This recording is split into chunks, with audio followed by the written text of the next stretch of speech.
Hello everyone, and peace of Christ all of you. I hope my voice coming good and clear. Please invite your friends and share with everybody you know.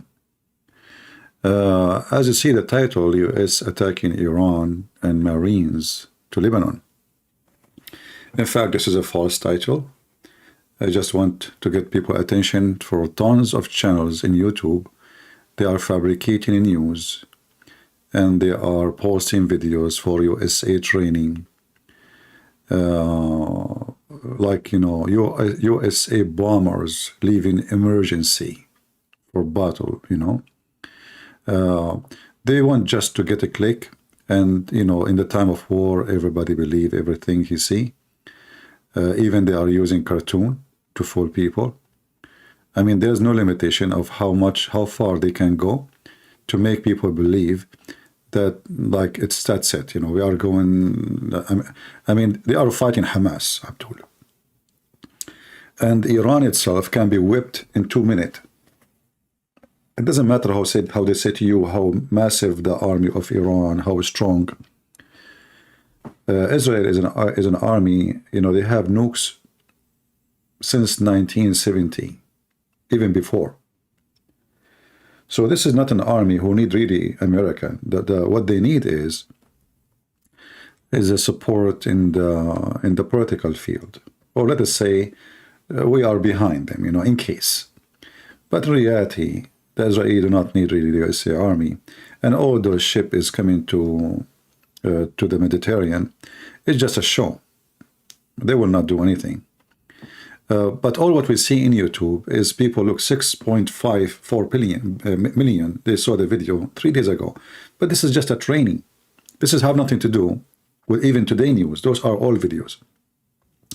So they pause videos and they make it connected to the war in Israel. And suddenly, like, everybody believe it.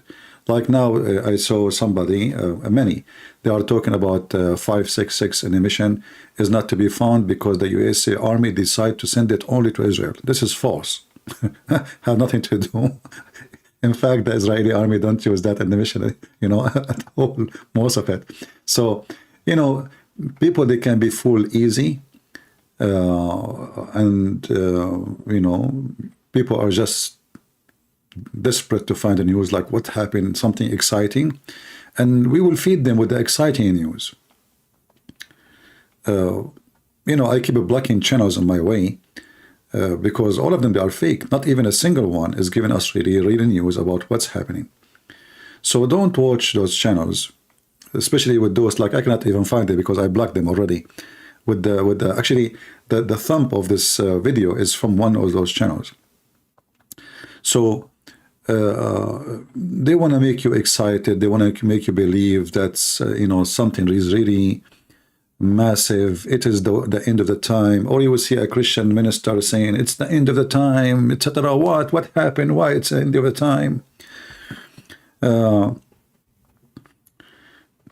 I find it very funny and very dummy, and how a human being, he can be like, you know, a human being sometimes is like a goat.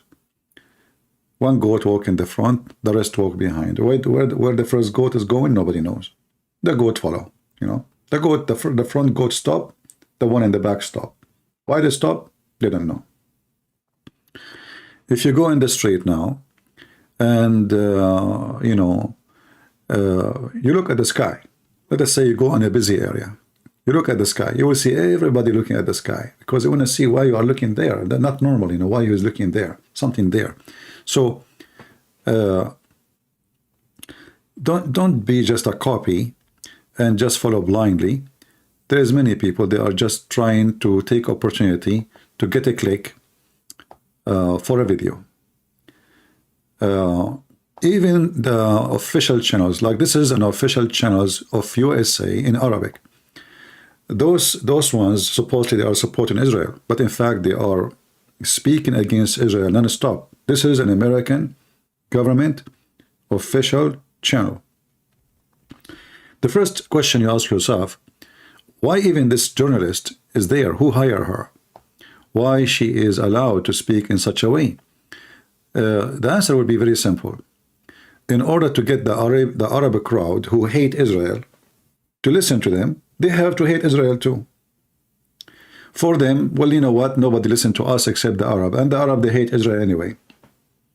So in order to make the Arab crowd listen to our station, let us join the trend and speak against the Israeli. The Israeli killing children, the Israeli bombing families, the Israeli are evil, the Israeli, they have no mercy. The Israeli, I mean, this is what the girl is saying here in the TV. And this is funded 100% by Biden administration, right? So the whole world actually is speaking against Israel. Even I heard some Christians who supposedly are Christians, they said we don't take a side with Hamas or side with Israel. What kind of a Christian you are? You don't take a side. Since when? Suddenly those Christians who speak against Islam, suddenly they support Islam? What do you mean you don't take a side? How you can be a Christian, you don't take a side? Shouldn't a Christian take a side of the truth? Why we don't take a side? Oh, because today we decide to be hypocrite. We want to have some people who listen to us from the Muslims too. We want to look like we are more in their side. You know, people who don't take a side, they are no Christian. They are just doing business. You cannot see somebody kidnapping babies of anyone, even if they are Muslims. And all of us, we knew that the one who attacked and who kidnapped the babies is not the Jews. It's not the Israeli. You will notice many liars, you know, and they will start telling you, well, you know, the Palestinians, they are under occupation. They are not under occupation. This is the land of the Jews. This is number one. You are a liar. In fact, they are the occupation. In fact, the massive land around them, all of it controlled by Muslims. In fact, what is left of Israel, you know, if we go right now and see the map of Israel, you will find that nothing left to the Jews. And that is all because of the stupid leadership of Israel. They think if they give the land, you know, they will live in peace and let us make an agreement. Okay, give them the West Bank. Okay, give them Gaza. Okay, what is left for you? Nothing. Nothing. And are you now living in peace? After all what you gave. If you look at the West Bank, actually, let me show you the West Bank map. Look at the West. It's in the heart of Israel. What is left for you? They just gave more than 45% of their land, hoping for peace. What they got, excuse me, they got shit.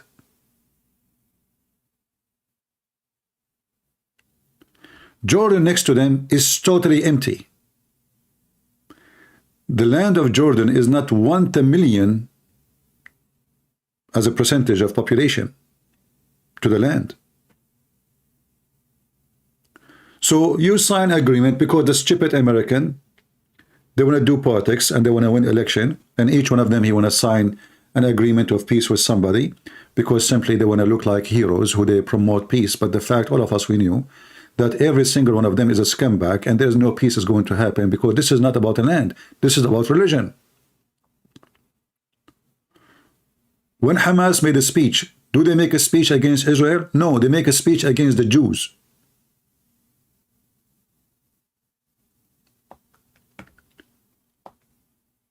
So the Israeli leadership are stupid, and even Israeli people, you know, in general, they became so much, you know, let us say, liberal in the mindset. You know, there are many. They used to live in Europe, hippie, you know, 7 rings in the nose, 10 rings in the vagina, 50 rings in the anus. And then they want to talk about peace. And then Hamas go to their houses when they are celebrating the peace festival.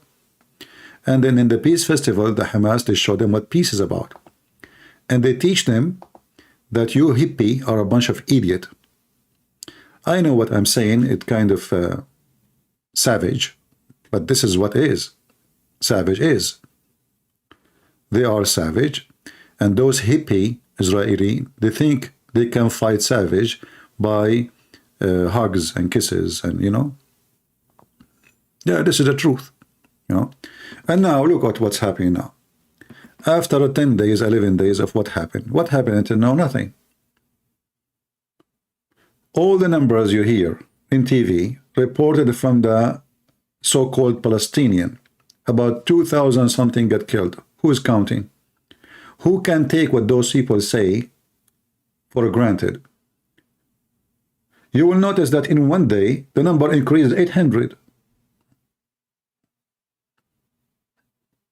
So they will exaggerate in numbers, so the international community will say, oh, look, this is getting out of hand. Soon, in 10 days from now, we will find the number exceed 20,000. And who is counting? Same time, until now, the Israeli did nothing. Imagine they are asking their enemy to move from here to there because it is safer there. Did your enemy give you a chance to move your civilian? In fact, they target your civilian. They go out of them. Which war? The Muslim, they went with the Jews. And they did the civilian a chance to run away anywhere. Nowhere. They always target civilian and they kill civilian. The Israeli, they are, the hippie. We are going to be merciful to our enemies. But just think about it. Let us say, okay, I want to save the civilians. How many Hamas will move with the people of Gaza, the so-called civilian, and move with them? So you tell them, move from here to there, because there we will not attack. Well, Hamas will go with them. I mean, who is the donkey here? Are you with me?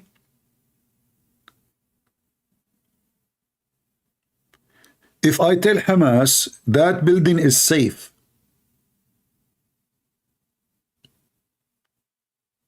how many Hamas will go with those civilians? How smart this intelligent army is. It's just to make the international community bless you, Israel. They will not bless you. They hate you. It doesn't matter what you do. They will call you criminal, killer. It doesn't, even if Hamas kill 1 million of you, still it's your fault. That's what they will say.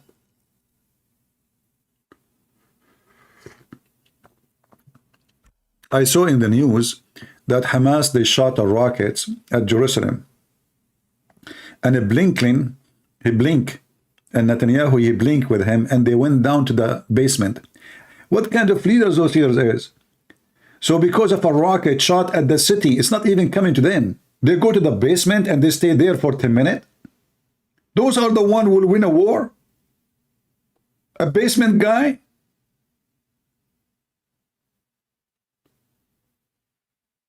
Imagine David, King David, he heard there's a rocket coming. It's not even coming to him, it's coming to Jerusalem.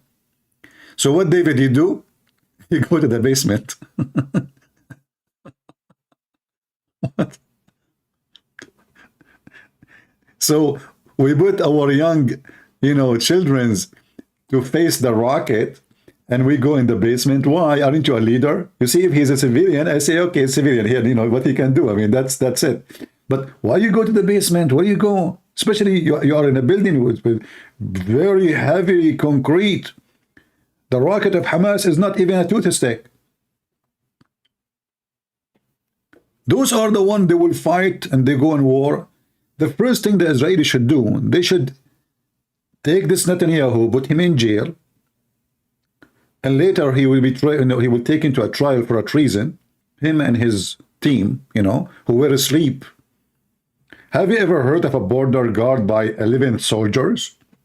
The border with Hamas, 11 soldiers, and more of I saw them wearing their short. They are not even wearing uniform. The whole border is asleep.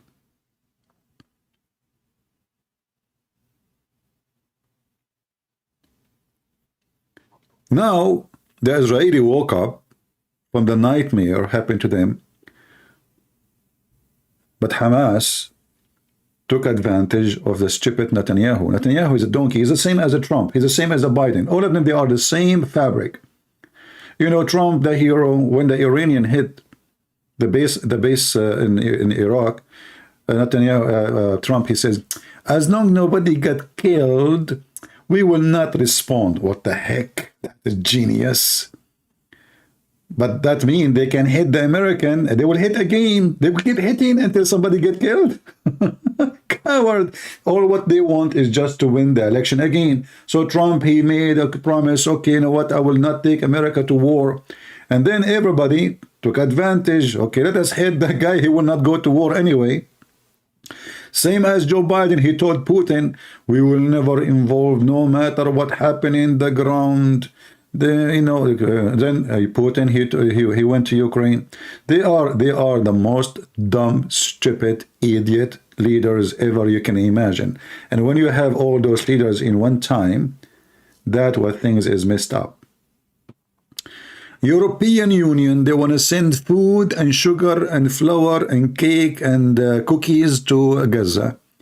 Why European Union need to do so? They have 1.4 billion Muslims. All of them, they are full of oil. Where is the money of Qatar? #1 supporters for Hamas.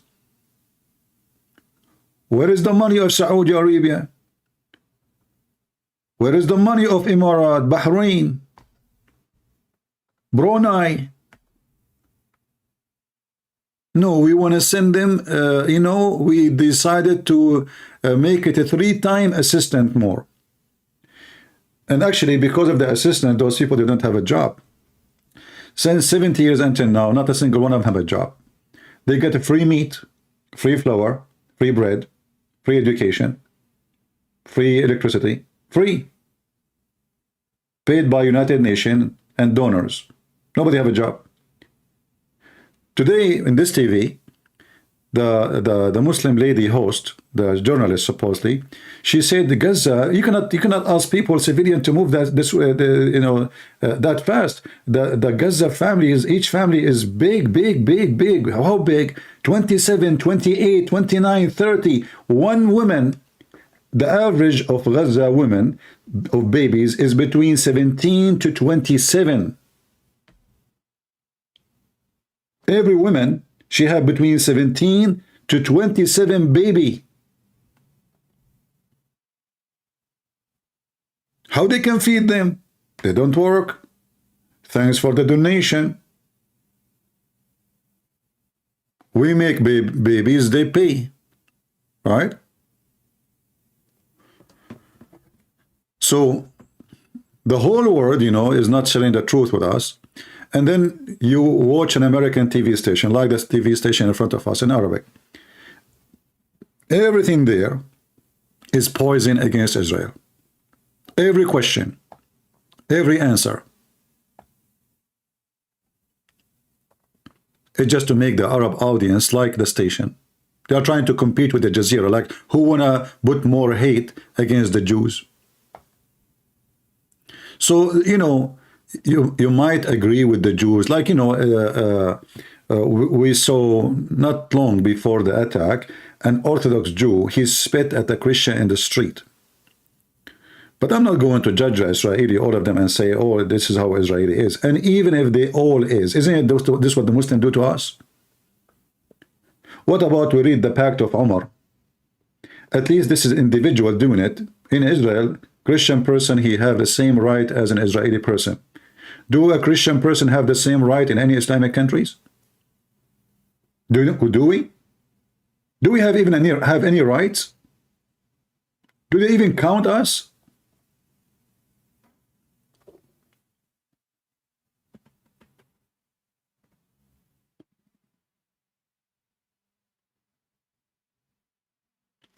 They show you in the news is focusing in people getting injured.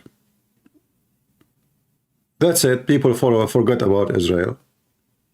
Do you see anyone showing you the dead ones in Israel? And the funny is, in the news, like when Hamas, they massacre the Palestinian Muslim, thanks to Allah, they kill children.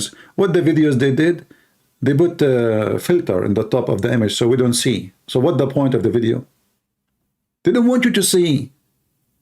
Because if you see, you will be angry. And if you get angry, you will be angry from Muslim. Don't be angry. So what we do, we put a filter in the top of the dead body, which is a child, or the head of a child.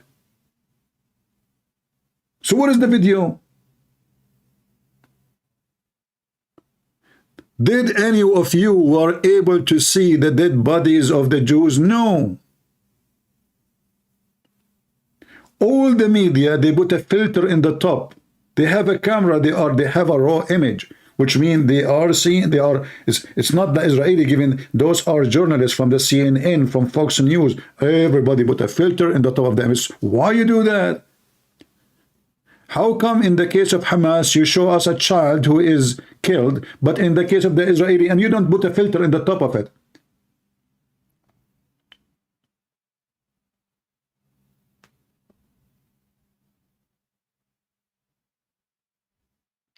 Because they don't want you to support the Israeli. Are you afraid of our feeling? You don't want us. So what this journalist is for?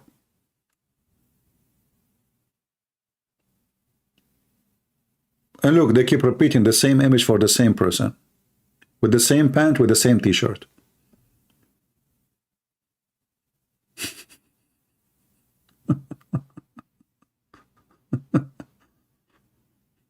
And they say to you that now in Gaza there is no fuel. So how the cars are running? Did you see the hundreds of cars are going, moving? And they say to you there's no water, and there is no fuel, and there is nothing. So how they are broadcasting? We cut the internet from them. So how they are broadcasting? How there is no internet and everybody broadcasting from Gaza, including Hamas? Hamas, they don't stop posting videos. And not only that, their page in Instagram is there. And can the American ban Hamas page? They cannot. Haram, haram. We cannot ban Hamas. Haram.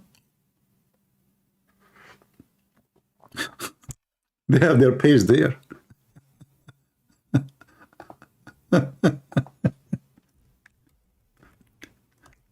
You know? Even their website is still functioning. America can ban any website they want, not the website of Hamas. It's there.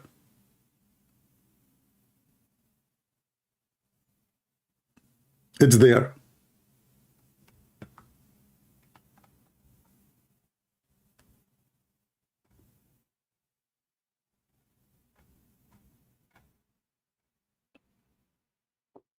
What a mad, unbelievable. And you know, people, they believe whatever they see in TV. And look, just this is one of the examples of the stupidity. How in the world the Israeli army allow journalists to have their cameras in a live scene of their weapon and positions? I never saw such a thing before. So you are giving Hezbollah and Hamas the exact position to you by a live feed camera from CNN? What the heck? What I know, if somebody holding a camera next to an army base, they will arrest him. Instead, they are inviting TV stations to record them and to broadcast live. Hey, listen, do you see where is the tank? The tank is between this, and this building. Just hit here. And if they first hit and they miss, and then they will ask them to do like a change the numbers, go to degree to the left. What kind of a stupid, or why even they allow journalists? Why all George journalists are there?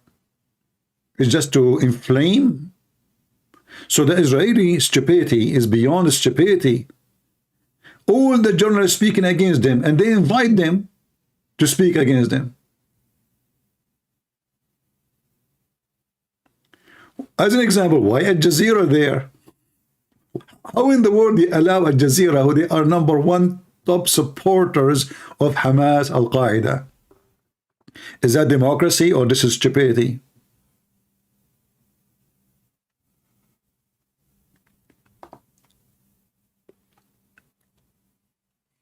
There's no leaders. It's a farm. Huh? Yeah, you are a journalist? Oh, okay, come on, you overcome, you overcome. What is your camera? You are a journalist for who? Al Qaeda? Oh, you are welcome, Habibi, Habibi, come on, come on. You are a journalist for who? Moza, the mother of the scumbag, the Prince of Qatar. Okay, sure, go and get in, get in. Don't forget to bash us, by the way. The more you bash us, the more we love you.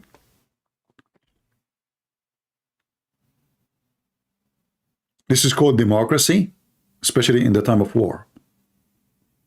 I call it the most dummy, stupid. I don't like this Netanyahu. I don't like the one before him. I don't like Biden. I used to think about Trump better, but obviously he is more idiot like the rest. He's corrupt. He's bought by the money of Qatar. All of them, they are garbage. And in the time of war, the good one of us, they hope for best. And the best never come. Because everybody is politically correct.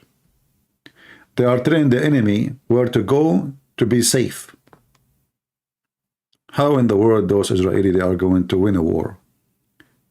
By the time they enter into Gaza, all Hamas will be in Egypt. All of them.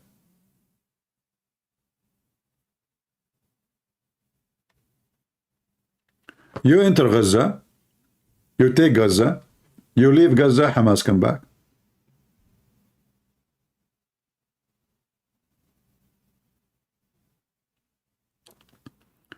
I don't like politicians, I like leaders. You know, there's a huge difference between somebody doing politics and a leader. A leader, he do things as it is, he say things as it is, and he don't care what anyone say or agree or disagree.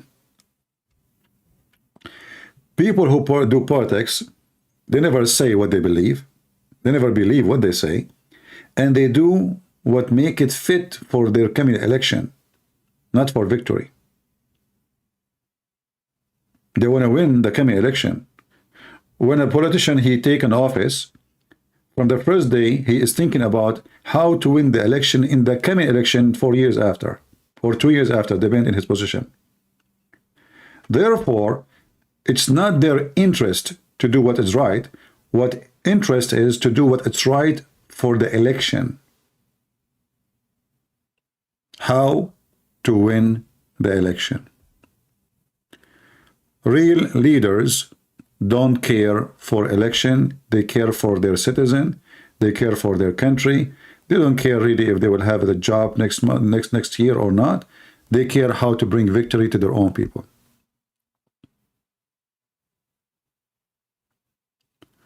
Yeah, and they give food to the UNRWA, the United Nations, to give them to the poor Palestinian. Who take that?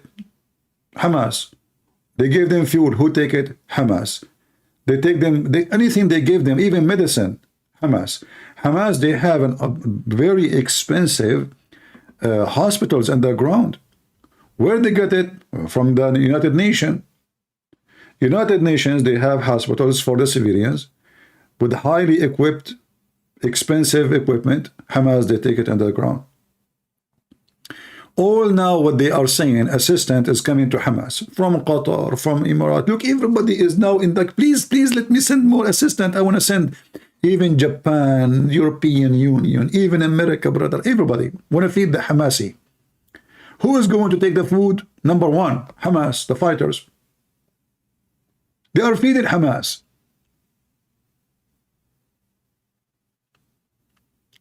All of this because of hypocrisy. How in the world you can win a war with such a mentality? Name the leader in the world which you like today. I don't know. I don't think there is somebody I like.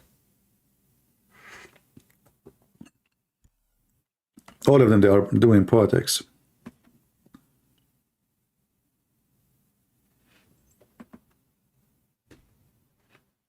And then the Pope, the Papa, we pray for the go die, go, somebody take this guy, put him in the retirement shelf and send him a vacation to Hawaii. I mean, what this Pope for? He can't even say his name. He's like Joe Biden.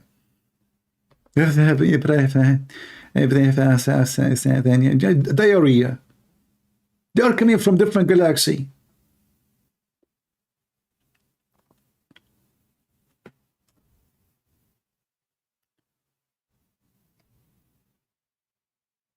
We cannot find, even between religious people who say things as it is, because the world is full of hypocrite. Everybody is practically correct. I mean, I believe these days, like, you see, when Muhammad, he said, the man, he lied to his wife and the wife lied to her husband. What Muhammad was doing, they say to you, politics. So the wife, she asked her husband, honey, how I look like? He say, oh, I have to lie to her, otherwise she will hit me with her high heels. You know, you look so beautiful, unbelievable. Look at you, you so cute, so cute. Well, thank you, honey. You know, so Muhammad taught how hypocrisy is.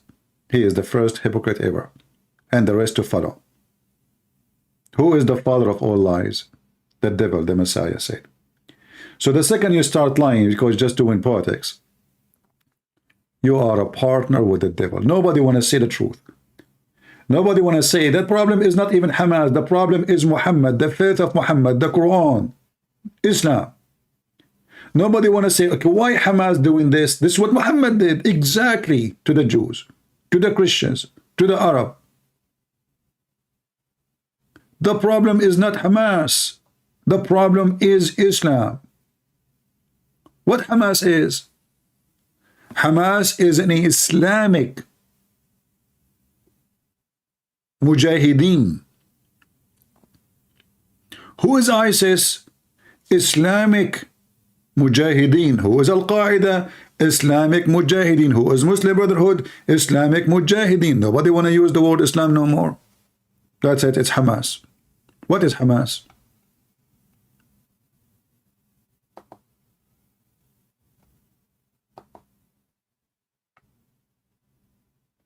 And now they are burying, you know, they are burying babies. Like one of the images appear in the internet. Hamas, they have a doll. And supposedly this is in the hospital. Look, the guy behind, he is wearing the uniform of the hospital. It's a Barbie. It's a casualty, brother. Yeah. Barbie. The same they did in Syria. In Syria, they accused the Assad regime of using chemical weapon. And American, they support that. Yeah, he did. And then when they are recording the movie, those who they are dead from the chemical weapon, they start moving.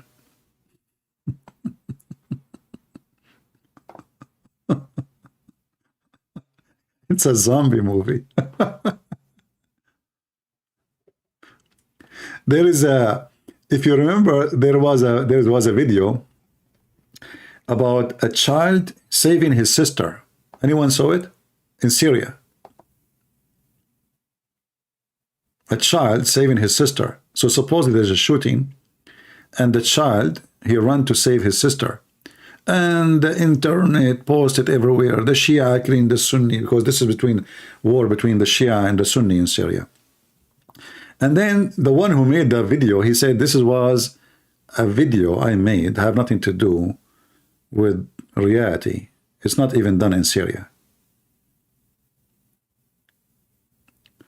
In the wartime, a lot of propaganda. And look at this scumbag, what's his name? Piers Morgan. Piers Morgan, he invite who?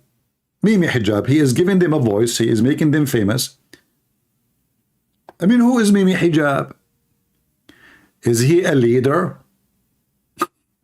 And Mimi Hijab, what happened to your pink t-shirt? So those potatoes in the West, in the media, they gave a voice to the coward to promote their false agenda.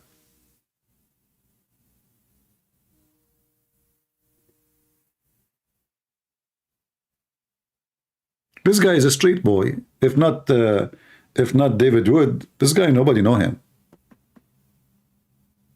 Thanks to David Wood.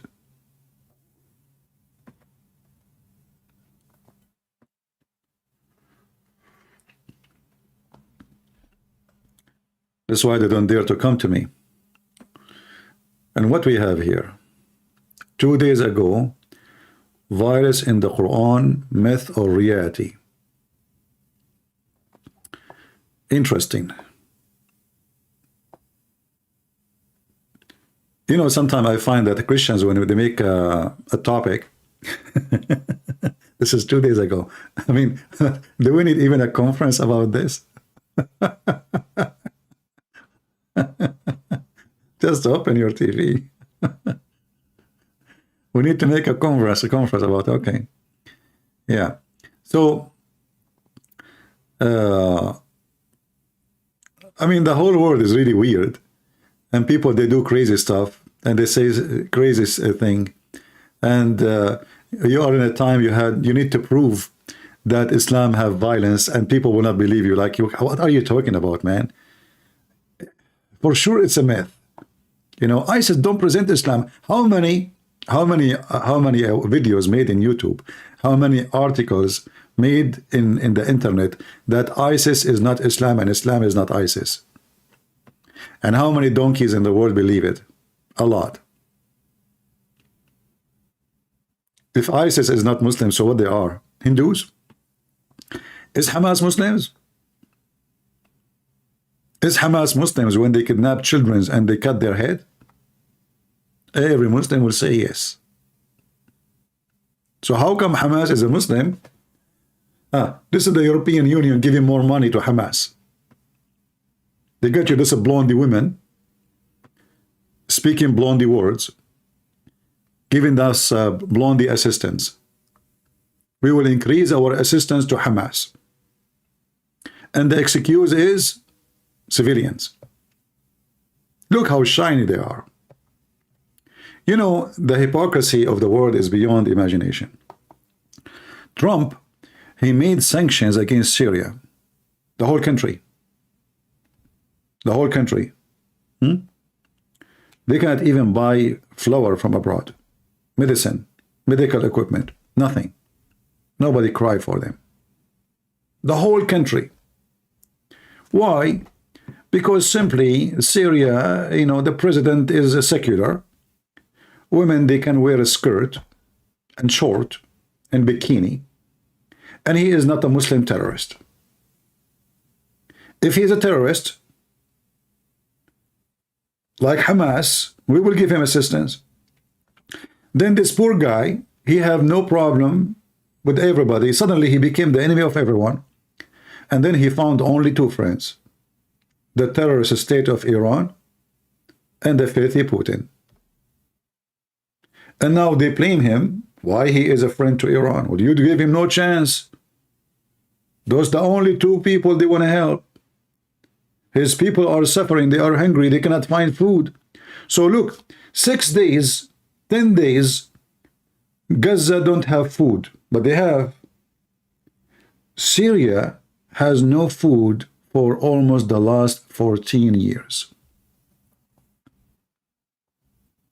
Nobody even mentioned them. Nobody. And there's millions of Christians live in Syria.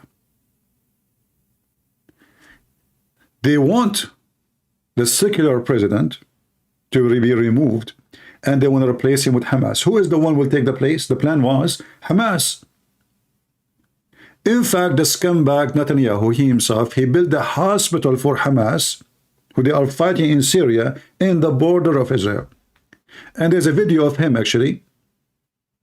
going shaking hands with the Syrian Hamas. Those are Muslim Brotherhood. So the stupid Netanyahu, he support Hamas in Syria, he fight Hamas in Israel?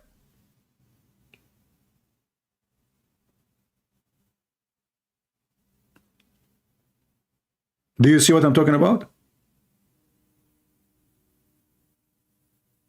People, do you understand what I'm saying? If Hamas is evil, and they are, why Netanyahu, the coward, the son of Mut'a, he support Hamas in Syria? I can find you the video. Netanyahu is proud about it. We are proud of it. Lily Dawa, she said. They armed them, they support them, they encourage them, they took the injury of them. What a mess. And this is supposedly because this is the right thing to do. Here we go. You support the devil come back to you.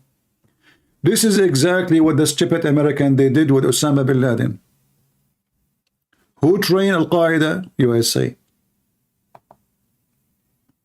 Who fed Al-Qaeda? USA. Who gave them weapon? USA. Even in Washington Post, they posted an article about the hero Osama bin Laden. You can go search right now. A hero, he came to Afghanistan to fight the communists. Who? Osama bin Laden himself. He was a hero yesterday, today he is your enemy.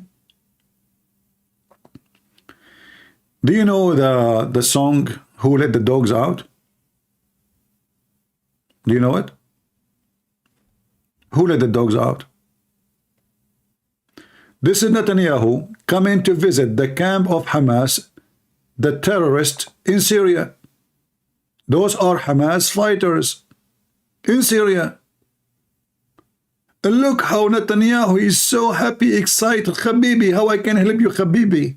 سلامتك شو بتعمل عنا؟ قديش عمرك؟ قديش عمرك؟ قديش عمرك؟ How old are you?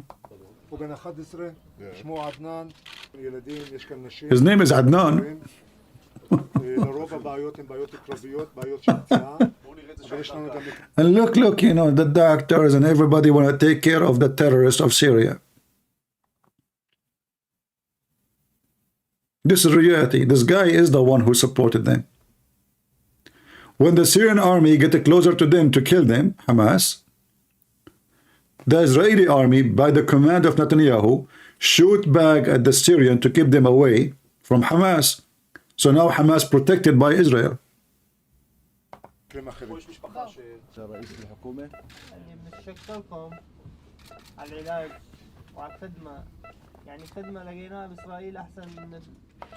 The Hamas fighter in Syria, Muslim Brotherhood, he is saying to him, the service we found in Israel is way better than what we found in our country. Can you believe it? He's saying to Netanyahu, listen, I am Hamas. I want to say thank you very much. The service you provide to us here is way better than the service we have with the terrorists in Syria. Even you are better than Ordon. The Jordanians support us, you are way better. The Jordanians, they deal with us really bad. They don't really give us like too much respect. But here in Israel, we are very well respected. Just give him a gun so he can go and kill your children, filthy Netanyahu. This is reality, my friend. And in case you are looking, you wonder what is the name of the video. Netanyahu visits Syrian injured in civil war. This is civil war. Blame Iran for violence.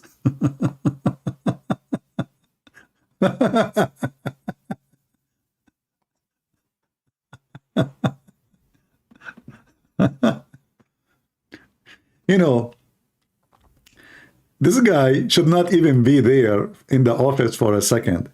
The second he win the election second time, I said, that's it. This country is doomed. This is screwed. This is screwed. Look who we have in the White House And look what we have in Israel. And look who we have in France. Macaroni. Macaroni is the best. Forget about the rest. Le président, le Macron, or what do you do? Le Islam is peace. Le Islam don't teach violence. Le and his wife wearing a short. You can see her panties, even she's so old, but she have no shame to show her panty. Those are the ones they want to fight the Mujahideen.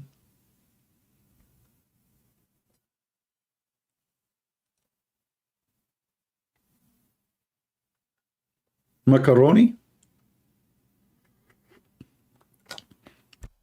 A terrorist from the Chechen Republic. He killed a teacher in France. What the French they do? We stand a moment of silence. Stop the border, kick them out, you coward. What silence?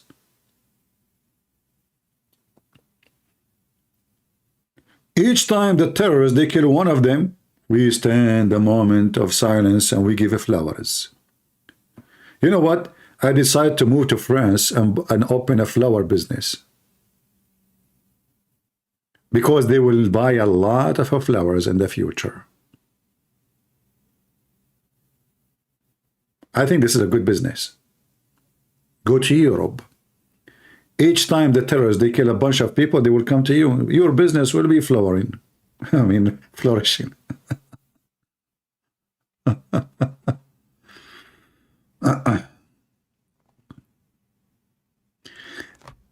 أنا لست بوذا أنا صوت بوذا. Here we go, another hippie. He posed for us. He is not Buddha. He is the sound of Buddha. And what Buddha he say? What Buddha he say when he do the talk? He fought. Don't you see how big his belly? Buddha people.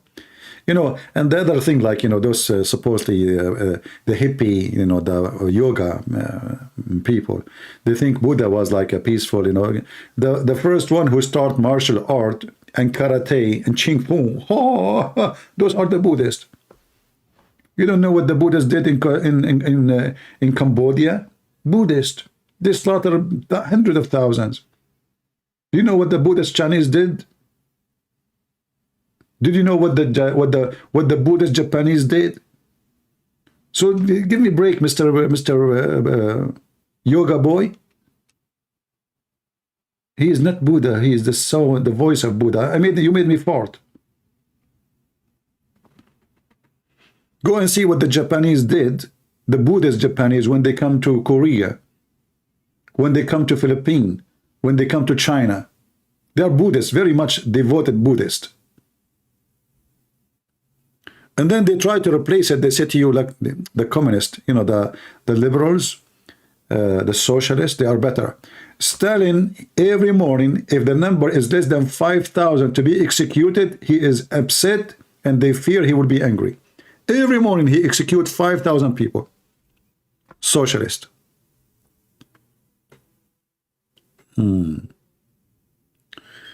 Anyway. So I wanted to go, like, you know, today and tell you, don't believe those videos you see in YouTube, especially with the thumbnail. The American army is in the ground. The Marines are coming. You know, you think the whole USA army is coming there. In fact, these days, the strength of America is not in the ground. It's by missiles, Air Force. Nobody want to put his soldiers in the ground unless they have to. And the American, they have no reason. What for? So all those thumbnail you see, it's just a joke. No reality in it. The American even do not need, like you will see they send their airplane carrier, that just to keep it closer to the compact, but at the same time they have to keep a distance, so when somebody shoot, they have enough time to shoot down any missile coming to their airplane carrier. However, all the massive power of USA is not in a Marine guy holding a M16. This is not the power of USA. Even though 2,000 Marine, they were controlling all the country of Afghanistan, just 2,000. And Taliban don't dare to get close to them. But the massive power of USA is the weapon they have and the technology. And Israel is not short of that too. So when, you know, you see too much noise about we don't want the war to expand, you know, you think that Jordan will get in the war. No, they don't. The Jordanians don't even have an army. Israel can take Jordan in less than 5 minutes. 5 minutes. You see Gaza? Gaza is harder than taking Jordan. Gaza is way harder than taking the whole country of Jordan, because there's a lot. Those are prepared for a long time. They have massive city under the city of tunnels. Even that, if you give me the leadership of this battle, I will the easiest thing to do is just to flood them with water. You don't even need to fight them. Just bring hundreds of trucks and fill their tunnels with water. And let us see what they will do there. And if you want to make it more fun, put with the water some itchy stuff.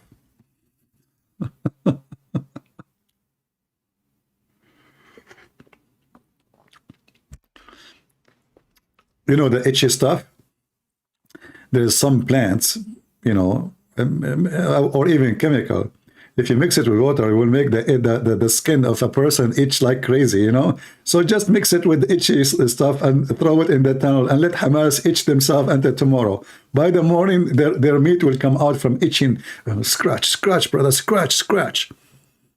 So what? It's a tunnel. It might take more time, but even it's easier. Because there's many ways, actually, to destroy them.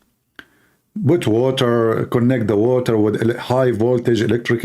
Let the electricity go to the anus of every Hamas terrorist in his tunnel for free. Charge them. Charge them. Put water in the tunnel. Put a high voltage cable. And the whole network of tunnels will be in Christmas time, like week, you know. Oh, Jews, look, the Jews, you know. And Hamas will make interview in the TV. I'm talking to you because the electricity, you know, just go.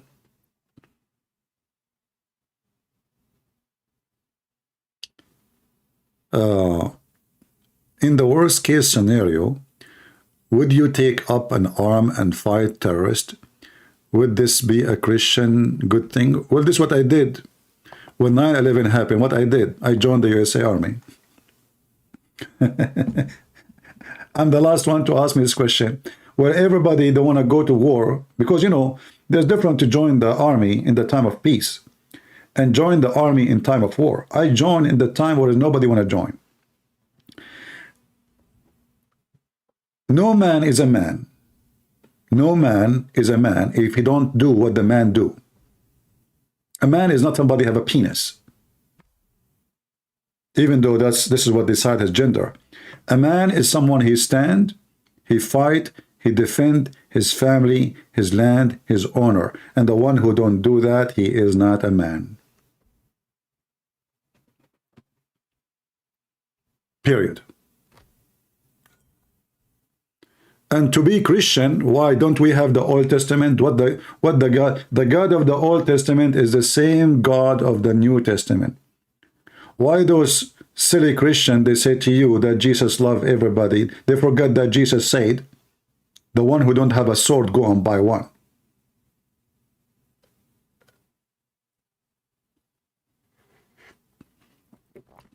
Muhammad Yusuf saying, Christian Prince is always hiding behind his computer. Well, when we came to you, Muhammad Yusuf, you were hiding in your tunnel like Saddam Hussein, and we grab you from your head like a rat. Get out of here. Look like you are not behind your computer right now. You are behind your shitty Quran. Muhammad Yusuf saying Christian Prince is hiding behind his computer. He is not behind his computer now. He is hiding behind his shitty Quran, where it says that hail come from mountains in heaven. Avatar movie. Cowards. We saw you, potato. We saw you. You see all now those puppies like Hezbollah now. Hezbollah is launching some rockets at Israel, right? There's one reason Hezbollah will do that. Those Shia, they calculate their lose and their win. They are way smarter than the Sunni, by the way. So if they launch a few rockets, and even if they lose a few fighters, they will gain a lot of Sunni support. And this is the propaganda of the Shia. They want to convert Sunni into Shiaism. So by launching a few rockets, yet they will not go in war. They will not. They will not dare. They will make big noise. Look, we are the only ones supporting Hamas. At the same time, they knew that Netanyahu is a scumbag. He will not launch a massive attack against them unless somebody force him. So this is why you notice that Israel is not even doing anything. They respond like in a shy way, you know, like they hit here, there, the Hezbollah, but they are not doing what they should do. They knew what Netanyahu is about. This is why I say the Israelis should change Netanyahu now, not later. I know he will go. After what happened, he will go. He cannot stay, him and his team. But this is the time you need to have a new leader. Before you start your massive response, not now, but not later.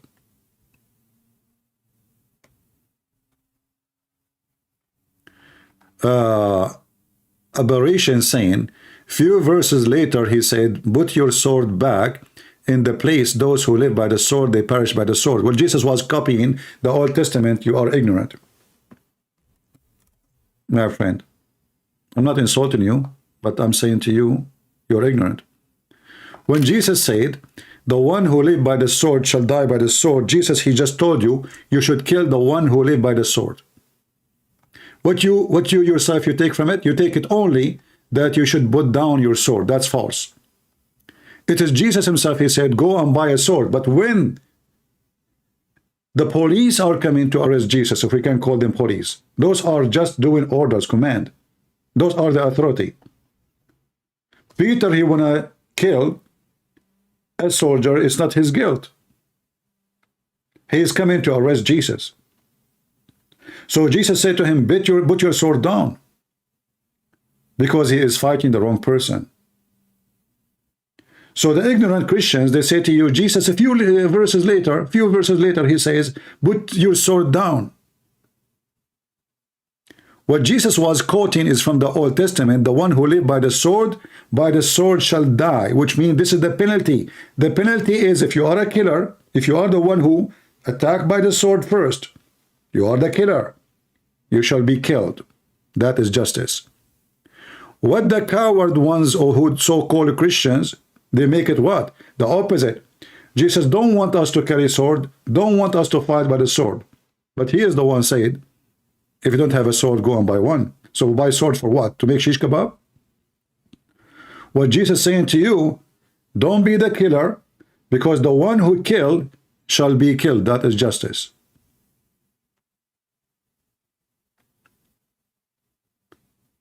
Those who they are hippie, coward, they are not manly enough to defend their family.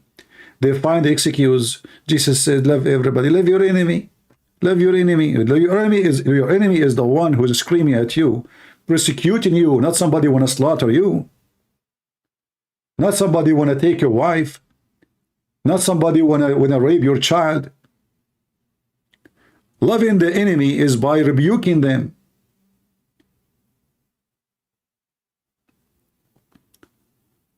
You know,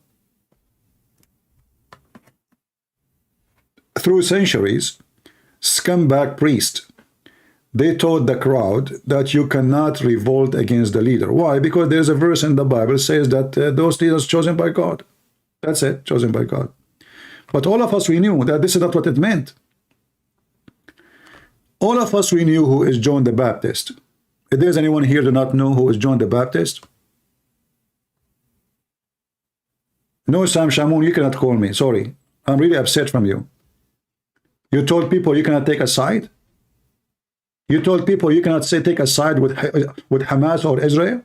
Suddenly now you love Hamas? I cannot believe that you said that, Sam Shamoun. How in the world we cannot take a side against those are the one who took your land. They took your country.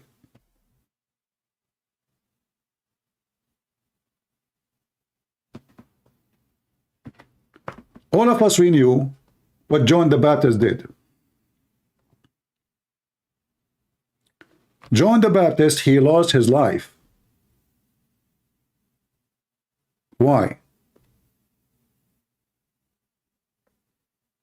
Because he did not accept a filthy ruler, a filthy king behavior, marrying a woman who she is not lawful for him. And then you will see a priest saying to you, we cannot revolt against a ruler. So who is John the Baptist? He was a bad person?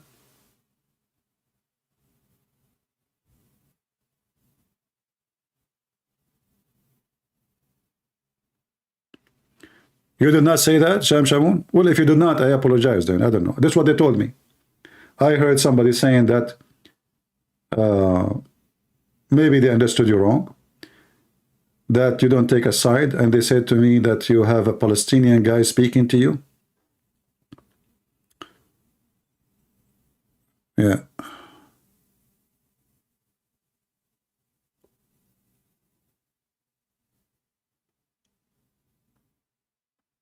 Anyway, as long as the video is there, people, they can watch it and they can see if this is true or not. But for us as a Christians, we take side with the truth, no matter what, how good the Jews or how bad the Jews. You see, we don't take side with the Jews because they are good to the Christians or because they are bad. This is not how truth works. If somebody owns something, he owns it. He's bad or he's good, this is a different story. This is the land of the Jews. When somebody says that, oh, the covenant does not go for those Jews, who said so? God, he made a promise forever, not temporarily. It's not up to you. It's not up to me. Those are the children of Israel.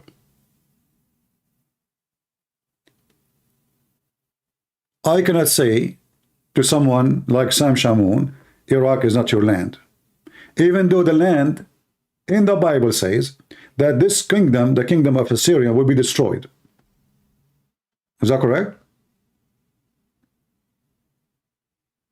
The Bible says so. But can I deny that this is his land? I cannot.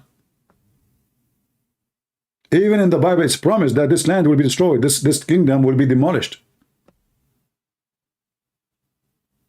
But still, it's his land.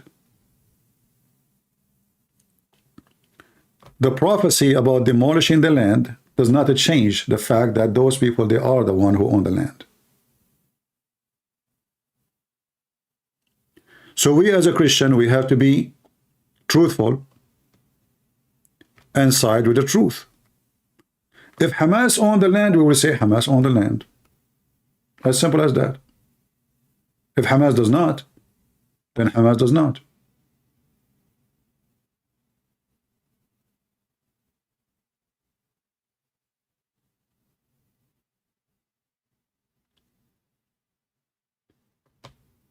In the time of war, those who stand with you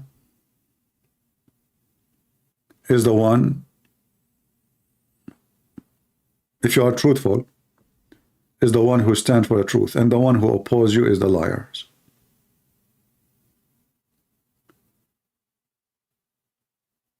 You know, in the, like, there's a very, okay, I will open my Skype, Sam, just give me a minute. You know, in the time of war, if I have a friend, and like now, Hamas attacking me, I call him, hey, brother, I have like 50 of Hamas shooting at my house. Would you come? My friend, he says, oh, I have, sorry, I cannot now, you know. Yeah, that means my friend is not my friend. In the time of need, you know who is your friend, you know who is truthful, and you know who is a liar. As simple as that. Let us open Skype and take a call from Sam Shamoun. Maybe he can clear what's been said.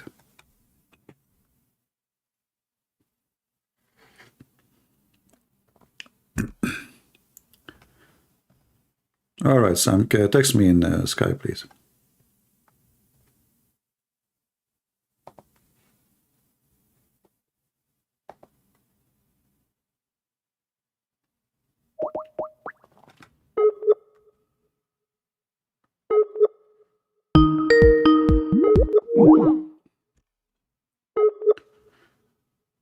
All right, we are calling Sam Shamoun.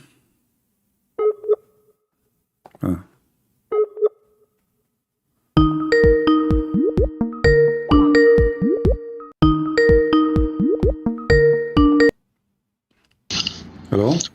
I love you, man. What's up? Hey, my friend, how are you doing? Yeah. Can you clear for us, please, what I heard? Is it true, or I did not hear myself? I never heard you saying that, but somebody told me. Hold on. Someone lied to you, said I'm supporting Hamas. Stuck. No, they said that you said you cannot side with this or that. No. See, this is why. CPN, you wonder why I get angry and I cuss people out. I'm not patient like you. Okay. This is why I get angry with these fake Christians, these sissies. I did 4 shows answering the question, is the Jews God's chosen people? I said, no, the church is. Christians who believe in Jesus, they are the true people of God. And a Jew who believes in Jesus, he will be chosen. I said Israel has the right to exist, and Hamas is from the pit of hell. All right. But we do not say Israel, the nation, is the chosen people of God. Because Jesus said, they reject me, the kingdom will be taken away from them. So now a true Israelite, according to Jesus, is one who believes in Jesus, whether Jew or Gentile. That's what I said. Yeah, but in Israel now we have a lot of Christians, right? The Israeli Christians. Yeah, and what I was telling them is, and those are, at the same time, the Israeli today, regardless of what they believe, the Israeli is the Israeli, and we should, let us say a person is an atheist. Yes. This land is for whom? What do you think? Yeah, of course. I said Israel has the right to exist in the land. And then I said in my broadcast, if you listen, I said, okay, Muslims, give Iraq back to the Assyrians. If you're complaining that supposedly Israel came and is the occupier, give Syria back to the Christians. Give Iraq back to the Assyrians. Give Egypt back to the Coptics if you're complaining. So this is why these Christian Zionists, they killed me. They got upset when I said, the church is the chosen people of God. The church. The church. But for sure. Anyone don't accept Jesus, he is not with God anyway. And doesn't matter if he is a Jew or not, the Messiah is the only way and there is no other way. Amen. And I said that my belief is the Jews will have to be in the land for Jesus to return. But I said that doesn't mean Zionism is pleasing to Christ. Zionism, the government, that's pleasing, because Jesus is not pro-Republican, pro-Democrat, pro-Israel. Jesus is the king of the kingdom. We need to be for his kingdom. Isn't it Zionism is in the Bible too? Yeah, well, the Zionism that's in the current state, you're talking about Zion. But how we can define who is a... They're not believers, CP. These Jews, they're not believers. So when I talk about Zionism, I'm talking about the ideology. I'm not talking about... No, but there is a lot of Zionists. Zionism today is a party, right? Political party, all right. But there's a lot of Christian between them. Yeah, that's the thing. The Christians, because a lot of Christians are taught the Jews are still God's chosen people.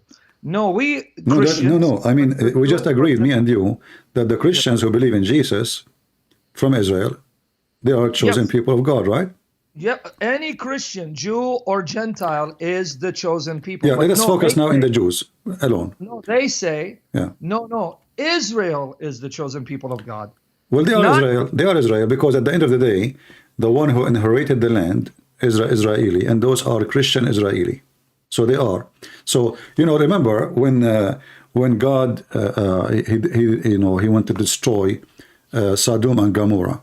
Yes. What prevented God from destroying the city? If there's how many decent persons? There was 10 righteous. Yeah, but that wasn't the point I was making. So can me and you agree that there is 10 righteous Christians who they are Israeli Jews, righteous Christian in Israel?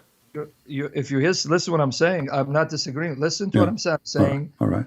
The believer in Jesus, he's the true Jew, whether Jew or Gentile. So it has nothing to do with what they're saying. They're saying, no, Israel, the Jews, they are God's original chosen people. I'm saying, no, now in Jesus, Jesus says, if you believe in me, you are the true son of Abraham. That has nothing to do with the state, Israel. I never said Israel doesn't have a right to be there, or it's not God's plan, or we should be for the Palestinians. They're lying to you. The argument was different. Someone was. Well, the person who I spoke to is a decent person, but maybe got you wrong, because English is their second language. Yeah. They get emotional. Like here, this guy saying, I contradict them. See, these guys, they kill me. How D71? Can you come on my channel and watch the session, see if I contradicted myself?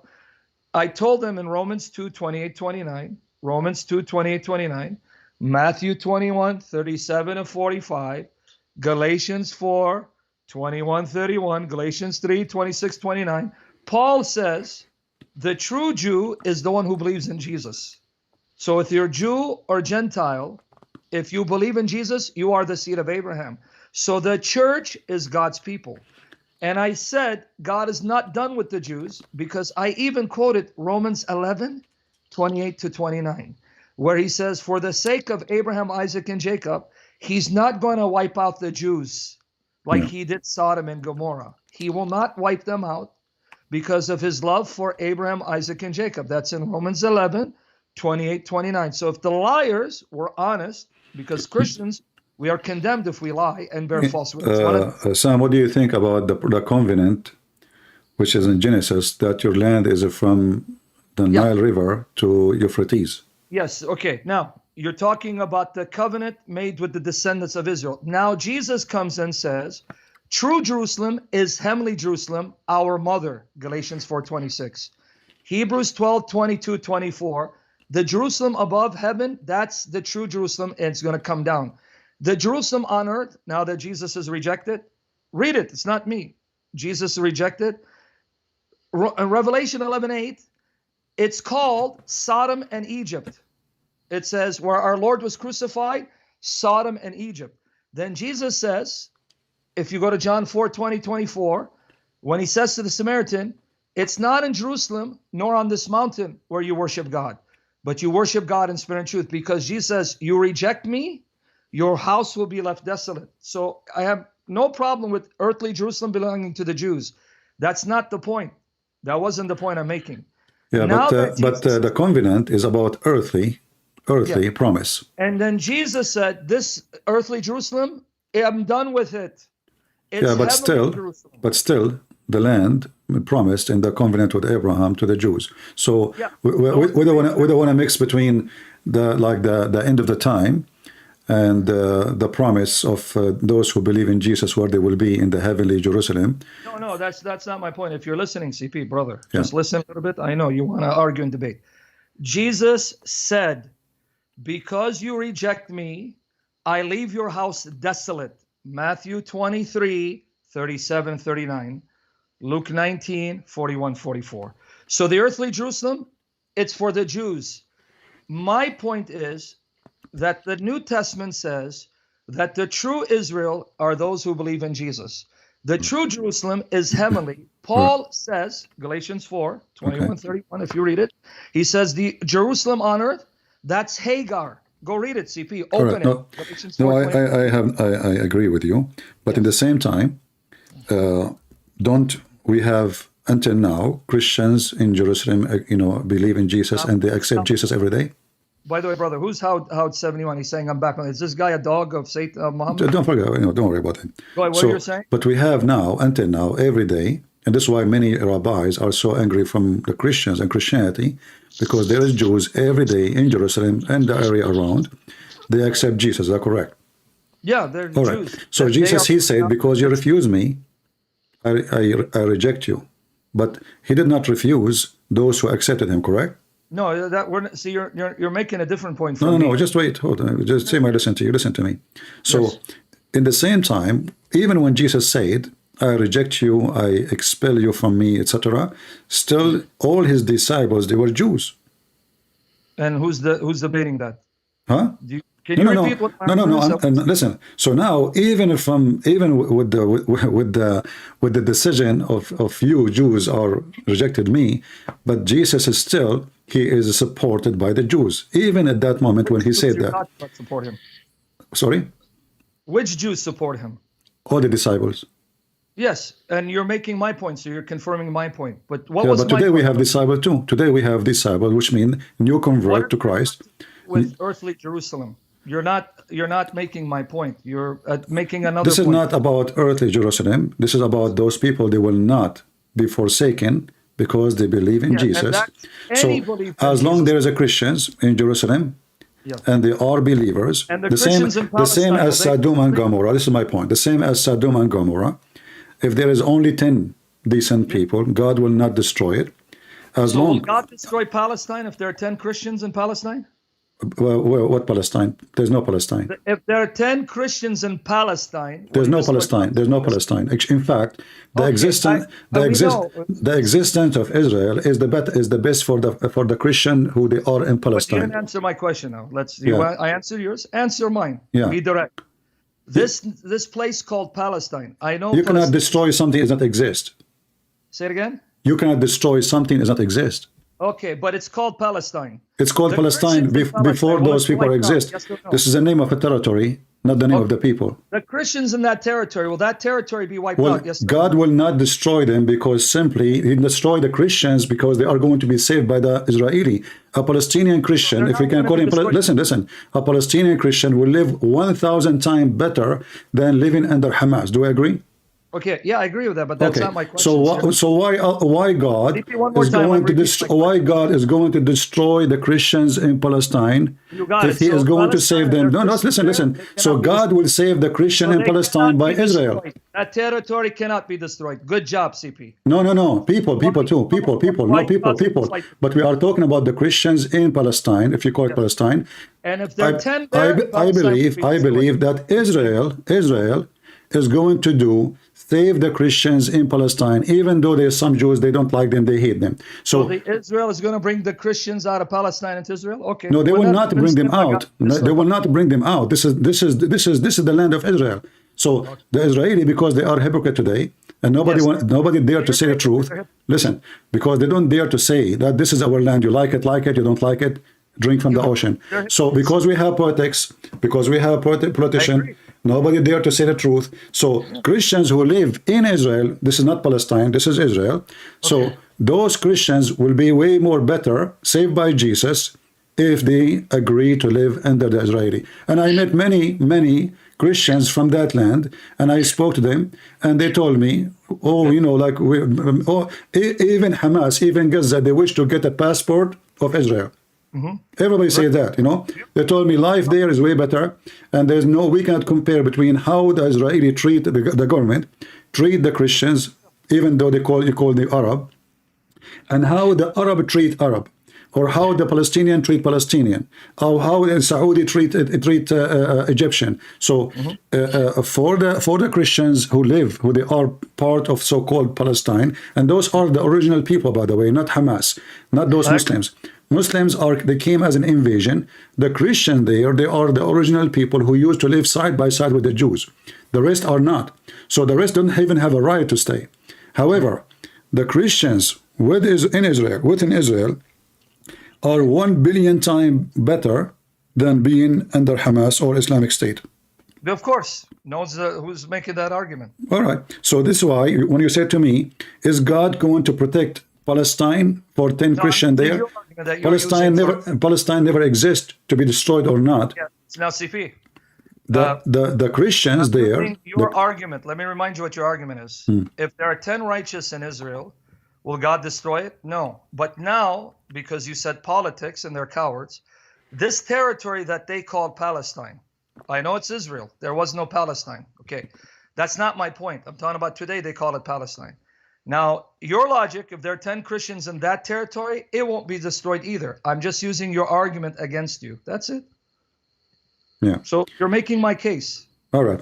Well, for me, I believe that's the land of the end of the day. If I'm a person who live in that territory and I'm a Christian Palestinian, I will support Israel and I will never support Muslim state, because all of us, we knew what the Muslim did I know through the Muslims, history. they're going to rape people.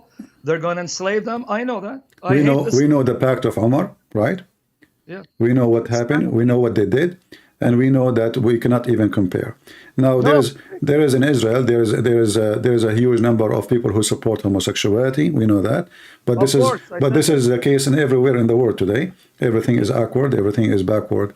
So still, as long there is the promise of God, that as long there is still righteous. That's why we say when fake priests speak about Judgment Day is soon, to do tomorrow, we say this is false, because first of all, nobody knows when. Same time, God, he made it clear that as long still there is righteous, and those are the one who follow the Lord, that hour will not come for the penalty, the penalty day. Not just the Lord will come; he might come anytime. Yep. But for us as a Christians, we should support what is right and go against. Like how many times I made videos, and you made videos against the scumbag Towiva Singer. Yeah, that bastard. Yeah. Yeah, well, but why we do? He's a Jew, right? But he is a false Jew. Why? Because if he is a true Jew, he will not lie to his people, praising Muhammad who killed the Jews. At least, if being honest, you don't believe in Jesus, at least say, I don't believe in Jesus. I don't believe in Muhammad too. But the coward, he don't dare to say so, for he's a fraud. So we know that there's many fraud between them. But in the same time, there's many rabbis, hundreds and thousands of rabbis, who become Christians, preaching the gospel as we speak right now in Jerusalem. So those are the seeds of Israel, who they are going to bring Israel back to Jesus again. And we pray that all of Israel, sooner or later, will follow Jesus and they will be saved. We don't want only few, we want all of them. Exactly. That was the heart of Paul. And one thing I didn't call in for this one, but because they were lying about me, I mentioned the passage the guy tried to quote against you. This is why a lot of Christians, they're dangerous. They think they're doing good. They're adding division. Like here, people here, oh yeah, I'm with Sam Shimon, I'm with CP. No, you're not with me, nor with CP. You be with Jesus. We're not here attacking each other. This guy who quoted to you Matthew 26, 50, 54, this guy's got to be, I'm sorry, CP, I'm not as patient as you. Pray for me. You're older, more mature than me. Maybe you're older. Maybe I'm older. I don't know. The dummy, when he says, Jesus said, put your sword. If you read CP, it proves your point. Here, and you answered it beautifully, but I just want to add this point. This is why he killed me. When he quoted Matthew 26, 50, 54, and we know from John 18, it was Peter. Peter took the sword. But notice what he said, CP. He said, put your sword back in its place. He didn't say get rid of it. Yeah. You see how stupid the guy is? He didn't say get rid of it. So my question to him, CP, is two. Number one, what were they doing with a sword to begin with? And number two, why did Jesus say put it in its place? Why didn't he say get rid of it? I have answer for that. He make hummus. See, they got it, yeah. And on top of that, you were right. When Jesus said, go buy a sword, CP, Luke 22:38, when they said we have two, he said that's sufficient. When he said that is enough, in Luke 22:38, it means that is sufficient. You have what you need to protect yourself. So the very passage the guy quoted, Jesus didn't say, hey, get rid of your sword. He said, put it back in its place. But hold on, Jesus. Why didn't you tell him get rid of it? Because like you said, Jesus allows us to defend ourselves. What Jesus was saying is, we're not like Muslims, where if someone doesn't accept Jesus, we kill him. Yeah. Because Peter was trying to stop Jesus from fulfilling prophecy. He says that. He goes, I don't need you. I can bring angels. And if you live by the sword, your life is by the sword, you're going to die by the sword. Ask the jihadis. So I just wanted to make that comment. But CP, anyone who tells you that I support, for example, Islam or Hamas, they are lying. That was not my point. Yeah, I think the person misunderstood because it's a decent person. You say you know him, so I'll trust you that he meant well. Yeah, yeah. All right. Thank you. So I apologize if I was really upset when I heard this. No, don't, come ask me, man. But anyway, I love you, but I'm better looking than you. I just want you to know that. All right. Okay, God bless. Take care. Bye-bye. All right.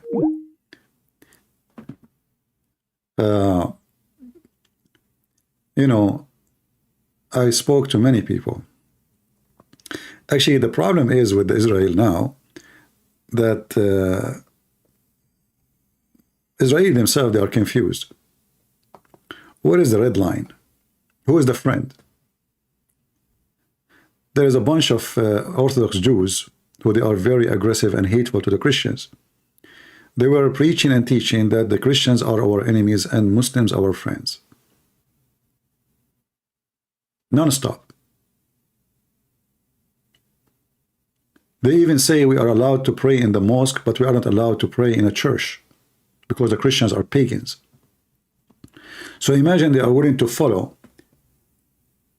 a place of worship where the devil is worshipped. His name is Allah. But they think the Christians are the enemies. And now, the Jews in Israel, they found that there is no friends around them except the Christians.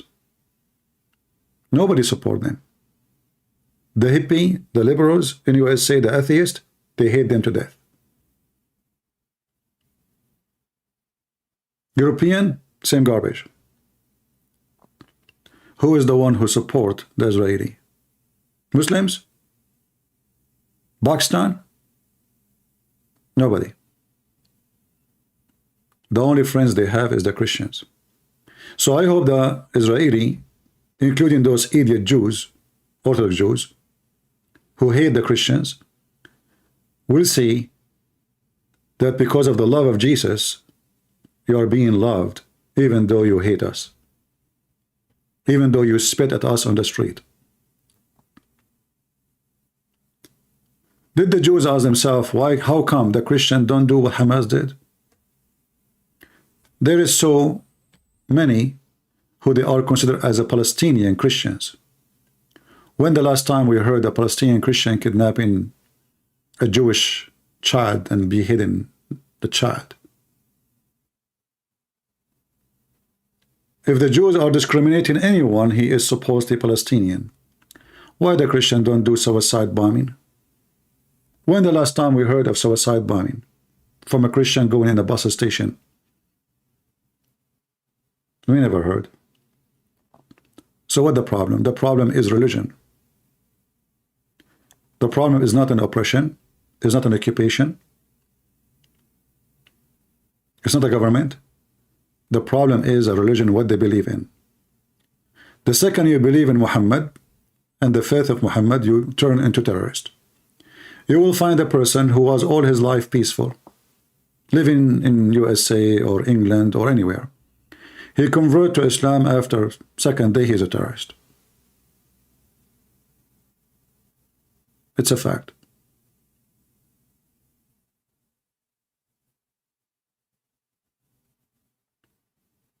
Islam is the problem. When the last time we heard a Jew taking a suicide belt and jumping inside a bus station and killing as many Muslims as he can? Never we heard. Regardless what do you think about anyone, Christian or Jews, anyone, you know, like they have religion, you know, many they have religion. Even atheists, it's a religion. Atheism is a religion. Even satanic. You know, there's satanic. There's a temple for Satan. It's called the Temple of Satan in San Francisco. When the last time we heard that satanic, they kidnap somebody from different religion and they cut his head and they shout Satan Akbar. Even satanic have better morality and ethic than the Muhammadan.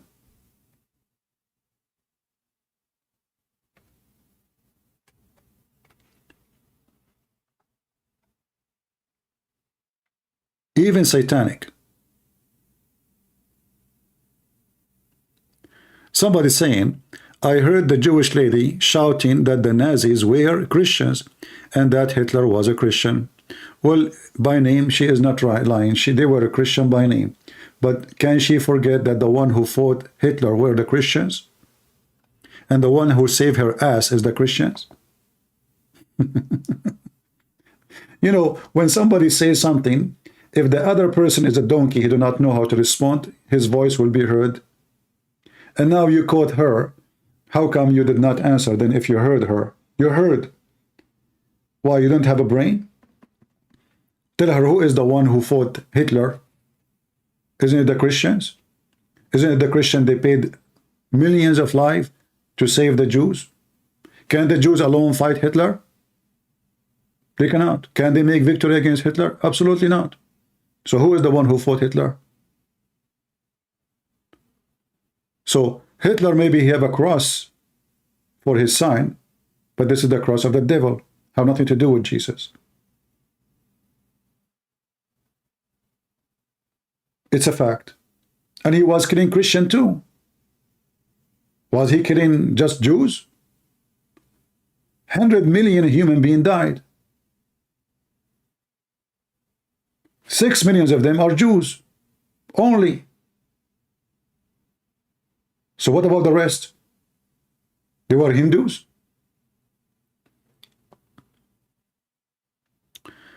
You heard in the video? Well, you made a response to it. You see, and this is other issues. Why Christians here? Why we don't see many activists who make videos and respond to lies? Why it's only few like me, Sam Shamoun, this guy, that guy? Why only few? We can count them by fingers. Where is the Christians? Their audience?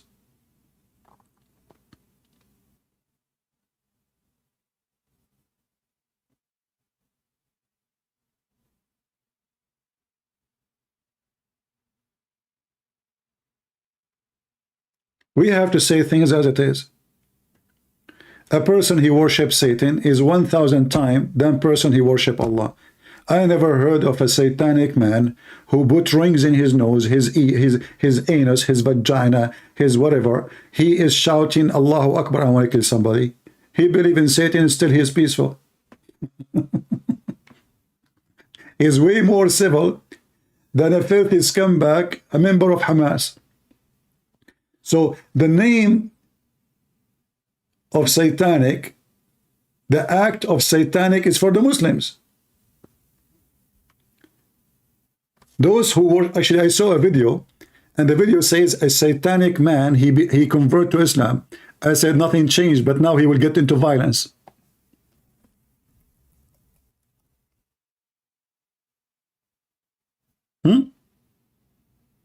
Nothing changed. The difference now, he was peaceful, now he will become a terrorist.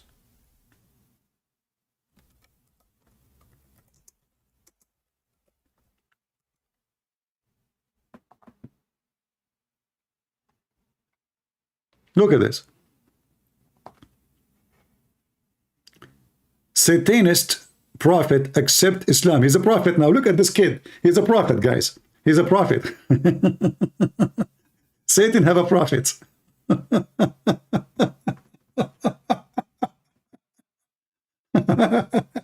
He's a kid. He's not even 18 years old. Yeah, you know, they make the target big because now he is converted to Islam to make the news bigger.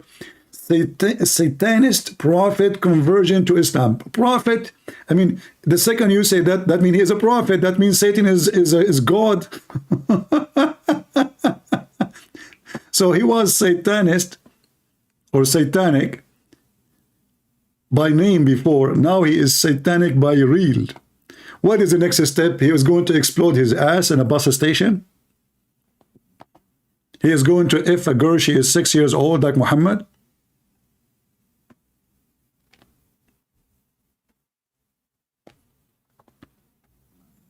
In fact, only Satanist people, they will convert to Islam.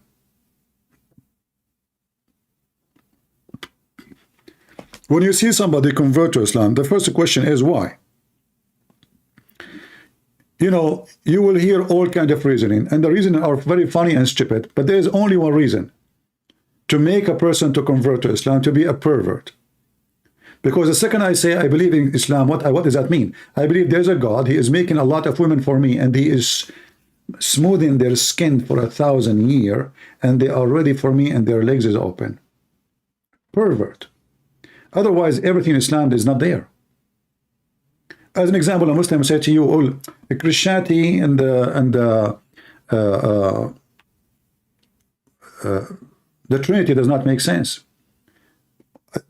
I find it very funny and very stupid of anyone to say that. Why? Because he is a person who believes that his penis will be endless. That makes sense. He believes vagina will fit for that, which means the vagina is endless. That makes sense. He believed that God is one.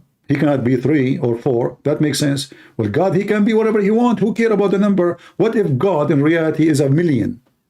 Are you going to tell God, I don't like you to be 1,000,000, be 1?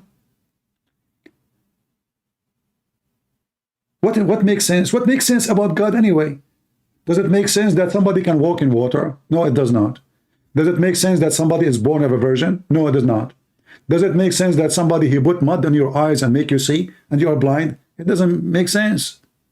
So those hypocrite Muhammadan, when they talk about sense, the second we ask them a question, serious question about their God, their religion, why it have to be logical?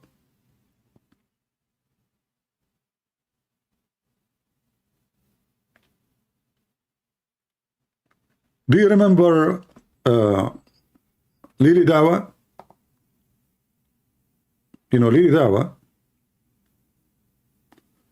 When they ask him about what makes sense and what makes no sense about Gog and Magog. Brothers and sisters, why it have to make sense?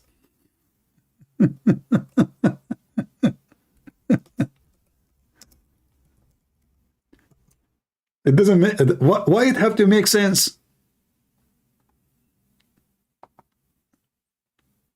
Do we have to have, and look, it makes sense that in my channel I'm going to sell you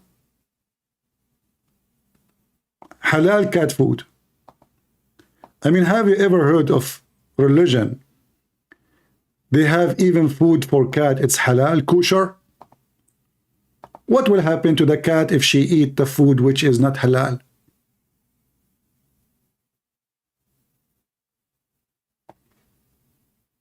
It makes sense. There's health benefits to this new raw diet. Check them out on Instagram at alif.uk. They do monthly subscription boxes and you can get 10% discount on their 2-week trial box with my code Ali10. Check them out now and let your cat enjoy some nice food. Let your cat enjoy some halal food.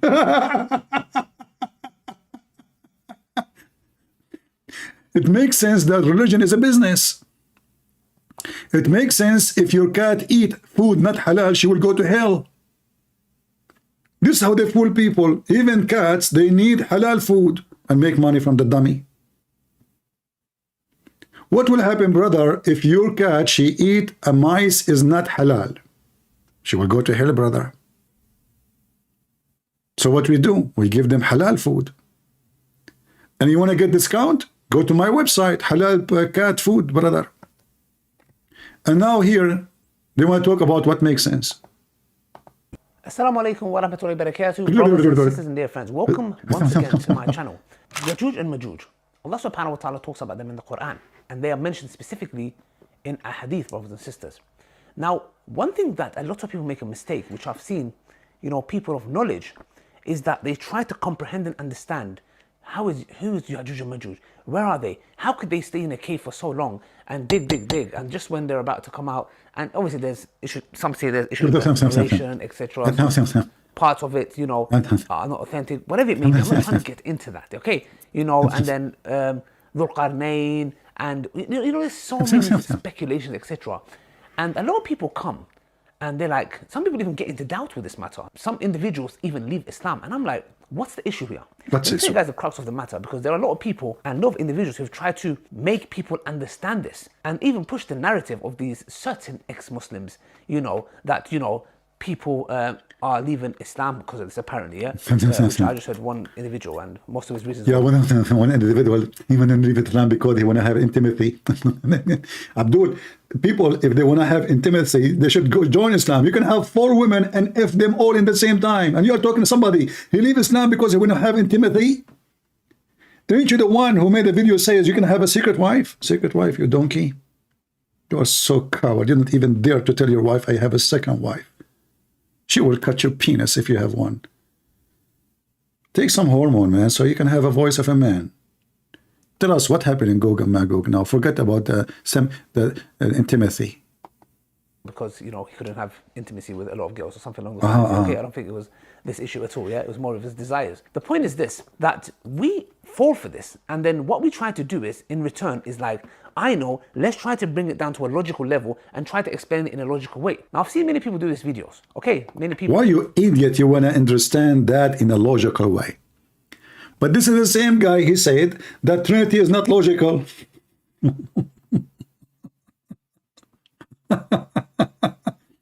And then the same guy, he said God cannot be inside his creation. 2 days later, God is inside his creation. Allah, he entered his creation. So we have a very stupid religion, and those who try to explain it, they themselves, they cannot explain anything about it.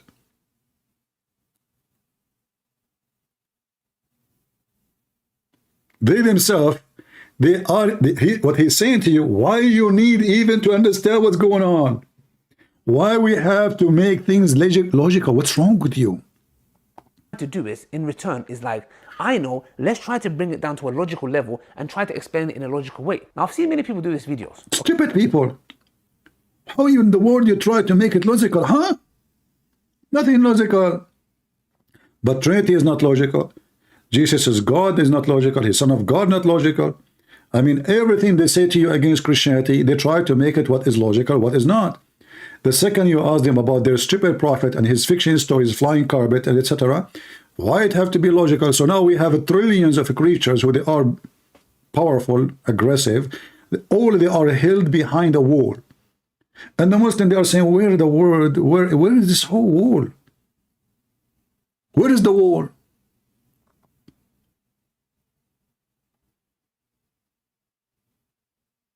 And everybody try to find a solution. Some they say now maybe Allah he made them rats and later they will become like a human. Look at this guy, Gog and Magog.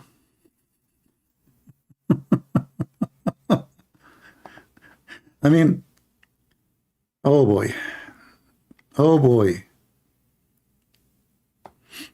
Let's move to the satanic here. Hold on. This guy.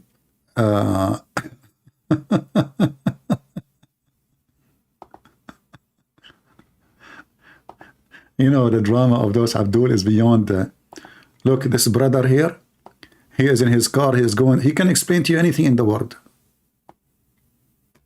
Hey, go. What happened? What is your voice? You know, by the way, don't worry about the first 5-10 minutes of a video of a Muslim, because the first 10 minutes he prays Allah and his prophet and his wives and his blah blah blah blah blah. Allah pray on Muhammad, salute Muhammad, say shalom to Muhammad, Allah, you know, bless the penis of Muhammad. This is the beginning of the video. So you can skip the first 5-10 minutes and you will not be sorry.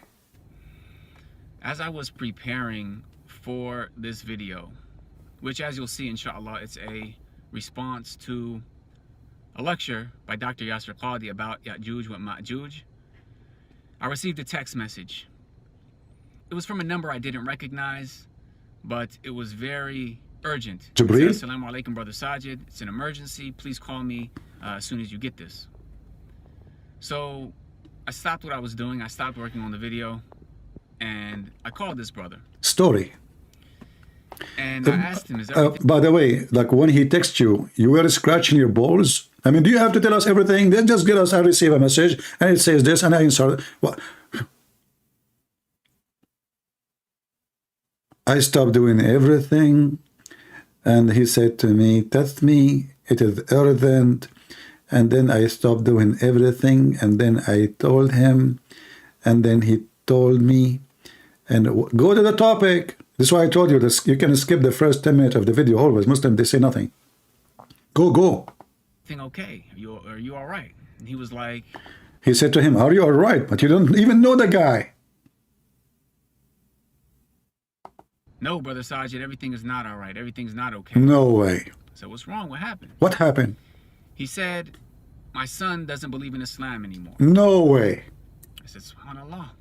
What happened? What did he say? And the brother said, my son, you know, he's too smart. Now we know what happened.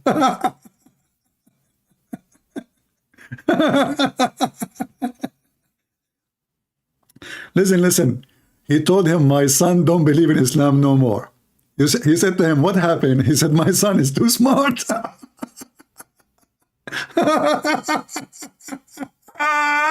Unbelievable. What? Son doesn't believe in Islam anymore. I said, SubhanAllah. What happened? What did he say? And the brother said, my son, you know, he's too smart. He just reads so many books, and he's such a good student, And, you know, he believes in science now. He believes in science and philosophy. He doesn't believe in Islam anymore. And he wanted me to meet with his son. That's it. And, So, and you can convince him for sure. okay, sure, no problem. Sure. We set an appointment to meet. Uh-huh. And when I got off the phone, I was like, SubhanAllah, this is exactly. Uh-huh. He's looking around. I want to find the word exactly. What is the word? What is the word? Exactly. Which one? You know, so the son, he is so smart. You are so smart even to put the word next to the word. Exactly what? Just lay the eggs, man. What this video is about that I'm working on. Oof, This is it. that's deep. It's about people preferring their so-called intellect over the revelation. Islam is not intellect. So where is the scientific miracle of the Quran and the Big Bang? May Allah bang you all. Huh? Islam is not intellect, so subhanallah. By the way, what does subhanallah mean? I mean, the guy, you know, those Muslims, if you go to the Arabic word with subhan and Allah, you will find that this word is really funny.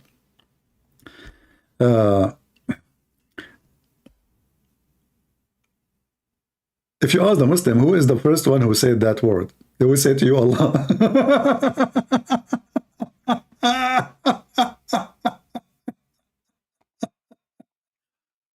So what the word mean? Praise be to Allah. Allah said, praise be to Allah. Allah, he said, praise be to Allah. I know what the name of this scenario, this case. And look, this guy, look. All of them, they are doing business. Subhanallah. Only one is a Christian prince, is not. $14. $25. You are selling t-shirts in the same time doing da'wah, and the other guy selling halal cat food, and Mimi Hijab selling nagla seed. Subhanallah. All you share one thing, the same business. So anyways, I met with this brother and his son. No we had way. a conversation, and I asked, okay, so what's going on, you know? And he started talking about evolution, which he was taught in high school. He started talking about this psychology class that he took in high school, and this scientific theory and that philosophy. And as he was comparing these philosophies and these scientific theories to the Quran and Sunnah, he said the Quran and Sunnah go against these scientific theories and philosophies, so I don't believe in them. So I asked him, I said, did you go to public school? He said, yes. I said, you went to public school for... Guys, I assure you that the whole story is a fabrication. He asked the guy, why you don't believe? What the problem? What's going on? He said, I believe in evolution and philosophy. What is that?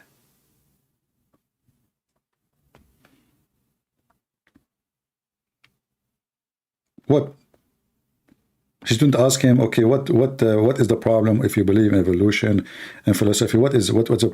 So he fabricated story. All of those Muslims, they fabricated stories of somebody calling them, asking them for help, and they go and they help the person and they do etc. And I like, you know what? Did you go to the public school? But as if a private school, they don't teach that. Only public school they teach that. Go. For elementary, middle, and high school, and now you're in college here in America. He was like, yes. Oh, he was surprised that he's in America, but he wasn't meeting him in America. You are now in America? Yeah, we are talking in the coffee shop in America. It's like, well, how much of the Quran have you read? And he said, well, you know, I've been through the entire Quran in Arabic. I was like, well, do you understand Arabic? He said, no. So I asked him, well, what about English? How much of the Quran have you read? I did read the whole Quran in Arabic, but do you know Arabic? No. True story, true story. So the guy do not know Arabic, but he read the Quran in Arabic? Are you serious? The guy do not know Arabic and he read the entire Quran in Arabic? I mean, your lie is not a lie. It's a fly. Entire Quran in Arabic. I was like, well, do you understand Arabic? He said, no. So I asked him, well, what about English? How much of the Quran have you read in English? He said, maybe 10%.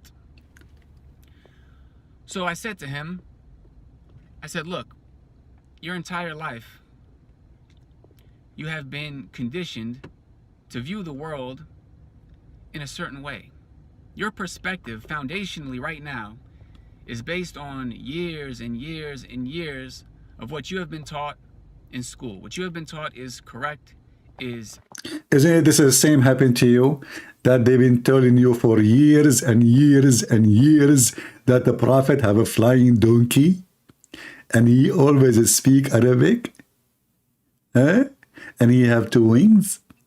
Isn't it this is what's same exactly for you? You've been taught for years and years and years that women in heaven, their ass will be 1 mile, which is very small, if you ask me.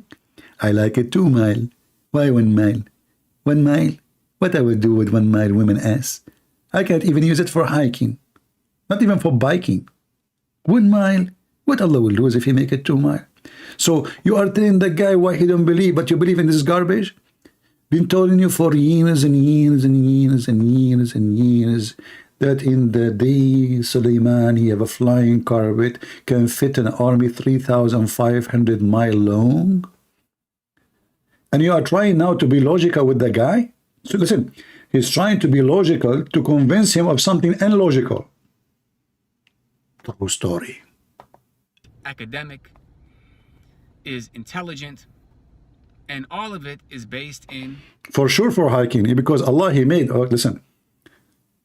I was actually going to open a business if I convert to Islam and Allah gave me those women who have big ass. Because I can make a business, I can take her to the park. And I put like, we will get $100 if you can climb on this ass. Remember, Allah, he made the skin of those women is so smooth. So how in the world anyone can climb? So $100 if you able, $500 if you lose. Can you imagine how much money I will make? Mission impossible. And I will put a sign next to the butt. Mission impossible. Who can climb this ass which made by Allah? Very smooth, you know. Now I don't know if Allah will make me install some handles to climb it. Okay. Disbelieving in Allah. One thing that we don't seem to realize is that when you send your kids to a public school, you might as well, it might as well be called an atheist school. Because that is the perspective through which they are teaching. If you send your kid to a Christian school, a Catholic school, I think a Muslim would be much more hesitant because they would be cognizant of the fact that their children are going to be encouraged to worship Isa alayhi salam. And they would beware of that. However, people don't seem to be aware of the fact that when you send your kids to a public school 6, 7, 8 hours a day, every day for decades, they are not only being literally taught. So now what is the solution? Don't send your kids to public schools. Send them to Muslim schools, brother. Unbelievable, unbelievable. Yes, brother, yes.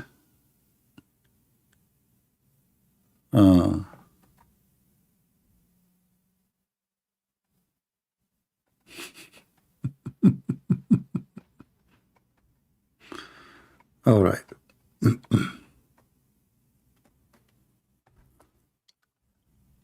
Let's see what's going on here. Let us find something more juicy. What is this video here? This is a conference about if Islam is violence or not. Keep busy with something useful. For sure, Islam is not violence. What are you talking about?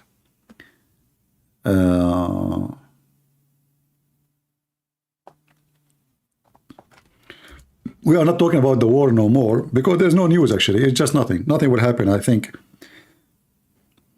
it's going to take some time.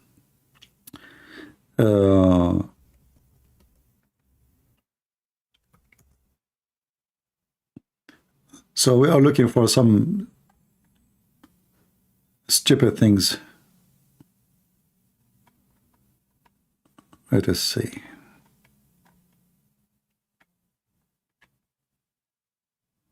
All right. Where is the video of Yasser Qadhi and the guy they sent him?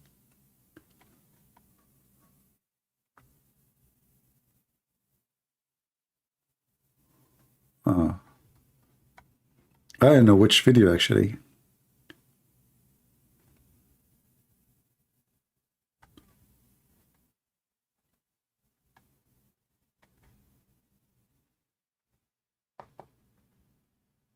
Do you know anyone? You don't have to. Let us see here.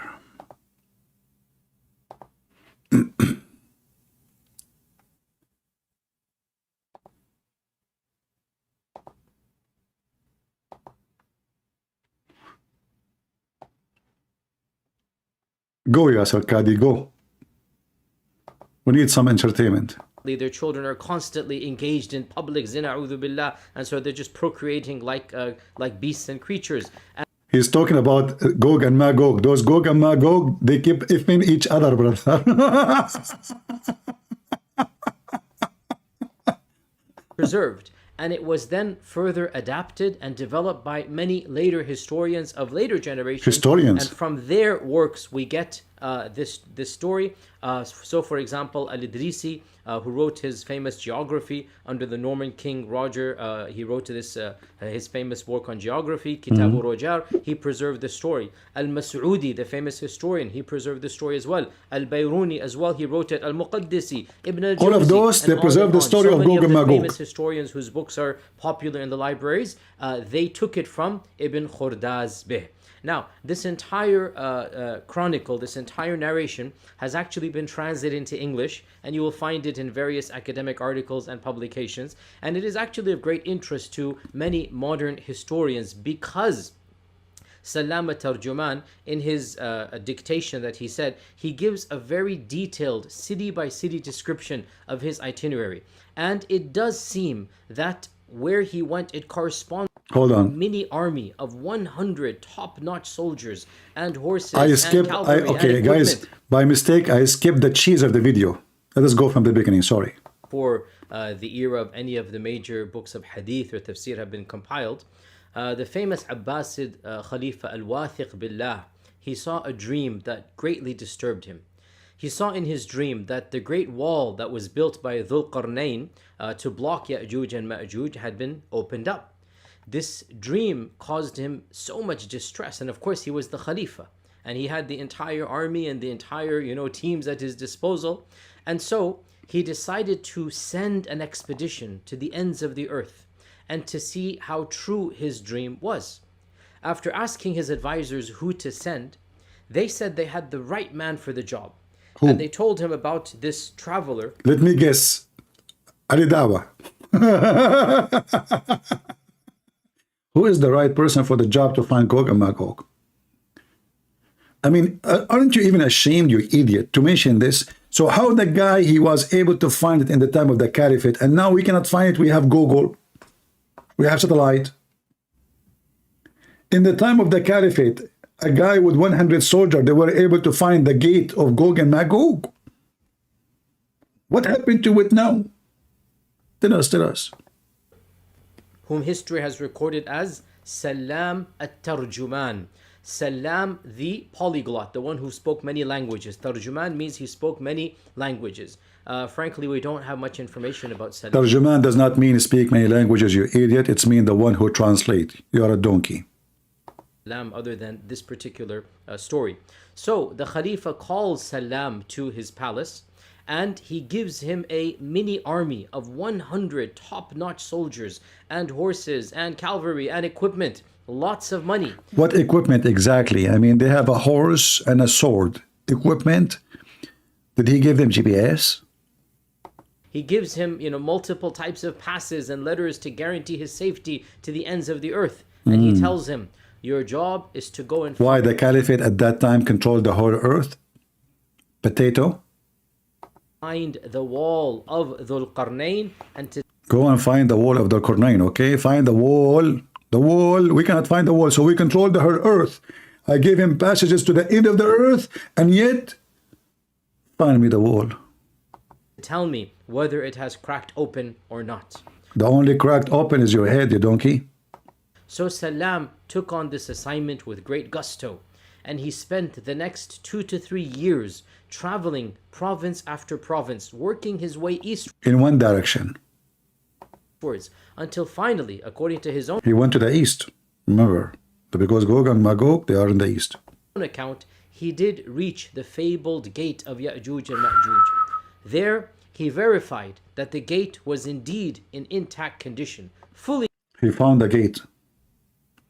You know, okay, as long as there is a gate, he did not see people. There's no guards. There is no nothing. There's just a gate. And by the way, I thought Zulqarnain, he built a wall. There's no gate. Since when there was a gate? Where the gate is coming from? In which story? I mean, it's obvious this is stupid because the Zulqarnain, according to the Quran, he built a wall, not a gate. He found the gate. fortified, no holes in the gate. And to prove his point, he carved out a small piece of the wall. How come this wall is so hard to conquer, to make a hole in it? And those people for thousands of years trying to make a little tiny hole, but this guy was able to curve a piece of the wall. He just arrived there, and now he can take a piece of the wall. Maybe from the other side is harder. And he brought it back to the palace in Samurra or Surra Marra'a. Surra He brought Marra'a. it back to the Khalifa, and he said to him, I saw the gate with my own eyes, and it is fully intact. The Khalifa was so happy and impressed with him that he promptly awarded him and all of the remaining crew Obviously, this caliphate is a donkey. No wonder later they kick him out and they made him shish kebab. massive treasures, and ordered Salam to dictate his chronicles to a minor historian at the time, who eventually became a politician and in a later generation became a vizier for the next Khalifa. And this historian is called Ibn Khurdazbeh, or according to another transliteration, Ibn Khurradazbeh. And so Ibn Khurdazbeh, or Ibn Khurradazbeh, he wrote a book which is still extant to this day. It is called Al-Masaliki wal-Mamalik, the book of routes and the book of kingdoms. Al-Masaliki wal-Mamalik, the book of routes, how you get to place, and the book of kingdoms. And through Ibn Khurdazbeh's work, this legend or this tale or this story was preserved. And it was then further adapted and developed by many later historians of later generations. And from their works, we get this story.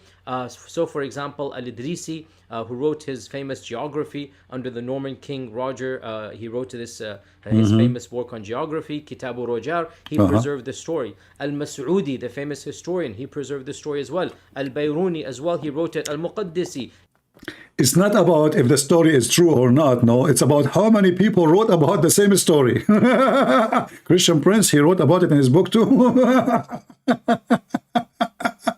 You know, the Abdul, he think if he mentioned that there's many people wrote about the story, that will make the story true.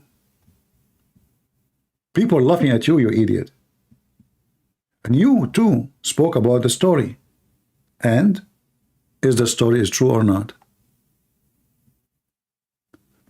This is the same guy who made videos later. He says, if you believe in this, you know,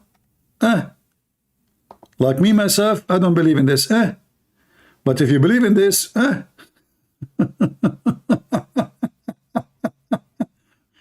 Do you believe in this? Day. The same guy.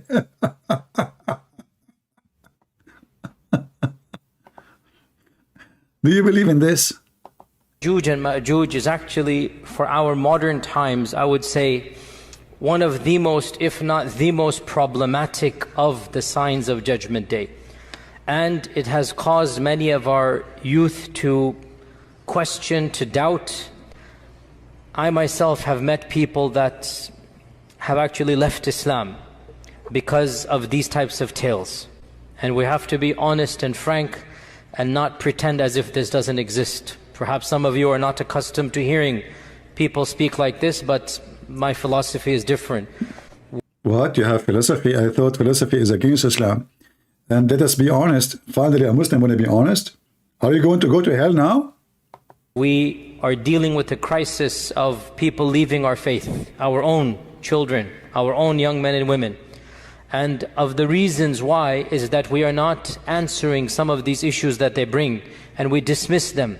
The issue of Ya'juj and Ma'juj is something that doesn't just occur in the hadith. It is explicit in the Quran. It is. Standard medieval interpretation of Ya'juj and Ma'juj is the following. This is what you find in Ibn Kathir. You find it in the tafsir literature of As-Samarqandi and of Al-Tha'labi. And basically, this is the mainstream interpretation for our classical and middle ages of Islam. If you look at any book of tafsir, any book of history, the notion was the following. Ya'juj and Ma'juj are a bizarre, exotic tribe in the nether regions of the world that have been trapped by Dhul Qarnayn thousands of years ago, and they're still trapped to this day. That Ya'juj and Ma'juj are a living tribe, blocked to this day behind the wall that was built 4,000, 5,000 years ago. That wall miraculously is still there. People can see on the one side, and on the other side you have these savages that Allah knows how they're eating, drinking, replicating, whatnot, and they're still there for eons and eons and eons. Eons.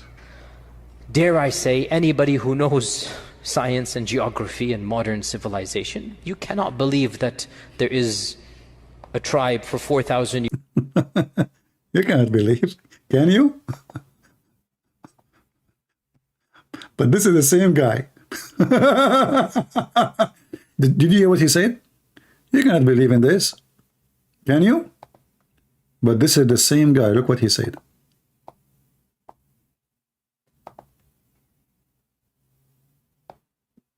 A Muslim made a video. This is a Muslim video, before and after.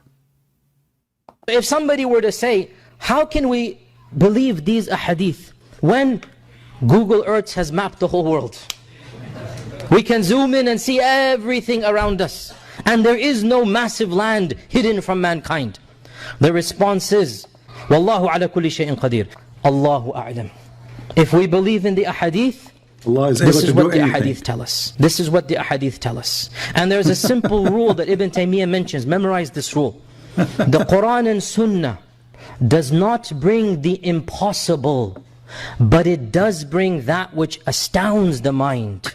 Is it impossible that somewhere underground Allah has thousands of people living? It's not impossible. It's not impossible. It's not impossible. The same guy. It's not surprising that our medieval scholars believe this type of stuff. Now, obviously, dare I say, anybody who knows science and geography and modern civilization, you cannot believe that there is a tribe for 4,000 years trapped behind a wall. The Quran and Sunnah does not bring the impossible, but it does bring that which astounds the mind. Is it impossible that somewhere underground Allah has thousands of people living? It's not impossible. It's not impossible. It's not surprising that our medieval scholars believe this type of stuff. Now, obviously, dare I say, anybody who knows science and geography and modern civilization, you cannot believe. You cannot believe, can you?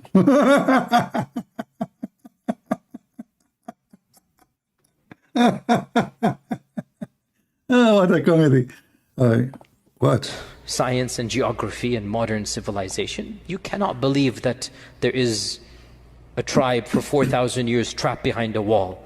I mean, if you believe this, that's your position. I cannot believe it. I'm just being, I cannot believe it. The same guy in different place, he says this Allah he do it. He can do it. Allah he can do it. You know?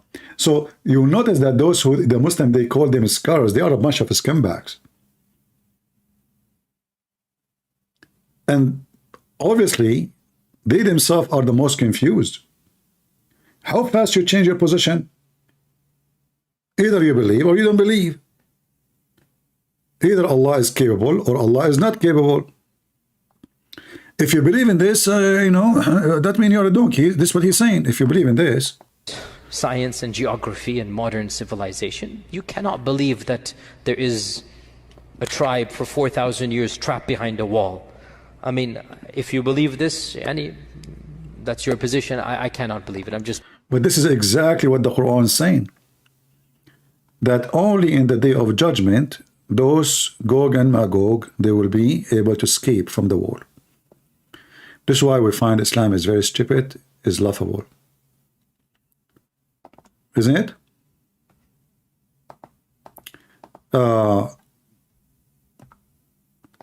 I don't see really any update about the war to share with you. There's nothing really important happening, obviously. In the coming few days, it's just politics and politics and politics. And I think what the Israeli army is doing now is picking up their cherries as a target. They are taking their time, you know.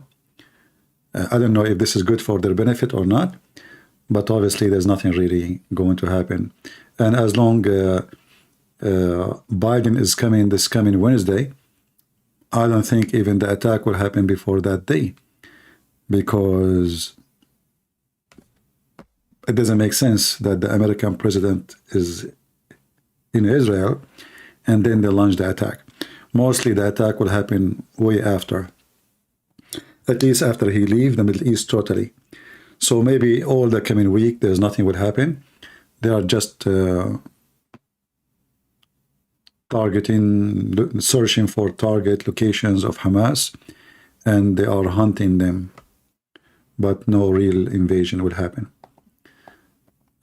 I know that many, they want that to see it happening, but must be there is a reason. I hope it's a wise reason, not just a cowardly reason of Netanyahu doing politics, not negotiating with the terrorist. I will not be surprised, by the way, if this government of Netanyahu negotiate with the terrorist, because he is really nothing but a politician. He is not a leader. He never was, and he will never be. So we will see. A true Arab Abduls don't take other races of Abdul as Muslims. No, this is not a true. But Arab Abdul, he believes he is supremacist. This is why the other Abdul, they have to speak his language, pray to Allah in his language, for Allah is the God of the Arab. But do the Arab Abdul accept non-Arab as Muslims? Yes, they do. But they don't believe that they are, the Arab are the supremacist. They are the white supremacist. This is why every Muslim, he have to follow the Arab Abdul, not the opposite. If a Muslim want to make himself a decent Muslim or someone to follow, what he do? He dressed like Arab. Look at Yasser Qadi, what he is wearing. Look, any of them, you know, the second they want to make themselves a level to be a sheikh, they have to dress like the Arab, even though he is from Pakistan, Afghanistan, whatever. So they have to dress like Arab, they have to assemble themselves like an Arab, they have to use Arabic names, and they have to use Arabic words in order to be legitimately accepted to be scholars. Right?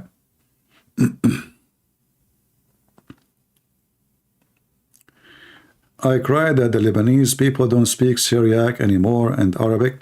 Well, in the churches until now they speak Syriac. especially in the Catholic churches or Maronite churches in Lebanon, they pray in Syriac. But I agree with you, few people, they are less and less people speak it.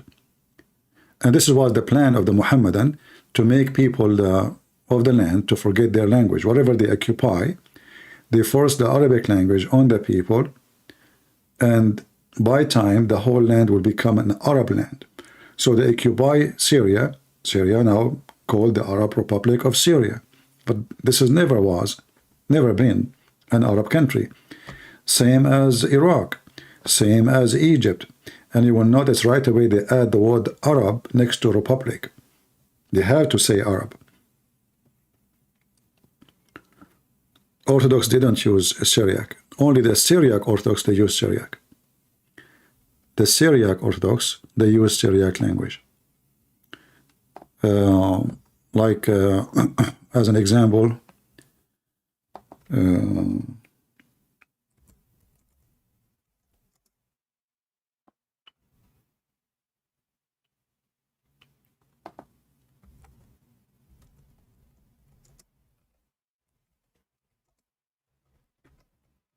I will show you.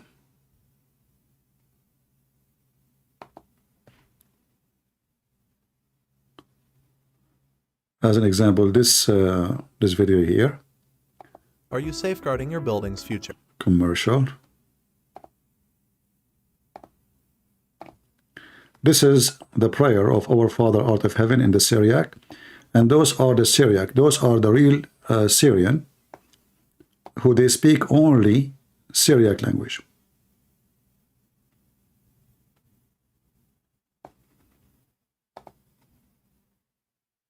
ابكي ابكي وباكي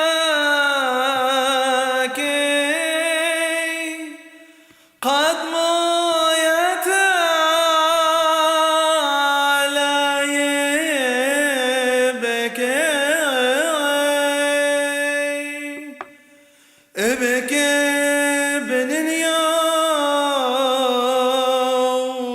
بما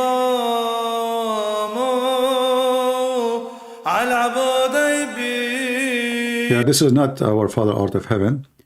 Let me find it, our Father Art of Heaven, so we can play it. Give me a second. But this is a Syriac monk. Let us see.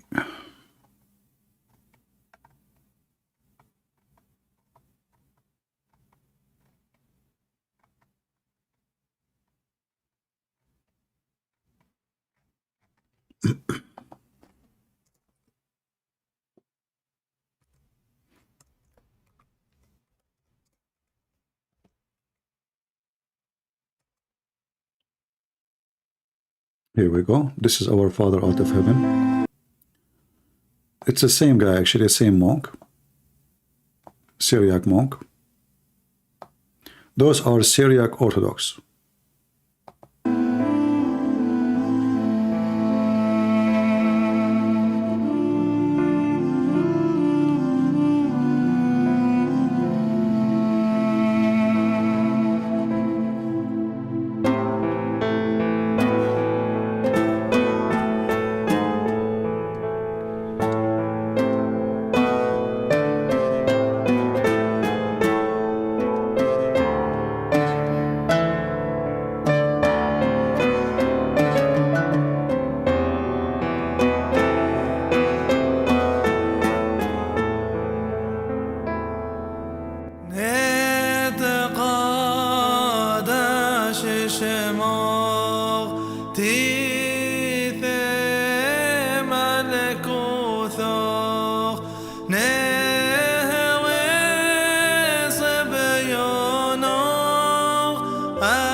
Oh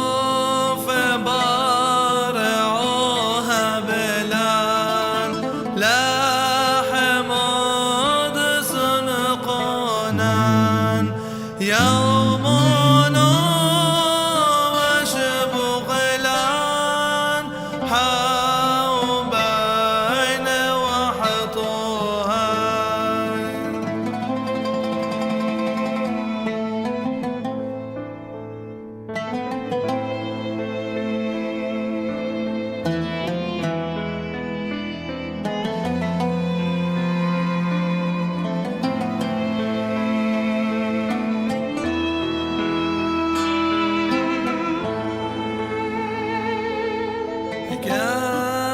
كانوا ضف حنان شباقين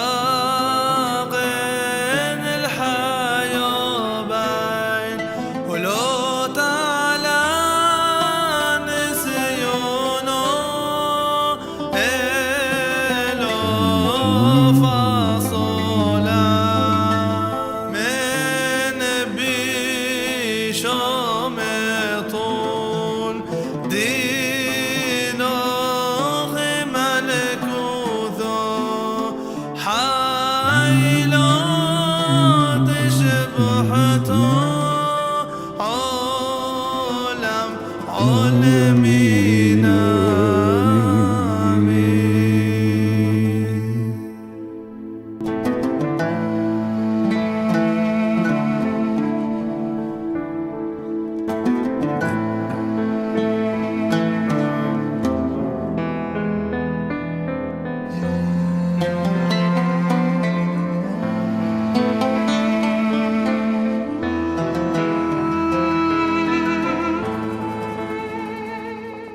All right, this is the link in case you want it.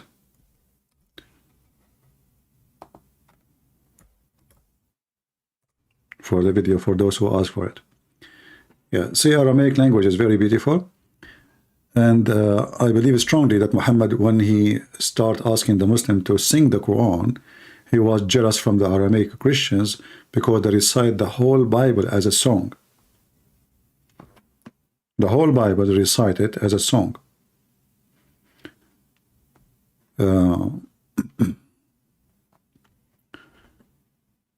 So he was, even the Quran, when it's written, you will find that those Arab, they are not really, they are not into books. They don't have books really.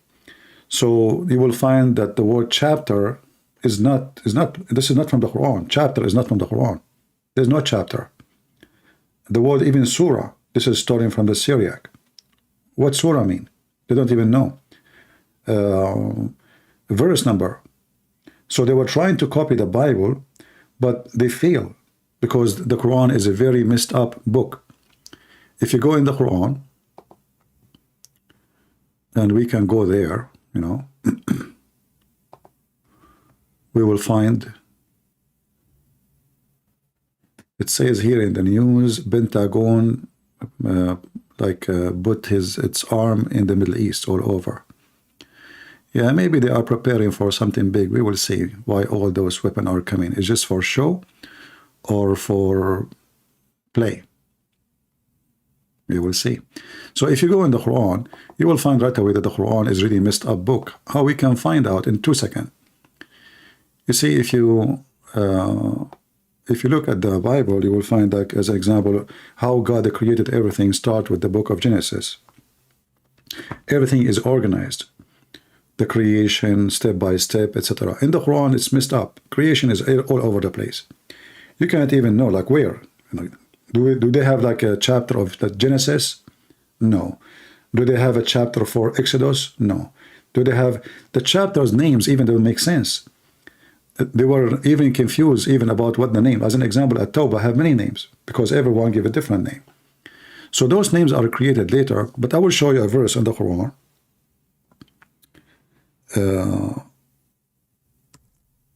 Clear evidence that the Quran is somebody made it up together, put it together, and he put it in a very funny, stupid way. This is chapter 5, verse number 3 in the Quran. Chapter 5, verse number 3. Here it's talking about food. It's forbidden for you this food and that food and that food. And then here suddenly you find this. It says, this day I have perfected your religion for you, completed my favor upon you, and have chosen for you Islam as your religion. This verse, to be accurate, it had to be the last verse in the Quran, because this verse confirming that today Islam is completed. The favor of Allah is completed. And it's like the end, you know, the end of the movie, the end. But right away, you will see that there's a verse after speaking about food again. But as for him who is forced to severe hunger, he can eat pork. Are you with me? So in the beginning, he's talking about eating pork, etc. You cannot eat this, you cannot eat that. And then suddenly, this day, I have perfected your religion. So the religion is perfect based on this. All the chapter after this sentence are false. Because you cannot say Islam become perfect today. Today, you know, he mentioned even the day. This day. I perfected for you your religion. That means nothing is missing. All the teaching is there. But this is a chapter 5, verse number 3. This is the beginning of the Quran. The only way for this verse to be accurate is to be the last verse in the Quran. To say today, I completed my teaching for you. Now you know everything. Islam is perfect now for you. So you have no need to seek any more knowledge. But they have it in the beginning of the Quran. So obviously, the one who put the Quran together, he inserted this verse in a very, very wrong location. Right? It's a clear evidence. This cannot be. Actually, even many Muslim scholars agree that this is the last verse Muhammad he received from Allah. So how it is here? Who is the one who made a mistake? Same time, if Allah gave Muhammad Quran in a certain order, who are you to change the order which is given by Allah? The Muslims, they claim that the Quran never been changed. At the same time, they agree that the Quran, according to Revelation, is not the same as the Quran we have today. So who is the book author?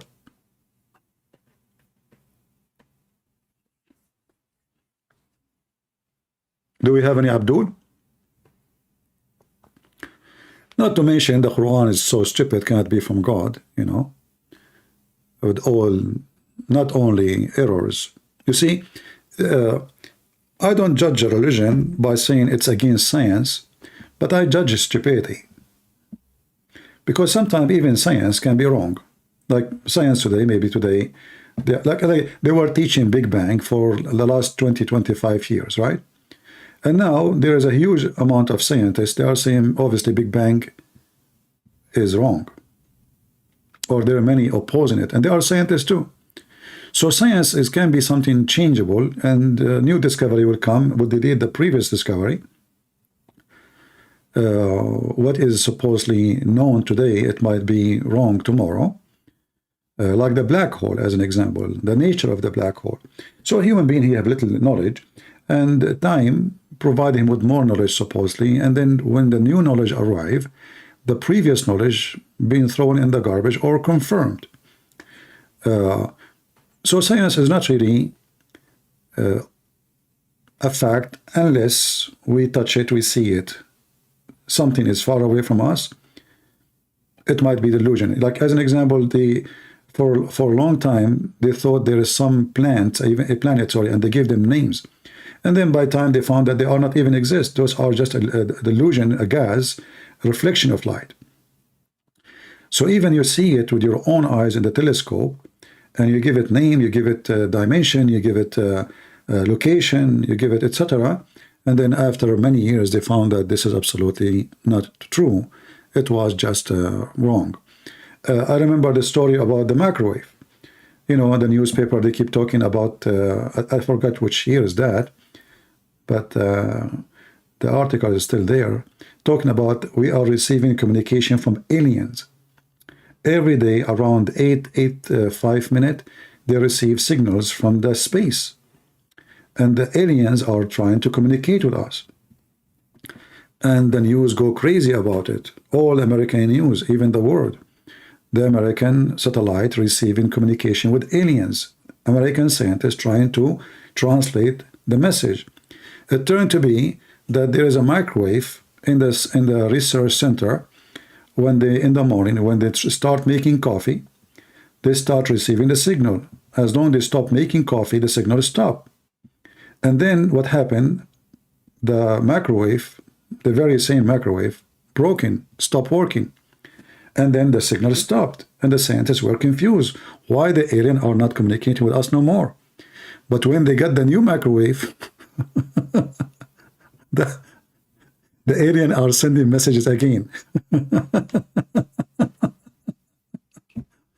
So this is science, this is supposedly, those are the top-notch scientists in the country, and it was a microwave. They are making coffee, and then that microwave is making signals, and they thought it is the alien, and that's it. They are communicating with us. So thanks to the coffee and the microwave is broken, otherwise we will still until now think that we receive a message from an alien microwave. Yeah. So we don't go blindly with science. But there's certain things, it's a fact. We do not need really to, to go around it, like the earth isn't flat. The earth is not. Things we can feel, things we can see, we can, like now, until now, actually, they don't even know what is inside the magma. So every day there's a new discovery.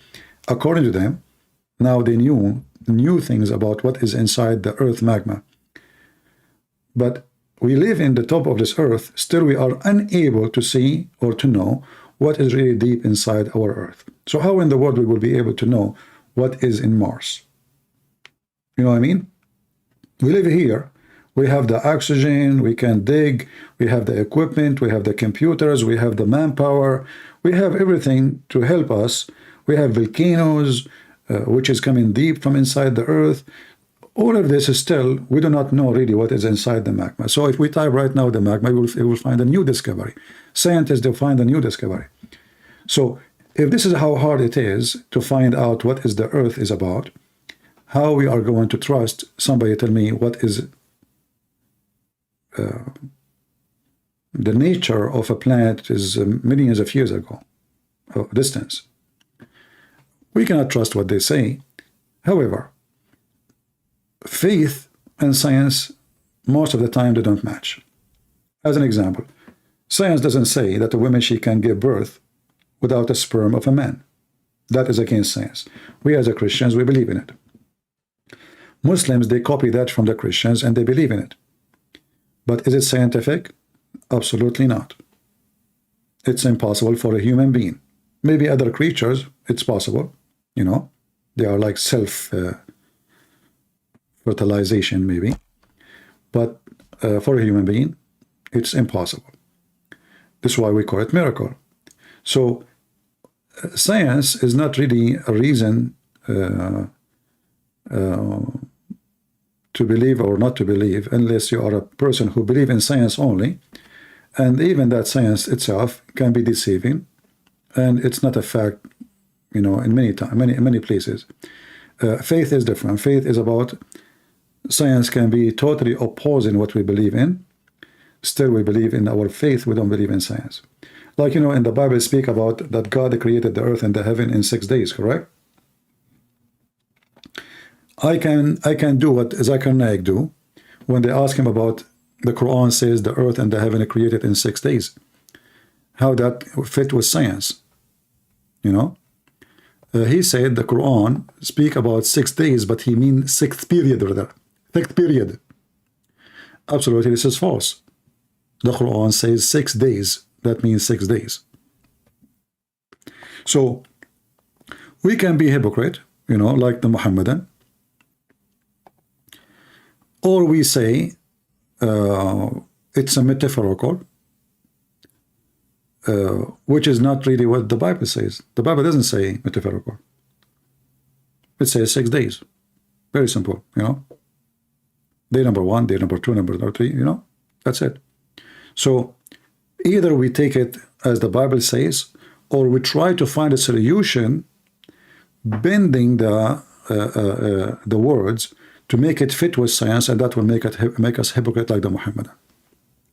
A person who have faith, you don't care really what people say and what science says. Same time, I don't really agree with anything in science when it's come to the creation, because most of it is a theory, not a fact. Like, as an example, the Big Bang and other things, or evolution. If what they meant, like you used to be something, you become something else, that is very funny and very silly and very stupid. Monkeys is still monkeys, birds still birds, fly is still a fly, spider is still a spider, and nothing changing. A human being thousands of years ago is still a human being, the same as today. And we are not seeing any change, nothing changing. If a human being can, if the evolution based on I can change my body to make it fit with my needs, well, I need to fly. A human being is struggling to make airplanes or airplane taxi. Obviously, human being, he loves to fly, but still we don't have wings with all the desire. You know, a human being, he decide to be male and female. How you can do that? How you can decide that I'm going to design myself for the coming thousands of years or millions of years, and I will start from now making a change in the body, and then after millions of years, those cells will be creating a male private part and female private part, and they match together in size and in technical action. All of this is something like silly and stupid. It's impossible, because if the body is in control of the change, then we have to agree that this body have a brain which is can plan for the coming billion year, not a million, because it take, according to them, millions of years, if not hundreds of millions of years, to make that change happen. So, and if the need is the reason for the change, well, they don't, then there's no need. Why? Because as long as they are able to multiply, let's say we have two cells or one cell, and the cell is able to split itself and multiply. So what the need of a male and female? There's no need. It's already multiplying. If this is the reason of evolution, is the need. As long I can multiply without sex, then there's no need for sex. And then you add to that the pleasure. I mean, how you can add the pleasure to the machine? You know, like, because the pleasure, if you think about it, is made to encourage the creature to do the act, because he's seeking the pleasure more than the benefit of it.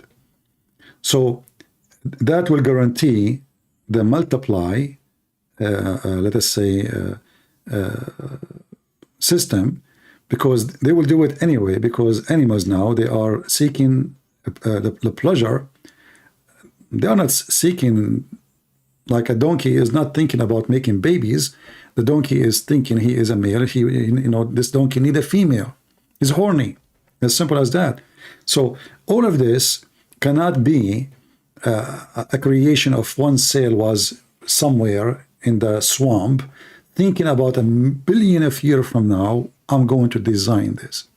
That even itself is not logical, it's stupid. Right? And as long as they believe in logic, then this is against logic. Right? Will you continue teaching Arabic? Well, I have my Arabic page. You can learn Arabic without me. You have the class there. Just repeat it. Practice. You can learn Arabic by yourself. All right? So, you know, you after you study very well science, and most of us, we are educated, we have degrees. Some of you have a, you know, maybe bachelor degree, maybe some of you, like, you have a middle, just high school. Some they have a PhD, some they are doctors, engineer. But you will find that it doesn't matter how much educated you are, you'll find that the logic of science about the creation is not logical.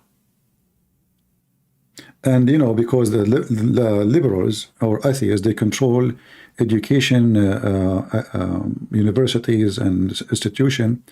If you are a person who want to do PhD against evolution, they will not even accept you. They will cancel you. They practice science terrorism. It's not only Muslims, they practice terrorism. Atheists, they are terrorists, the same as Muslims. The second you say something against what they call science, they cast you out. You will not be accepted to teach PhD, or to be a professor, or to be in a school, or to be in a university, if you don't agree with their science. If you are a scientist and you don't agree with their science, they will cast you out immediately. So this is why you will find that the terrorists, the atheists, they are in control of all academic institute, because if you don't agree with them, you are out. Very simple. Have you ever seen somebody? There's many scientists. If you search right now in Google, in YouTube, you will find many scientists. They disagree with those theories, but they are not professors. They will not let them be professor in any university.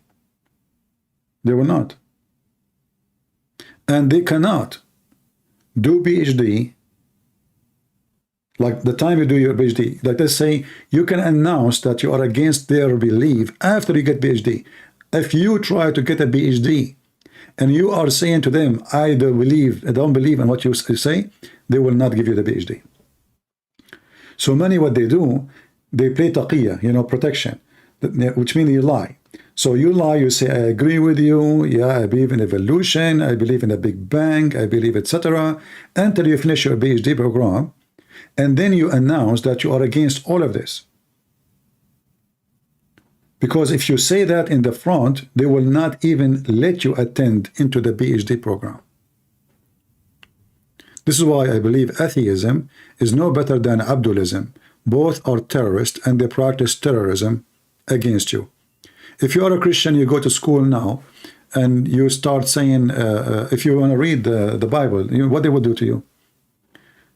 You cannot even wear a t-shirt in elementary school, have the name of Jesus in it.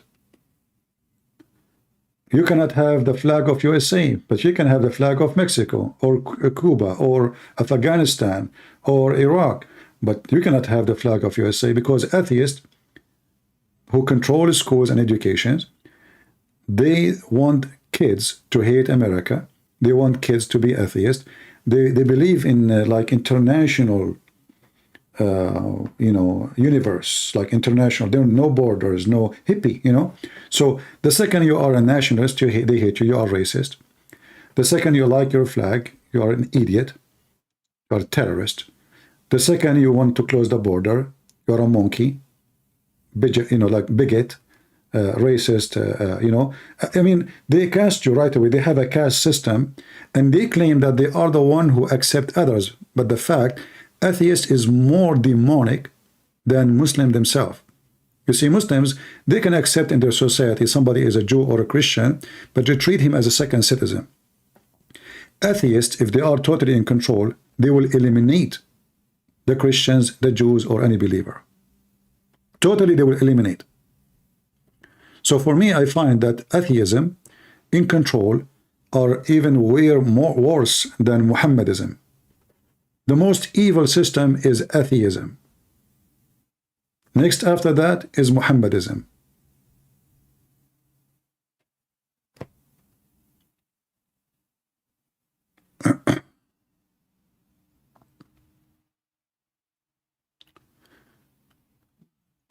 Amy Hijab, he said, ISIS is an Islamic sect and they don't respect Sunni Islam. Who cares? This guy is a kid. He can say whatever he wants. Muhammad Hijab. Muhammad Hijab is in his place now. He became famous because of Mr. David Wood. May Allah bless him. This guy is a street boy. What is the education he have about Islam? Nothing. Nothing. The guy he is talking about, Sunni, who is Sunni, he is not a Sunni himself. He don't believe Allah have a hand. All Sunni believe Allah have a hand. He don't believe Allah have a foot. All Sunni believe Allah have a foot. He's the last one to claim to be Sunni.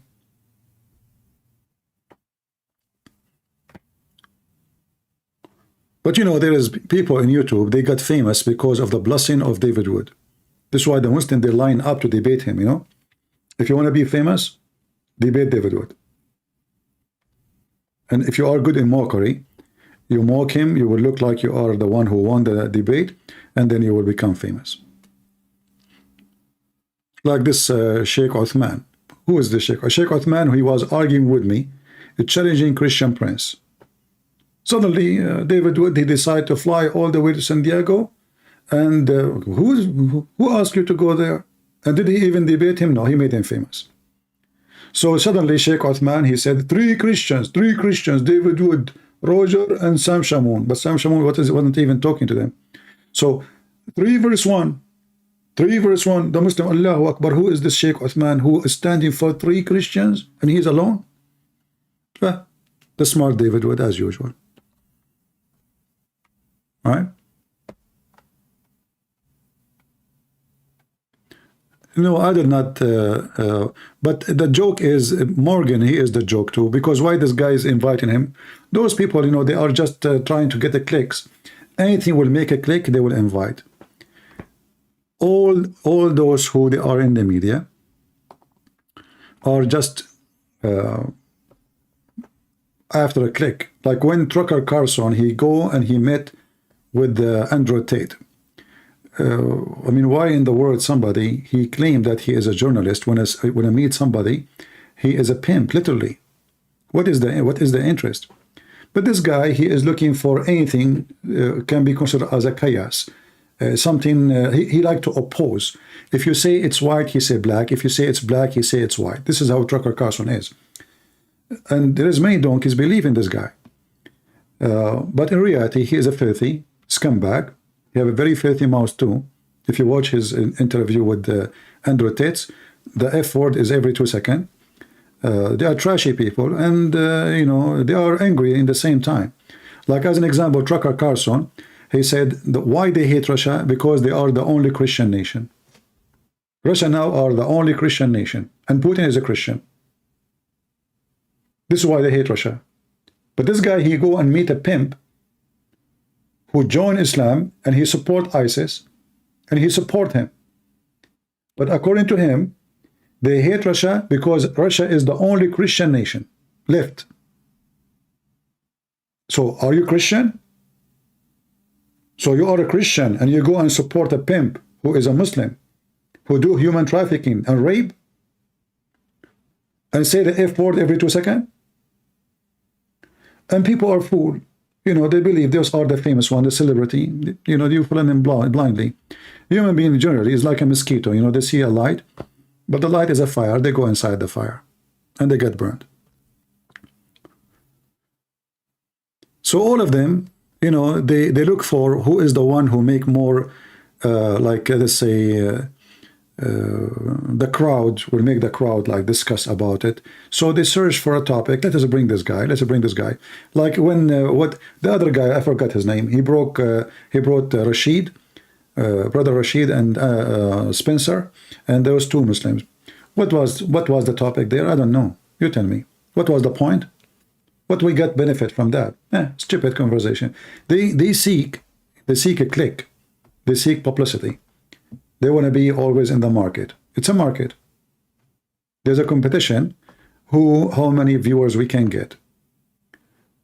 So we invite people we should not invite, just for the purpose of making the crowd talk about it.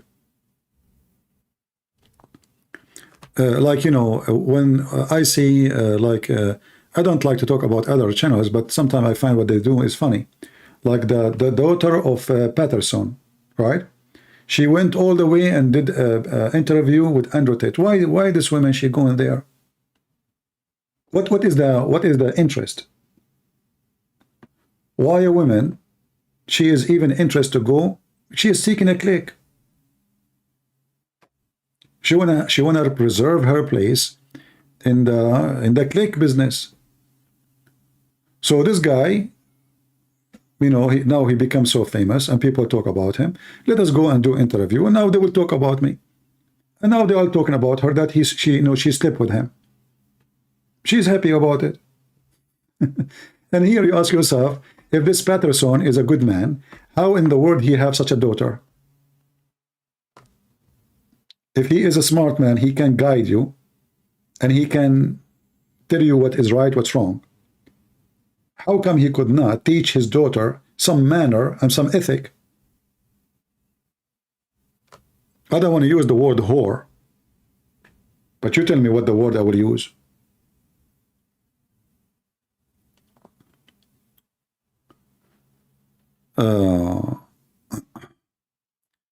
I a reserve soldier? No, I am not in reserve. No. But I will be happy to go to war again if they need me. Actually, I was thinking to go and go to Israel, but because I'm an Arab, I don't think they will trust me. You know, I don't think they will trust me for a second to hold a gun between them. Right? Otherwise, I don't mind really to join and chase some potatoes of Hamas.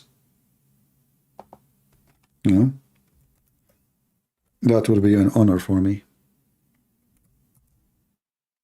But I know, because I am, you know, I'm not, what we can say, you know.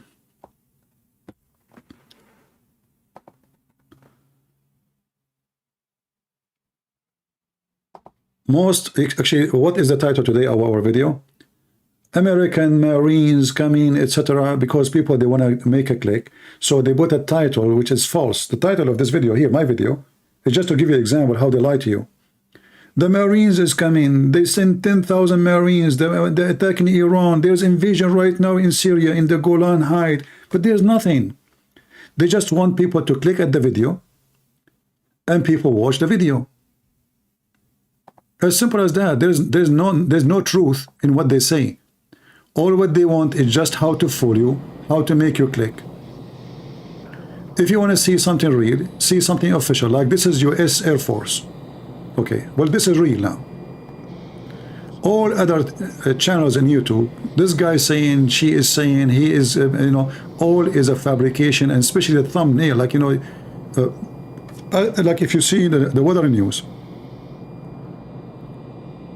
The weather news. Little flood in somewhere in the middle of nowhere. They put for you an image which is absolutely false, Photoshop. The whole world is collapsing. The elephant, I saw an elephant flying in the top of a tree. In the thumbnail. How in the world the elephant is flying? Because this is what people want, you know, people, they want, you know, exciting news. They want something hot. You know, you have to make them like to click in your video by even giving false news, false videos, false anything false. And people, they don't care. They want to watch. You know, just give them something, anything.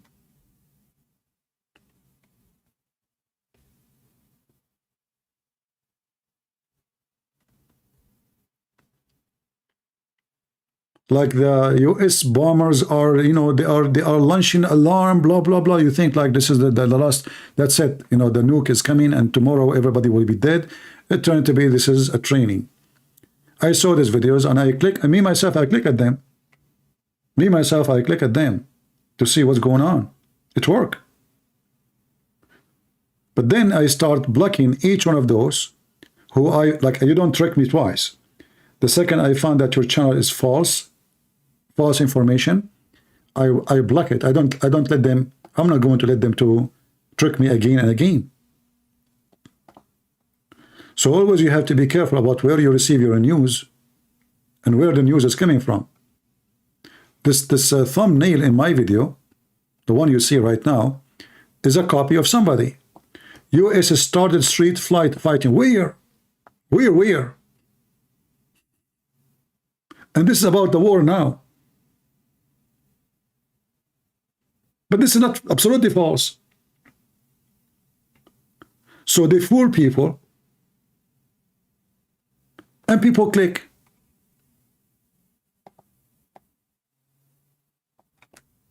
I advise you always, if you see a channel giving false news, especially it's obvious false news, block it so you don't receive from them anything anymore.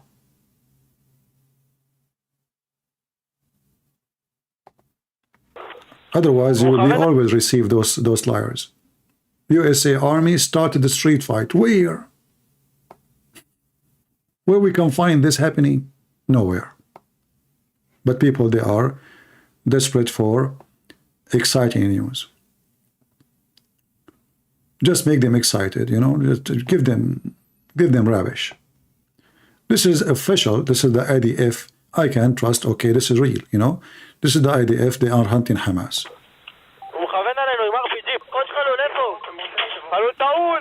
Abatoon. Get him, get him. Bye-bye.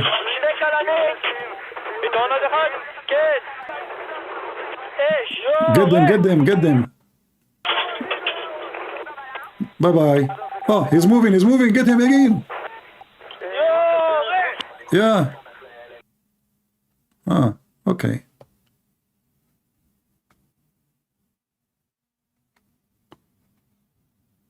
Warning. And then, you know, you have YouTube. YouTube, only Christian Prince videos, they are haram. I kept receiving from YouTube, we found that your video is not good for underage. What underage? I mean, those videos are only in my channel. It's not good for underage.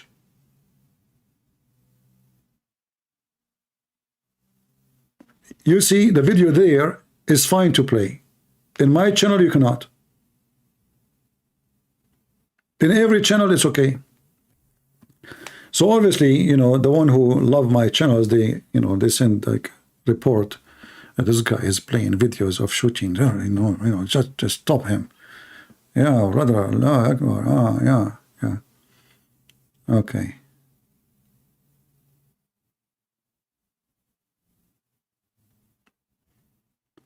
What he can say, right? Warning. The following video contain images that some viewer may find upsetting.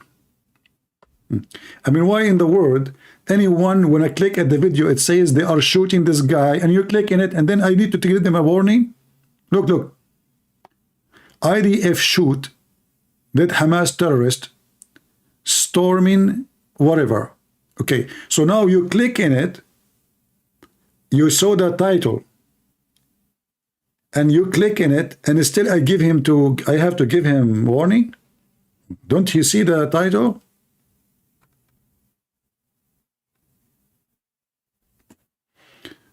Hey, my friend from Ghana, how are you doing? Like, there is a guy who do hunting, and he was you know, taking the fur of the animal. I forgot which animal. So people reported him to the Hamas of YouTube. You know, YouTube is a Hamas too. Terrorism of Hamas. So, I mean, the guy, he do hunt. So now he cannot. He can imagine, guys. I mean, imagine how stupid the world is today. We eat meat. We sell it in the stores. We make barbecue. Beef, pork, chicken. We have them pieces. But you cannot put it in the video. Look, what the heck? What's wrong with those people? Once I went to Amazon to buy poison for a mice. I was away for some time from my house, and I found a trace of a mice in my garage. So I went to Amazon searching for mice trap, and then I saw a review. I can make a book about it. The guy, he was talking about how much pain he felt when he saw the mice being tortured by such an evil, disgusting trap. The guy wanna kill the mice, and now he's merciful. And he was writing, this trap kill mice in any humane way. And this is what we see today, by the way. They want you to kill Hamas in a humane way. What does that mean? I mean, are we going to kill them or not to kill them? You know? So the review, the guy is like, you know, I was laughing. Man, what the heck would this guy? What this guy would do if a criminal come to his house? What kind of a man he is? And now they are talking about how to go in a humane like the war a humane way. I mean, those guys are chopping heads, raping babies, killing women, and then we want to do humane killing? What does that mean?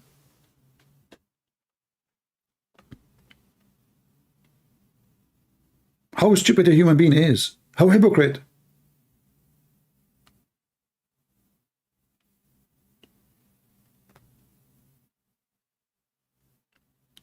So killing is not a problem. Humane killing?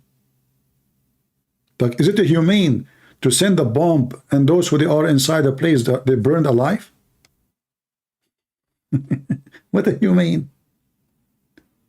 This is what the bomb do.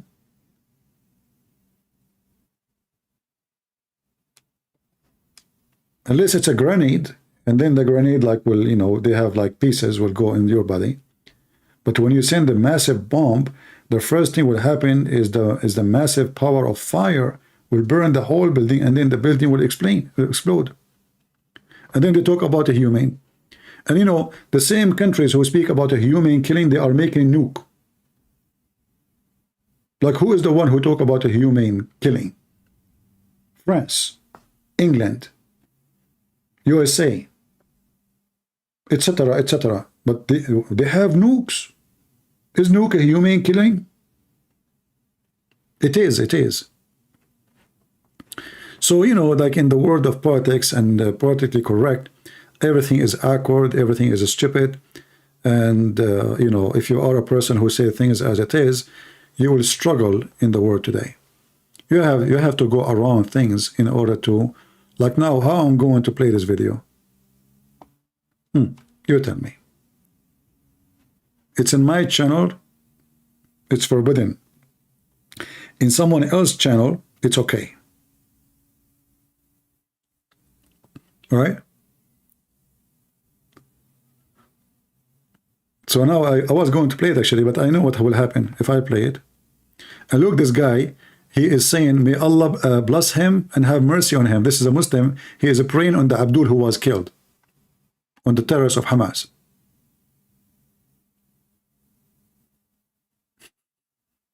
This guy in Arabic is praying for the guy.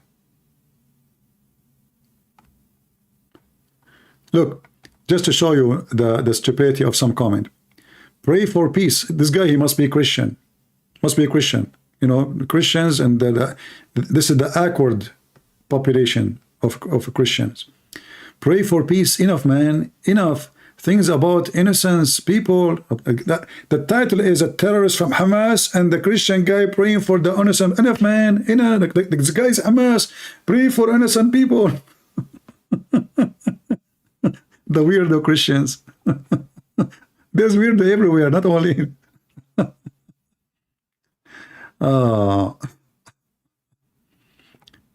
Look, this guy, he is saying comment are turned off, but he is making comment. How in the world comment is turned off, you idiot? And you are complaining that comment is turned off. If comment turned off, you will not be able to type underneath. Potato. All right. Oh boy. The comment is more hilarious than the video itself.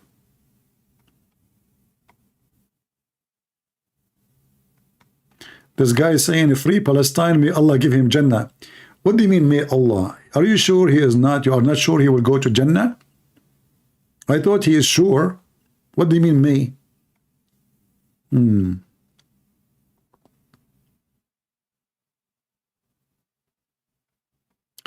We are actually horrifying, shocking in that Iran and Pakistan were massively celebrating up and down their country, like, you know, they are celebrating the death of the Jews. Why you are shocked?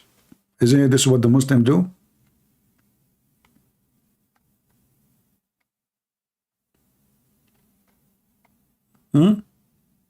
Sometimes you find the comment are very, you know, funny. Why you are shocked? This is what they are Muslims. What the Muslims do.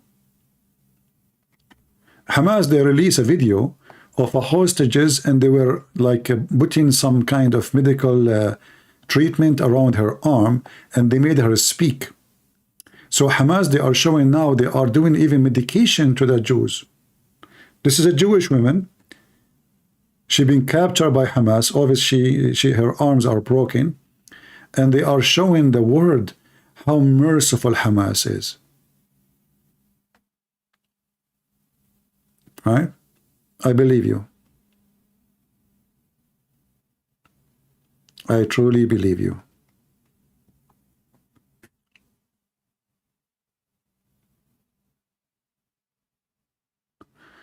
There is a flood in Tel Aviv. Well, there was no rain to be a flood in Tel Aviv. How the flood happened if there's no rain?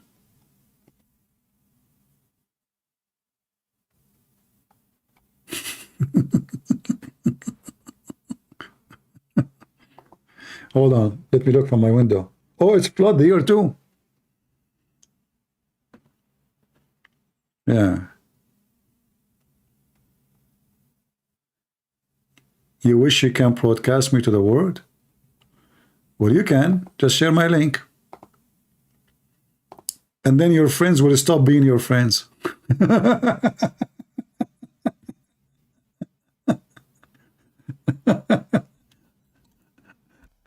How dare you to post the link of this guy? How dare you? Huh? Look how nice Hamas is. They are giving medication to the Jewish girl. How beautiful. Do you see? They are even fixing her arm. They broke her arm, but they are fixing it now in front of the video. Yeah, we will see. Scumbags.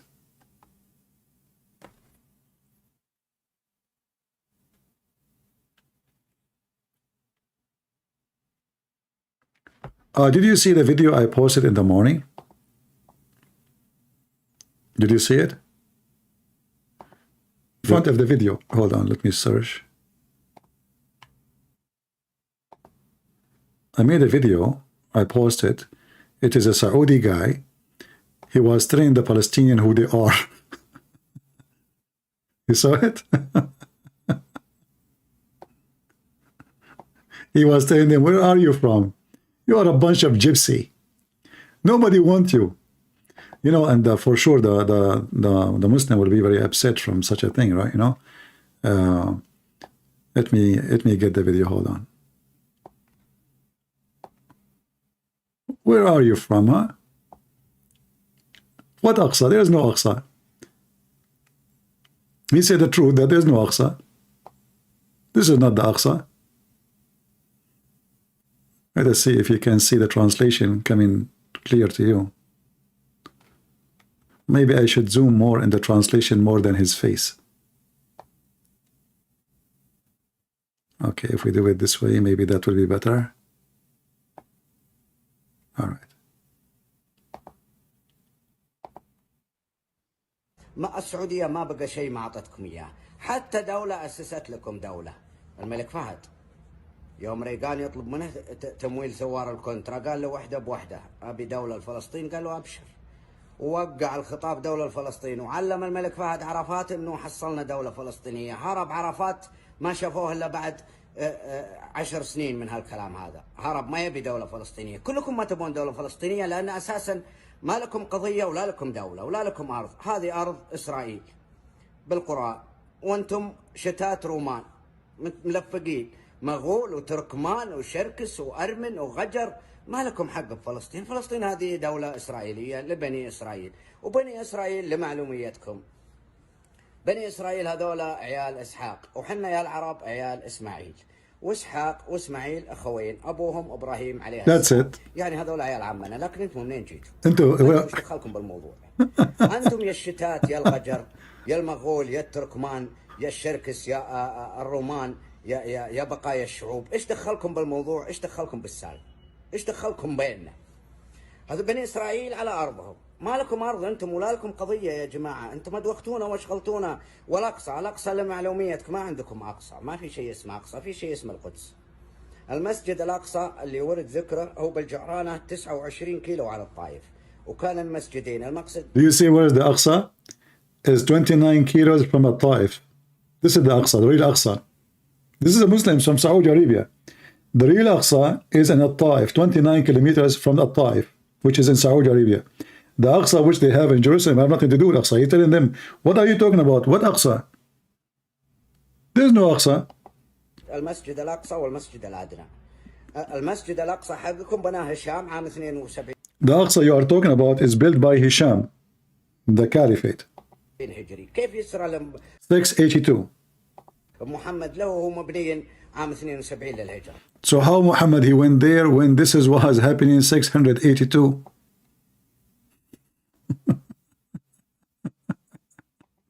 يعني بعد وفاة محمد ب60 سنة.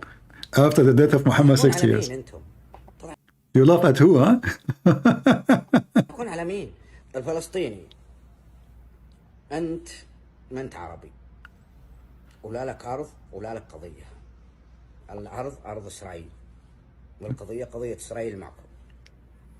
كان إسحاق شامير ورابين وشارون وجولدا مائير والثاني والله ما ادري شو اسمه. هذول كانوا أبطال. تدري ولا لا؟ لكن You notice here that the one who was aggressive to deal with the terrorists, did you hear what he said? Did you hear what he said? He said those are heroes, أبطال. هذول أبطال. Golda Meir, Shamir. He called them heroes. Why? Because they have no mercy on the terrorist. And this is what I'm telling you. Those people respect only the one who is aggressive, the one who is not doing politics, the one who do bring victory to his nation. Not like Netanyahu. And he will call Netanyahu now, he will call him coward. The same as I say always, Netanyahu is a scumbag, not only coward, he's a corrupt man. So the previous leaders of Israel, way different from what we have now. Now we have a leadership of politically correct. The previous prime minister of Israel, the liberal, he went in the front of the United Nations and he said Prophet Muhammad never taught against Semitism, never taught against the Jews, never taught violence and hatred against the Jews. But is that true? False. So all of them, they are saying the same thing. Islam does not teach this. Islam does not teach this. But all of us, we knew that this is absolutely a lie. The previous leaders of Israel, they never kiss asses of anyone. The leaders we have now in Israel, they are ass kissers. This is why nobody respects them. This is why Hamas, they flourish with them.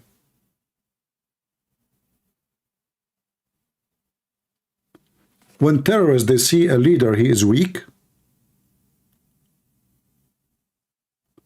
they flourish.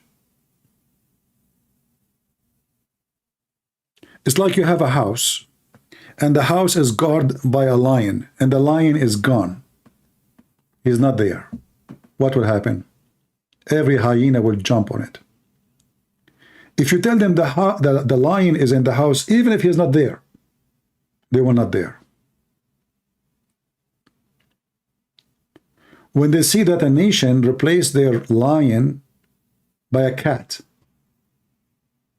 all the dogs will come.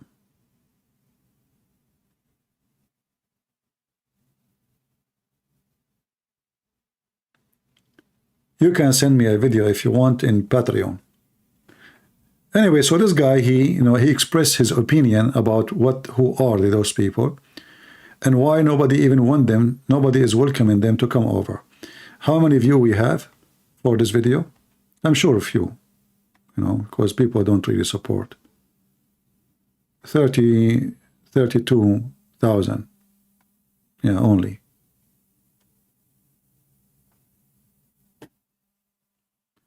Yeah, and don't be deceived. Don't think that those people love the Jews. No, they don't love the Jews. But they are so done with so-called Palestinians. You see, if you are a Christian and you say Palestinian, Saudi, they don't have a problem with you. If you say you are a Muslim Palestinian, they have a problem. There's something you need to know. All Islamic countries,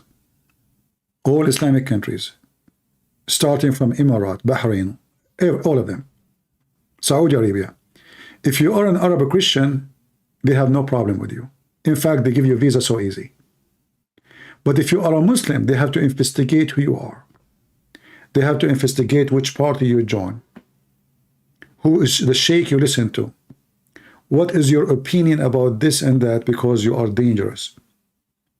This is why you will see that in Emirat, they have always to maintain a special ratio of how many Muslims who they are employees in the country.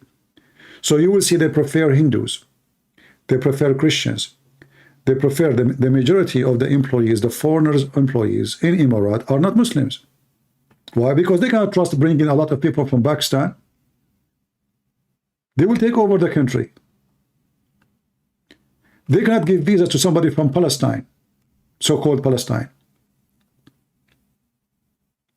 They cannot trust Muslims from Egypt.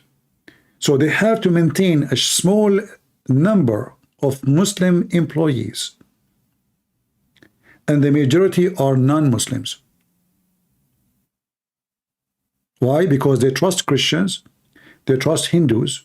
They come in just to make living, do job, go back home. But a Muslim who is in Pakistan, he claimed that Emirat belonged to him. A guy who lives in Afghanistan, he want to tell the king of Saudi Arabia how to run the country. Do you see the difference? Why they don't want Muslims?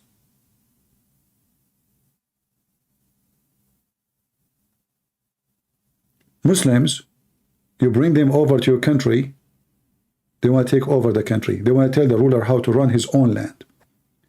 They want to even tell the citizen how to live, how to eat, how to drink. That's why nobody wants Muslims. Muslims don't welcome Muslims.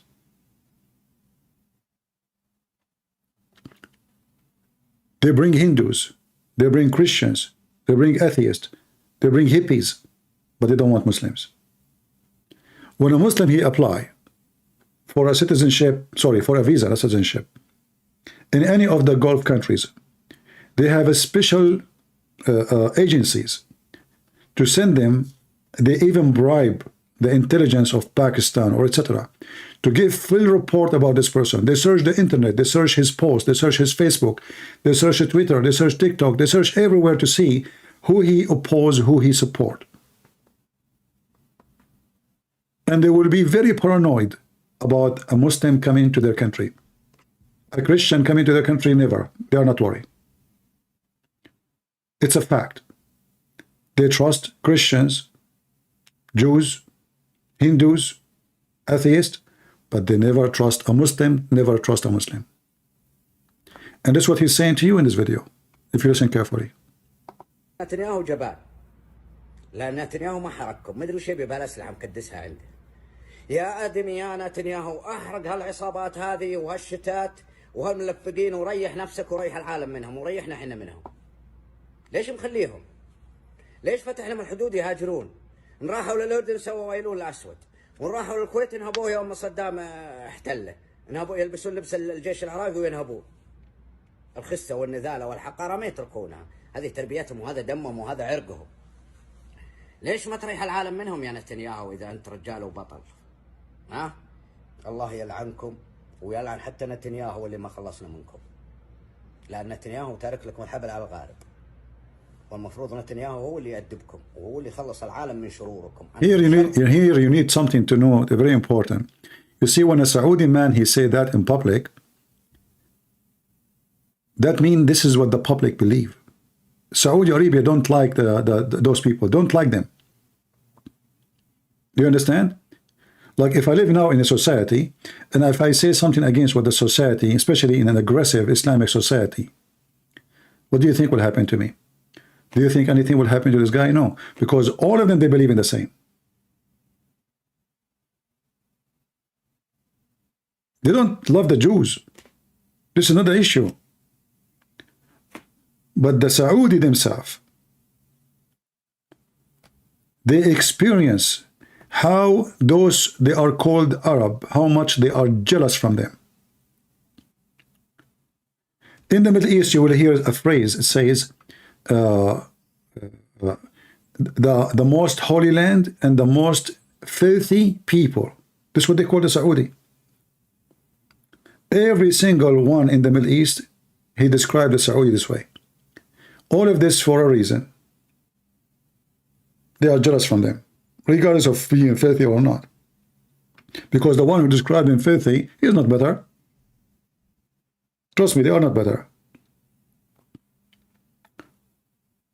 So since the Saudi, they became rich and wealthy, all those Middle Eastern countries, they start like making fun of them, insulting them, describe them in a very horrible way. But in reality, they kiss their ass to go to Saudi Arabia and to work there. And then after they give you a visa and you make money and you come back, you spit at the Saudi. They are bad, they are disgusting. As long as they have money coming from those countries, when they go there, they salute them, they call them yes sir, they work for them as a driver, they work for them as a farmer, they call them yes sir. After they leave or they kick them out, then they spit at them. If you ask now in Pakistan, what do you think about Saudi? I assure you, they will say a million F word to them. In the same time, if you say to him after 5 minutes, do you like to have a visa to work in Saudi Arabia? He said, please. Please. What do you think about the ruler of Emirat? Oh, he's a kafir, he is, A'udhu billah, he allow nightclub, etc. Okay, you say to him, do you like to work in Emirat? Please, do you have a job for me? Take me. Please, can I go?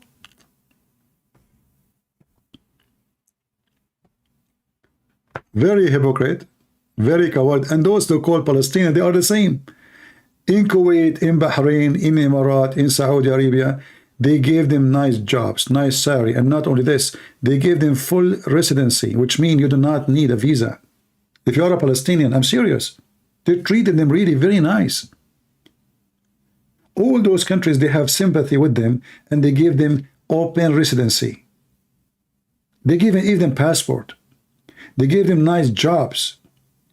They don't pay for school. They don't pay for medical. They don't pay for anything. After that, after all what they did to them,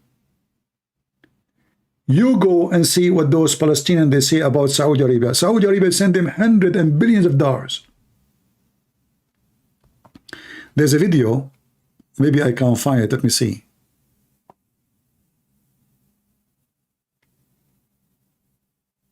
A video of a Saudi. He went to Jerusalem.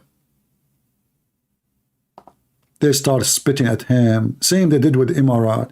They start making fun of the Emirat, insulting the Emirati.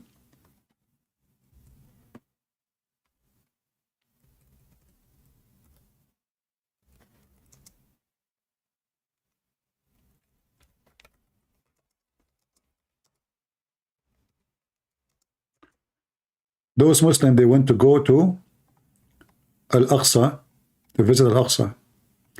What the Muslims they did to them? They spat on them.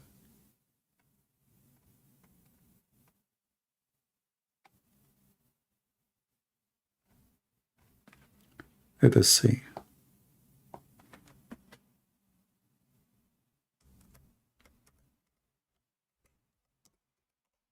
Let me search in Arabic.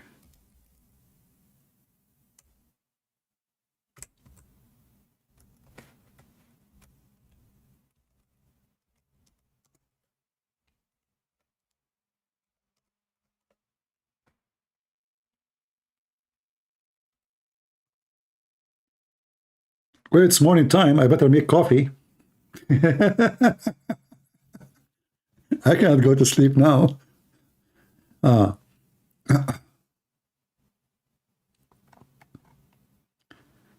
us see.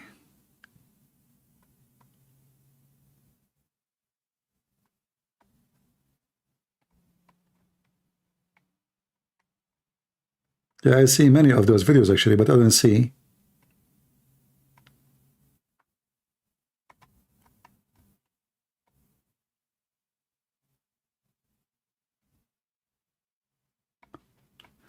I don't see any translated in English.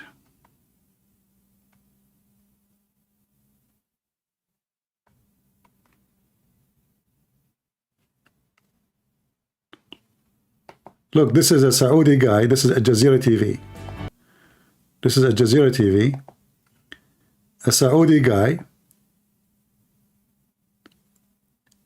walking in Jerusalem. The Muslim, they start harassing him.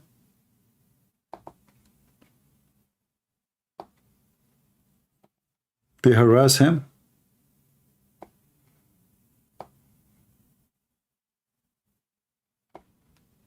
Insult him. Throw things at him. Just because he's Saudi.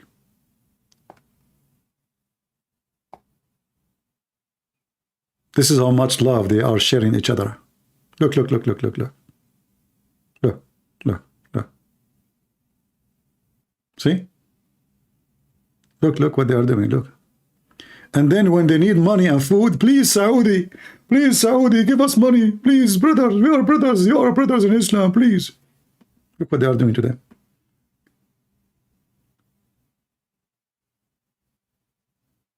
This is the truth.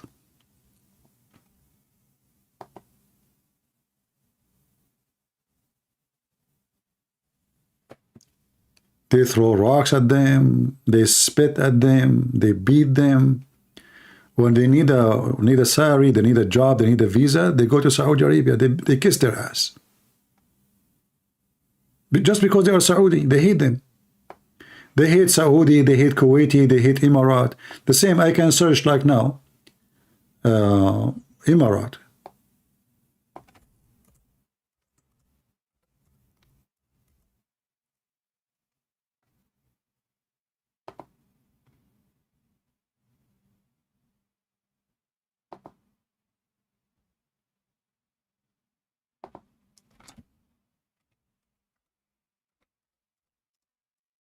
This is why all those countries, you know, they are fed up with them. That's it. We don't want them no more.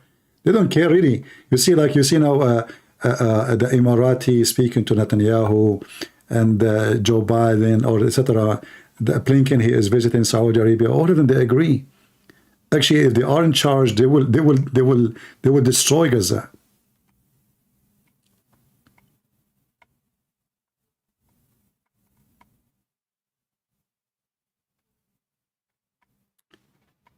Let us see here.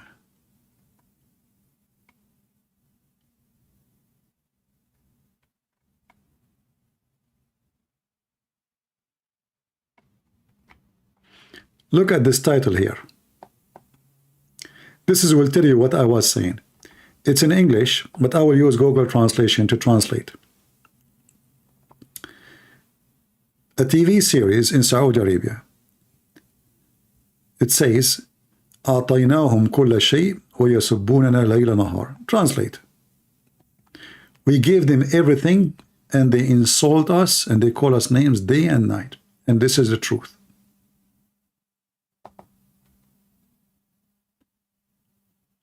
They gave them billions of dollars.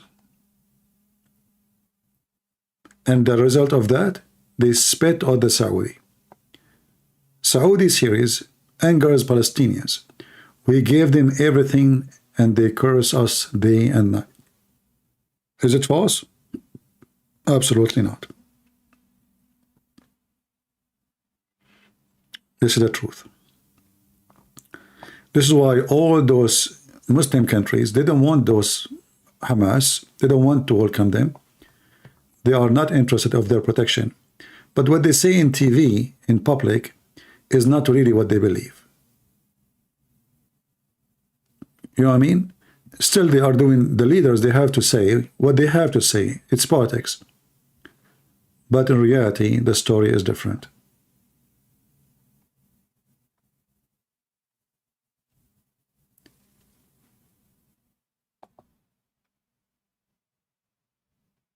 I assure you that if I go to Saudi Arabia, after all what I did against Muhammad, the Saudi, they will be more welcoming me than welcoming anyone from Hamas or from Gaza.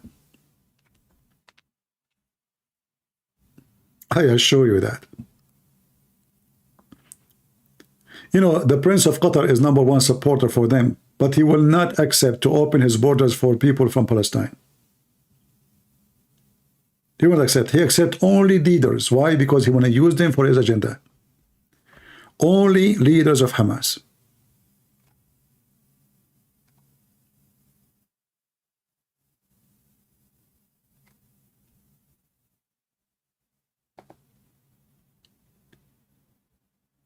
All right.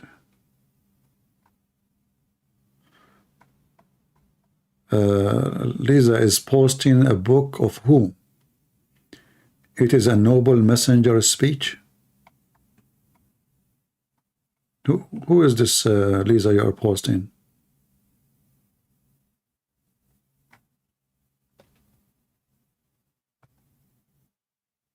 Please don't post anything without my permission. Don't post links for others without my permission.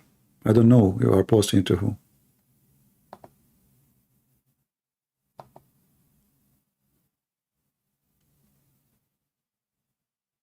Anyway, I know many of you they are wondering what will happen in this war. Me, myself, I don't trust this man Netanyahu, but I believe because of what happened, he have to do something big. But do I trust that he will do something big? No. This guy is a businessman. He's a coward. If you have a little ethic, he should resign immediately. And he should give the position for somebody in the army. See, war should be led by people of the army, not politicians. Never. War cannot be led by a civilian. Civilian, especially a civilian, never been in war, never been in the army. Civilian who do not know even how to take a magazine out of a gun. You need somebody who live the war. He been in war and is highly trained as officer, as a commander. War should not be run by civilian in any way, any mean, because civilian, they will make stupid decisions. They are civilians. We saw in the news how Netanyahu and Blinken, they went to the basement just because they heard the alarm. I mean, what kind of leader this leader is? How such a leader will go to war with anyone? He is inside the building covered by concrete, and now he is afraid because of a little Katyusha, which is coming toward Jerusalem, not to him. This is an action of a rat, not an action of a leader.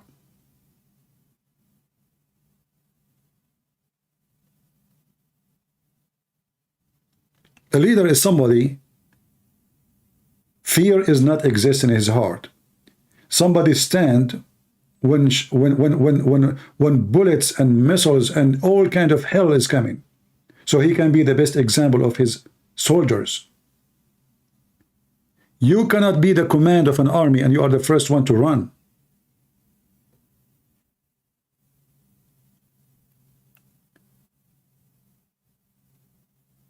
All of them, they are a bunch of cowards. Like imagine I am now with Netanyahu and we heard the alarm. I will not move. They are not even out in the street. I mean, already they are protected.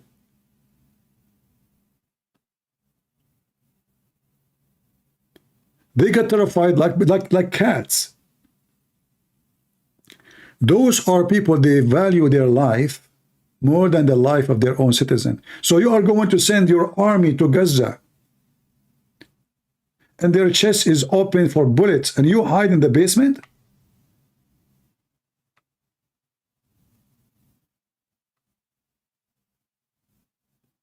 Is that how leadership will be? How about those young women? Women, they are even sending women in the army. So the woman, she is standing out in the street and you, Netanyahu, you go in the basement?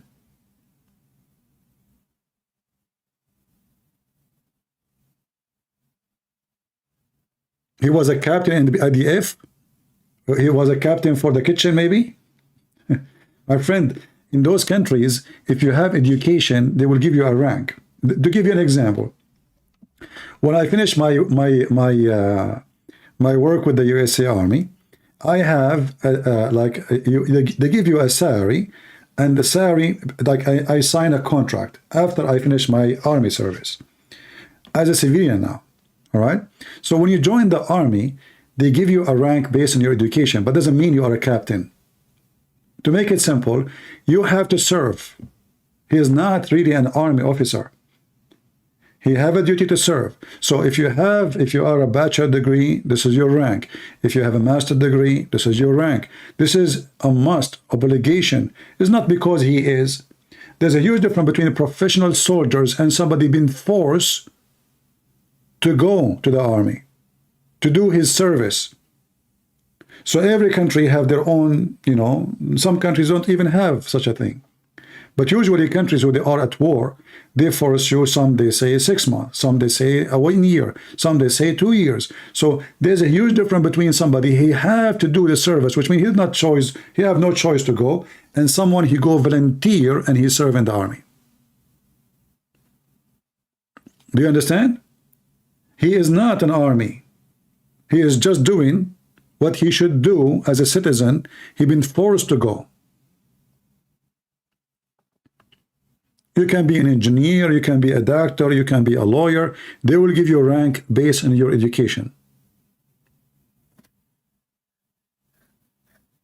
I don't believe in all of those things about, maybe he was there just to hold the whistle. I saw how coward he is. Always those who they are in politics, they make up stories, especially if nobody can prove it or disapprove it. So if I go with the US Army to Iraq, I can say now I was fighting Al-Qaeda, but maybe I was in the kitchen.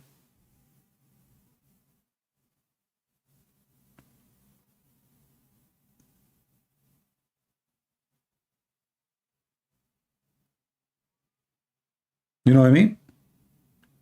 But his behavior is proving to me that he's a coward. Running to the basement.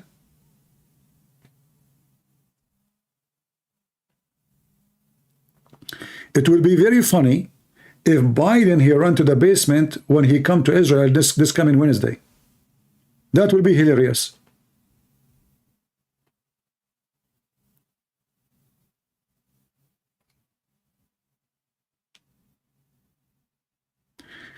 CP, God has everything under control. Some prophetic things may have to come now, including Iran will be at war. The only question is when. My friend, God is in control or not, still you are the one in control of your gun. And Hamas and the terrorists, they are in control of their gun. So don't mix things up. If God is in control, doesn't mean that they cannot kill you and kill your children. Doesn't mean that they cannot rape your wife. So some, they find the relaxing statement is God in control. Well, God in control, but he said that the sun will rise upon the evil and the good ones. So everybody will get the benefit of it. So God in control, yes, but doesn't mean that God will send you a bullet. It's you have to make the bullet, put the bullet in the magazine, and shoot at the criminal. You don't say God in control.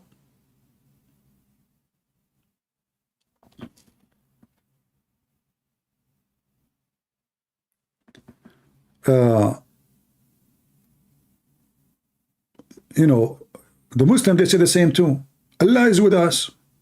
Okay, what is your God, Allah? We don't want to be foolish. The Messiah himself was crucified. Now you will say to me, this is the plan. Okay, no problem. But still the Messiah and the disciple, all of them, they were killed one by one. God in control. So we have to be wise and not to be silly and just jump behind the statement of God in control. If the Jews don't have a massive, powerful army, look, they have a massive army and they did what they did. What if they don't have a massive army? They did this and they knew how powerful the Israeli army. And I tell you, they did this because of Netanyahu. They knew that this guy, he will not do much. But maybe Hamas, they were not expected to be very successful in the number of killing. They thought maybe they will kill 100, 200, and then the response will be small.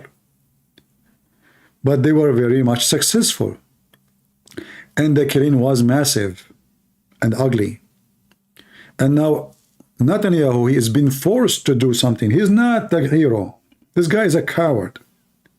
He is desperate to do business. He's buying stocks already in Aramco.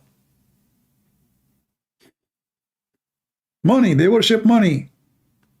Those leaders, they are not leaders, they are businessmen. If you want to know a leader, who is he? Ask him what is his stocks. Ask him where is his money. Ask him where he's investing his money.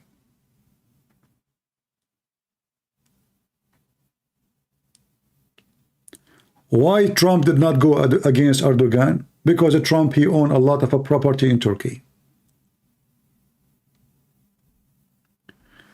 Did you see what happened in Belgium? I don't know what happened in Belgium. Terrorist attack or strike? And whatever happened, they deserve it. You invite the terrorist to your land? You deserve.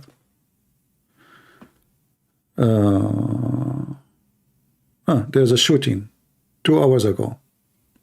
Police shot dead suspect gunman accused of killing 2 Sweden in Brussels. Shall we blame the terrorist or blame the stupid European who brought them there? For me, I don't blame terrorists. Terrorists, they do what terrorists do. And Europeans, stupid, they do what stupid people do. And still you open your borders. After all what happened.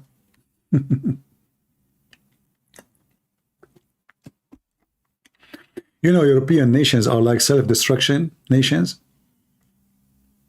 They are on drugs. Too much hashish, hippie. Ring in the nose, ring in the ear, ring in the ass, ring in the vagina, ring in the penis, ring in the belly bump. And then the Muslim, he go there and he play with your rings. So if you pull your ring from your nose while you are crying, you deserve it. You brought them there. You give them papers, you give them shelter, you defend them, you make a law against Islamophobia. They make laws against what? Anyone speak against Islam. It's a hate crime, hate crime. So now the citizen, they don't have guns to protect themselves. The government does not protect them, and you can't even speak against Islam. And if you speak against Islam, you go to jail. You are doomed, my friend, and you deserve it. If you want to fix it, go and throw your leaders in the garbage. This is how we can fix it, not by complaining. In the top of that, by the way, they make a budget. The European Union, they made a section to fight Islamophobia with a huge budget. Yeah, this is European Union, you know, a huge budget and department to trace the Islamophobic. They trace you too. They trace you. You are like, you are fascist, you are Nazi, you are animal, you are a criminal, you are disgusting. But they are killing us. No, those are not. They don't present Islam. Those are. He have you know, he's a poor immigrant who have a trauma. He was playing basketball. He hit his head in the wall. Do you remember when a refugee center was burned in Germany? A Syrian refugee center was burned in Germany. The majority of them, they are Syrian. The newspaper in Germany, they start writing about the fascism and the Nazi and Hitler supporters and the right wings, disgusting, filthy, blah, blah, blah, blah, blah, blah, you know, for like 3-4 weeks, 1 month. And then the police, they were, after long investigation, they found that the one who did it was a Syrian refugee. And brother, in a miraculous way, suddenly this guy is just a stressed refugee. He is suffering from stress. So if a German man, he did it, he is fascist, he is Nazi, he is demonic, he is right-wing, he is disgusting. We changed the person. He's a Syrian refugee. Suddenly he have problems. He is ill. He is under a lot of stress. He need help. He need care. You know, we have to understand the situation. All the excuses in the world suddenly there. That is Europe. Yeah, the one who tried to burn the center and kill everybody inside, now he's a victim. If you try to do it, you are a hate criminal, you are filthy, you are a scumbag, because they have no ethic, you know, they have zero ethic. Those atheists, they are the trash of this earth. You know what trash is? They have zero logic. They hate Christians. The second you speak about the Bible, you are terrorist. If a Muslim, he speak about the Quran, he force women to wear hijab, he shout in the street, they block the road, they pray in the street, they force their religion on others, it's okay, it's okay. Can a Christians, group of Christians, they block the way and pray in public like this, they will arrest them. A Muslim, they gather 1,000 people, they gather in the middle of the street, they block the way, they block the road, and nobody moved in. That is Europe. Every single president in Europe, except maybe in Poland and in Hungary, those are the only two they refuse to receive them. And what they call them? Islamophobic, racist, KKK, you name it. But those are the only two they were able to save their land from all the garbage.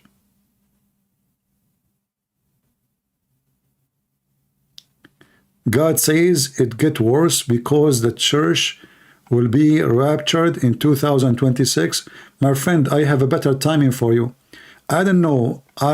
Because I receive now a prophecy. Let me see my facts. Hold on. Because in heaven they're still using fax, you know, they are not using the internet. Here we go, another example of stupidity. The whole world is against us, and we have a smart Christian. He decides when the day will happen, and when the judgment day will happen. That's it, it's 2026.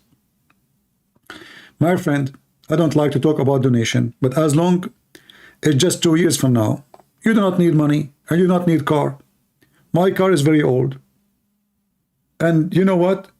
As long as it's going to be Judgment Day in 2026, what about you give me your car? I mean, what you would do with it?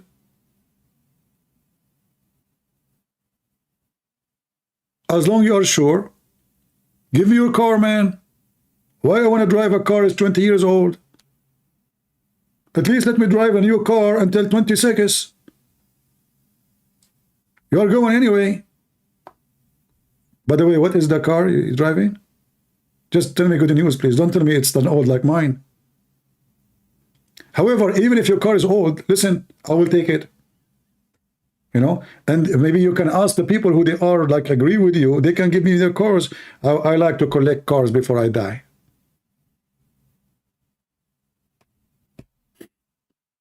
Weirdo.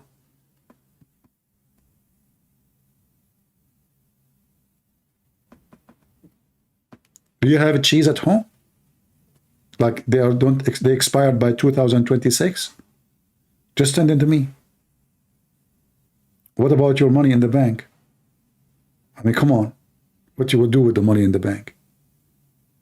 Let me go vacation somewhere. Like I'm spending many hours on the internet. My back hurt from talking. It's time to go somewhere. Aren't you a good Christian? Do you have 5 BMW?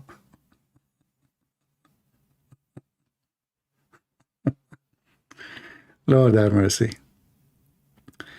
Yeah, there's many naive people like this, you know. They believe the scammers, whatever they say to them. Like there's a guy, I forgot his name. He told them which year, which day, which month, and those people, they sold their houses, they sold their cars. I mean, oh boy.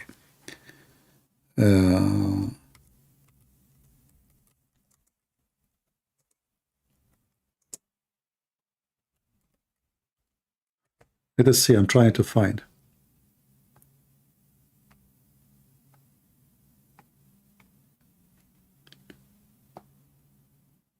I forgot the names of those groups. 1999 released.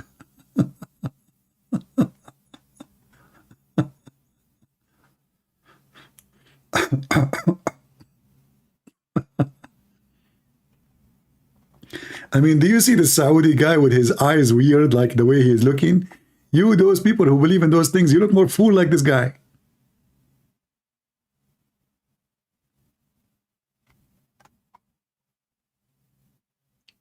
Anyway, you know, by the way, I made many prophecies before, like, you know, which is really amazing. Like once, I remember many years ago, I told the crowd that next month there's a lot of women, they will have their period.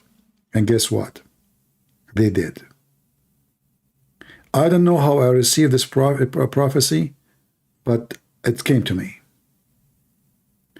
Women who they were listening, they were astonished. Like a month after, I received a lot of texts under the video, like, wow, Christian Prince, it's happening right now. I said, don't give me more details. Too much information will kill me, you know? So how in the world I know that? I was able to predict that in December is going to be cold and in the summer is going to be hot. Don't ask me. Allah told me, brother. Allah. However, some of my prophecy did not come true. As an example, I said that Trump, right now, he have a diarrhea. It turned to be he have diarrhea, not diarrhea. So, I mean, some of them, like, I received the message, but the reading was wrong. Like the reading, you know, diarrhea. Yeah, so like, you know, yeah. Like I received a message that Joe Biden me will become president. It was a wrong message. It's Joe Biden me, not bite me. However, he bite us always when he speak. So, I mean, everybody is... I will remember in 2026. Okay, I will. No problem. Will prove it. Go to Patreon and deliver me all the saving you have. Just keep enough money until 2026. Is that fair, guys? If you are truly a believer that Judgment Day will happen in 2026, keep money only for you. Enough for now until 2026 and send me the rest. Send me the rest. Yeah, it's in Revelation. It says, guys, in Revelation 19:10, it says 2026. Okay. I saw that.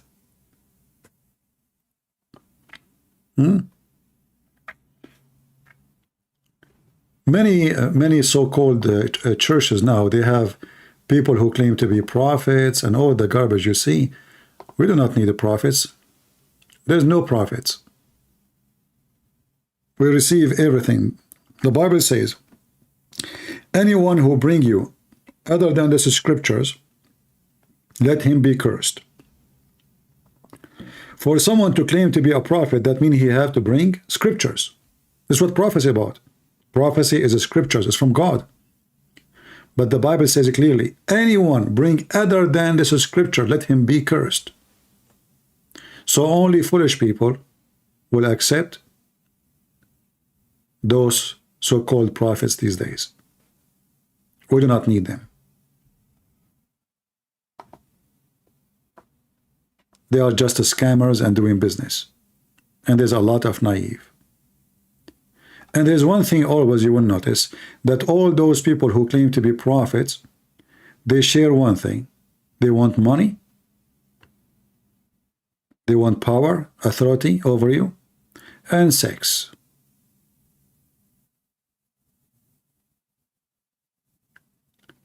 A person who is serving God, if I claim to be a priest, I am not.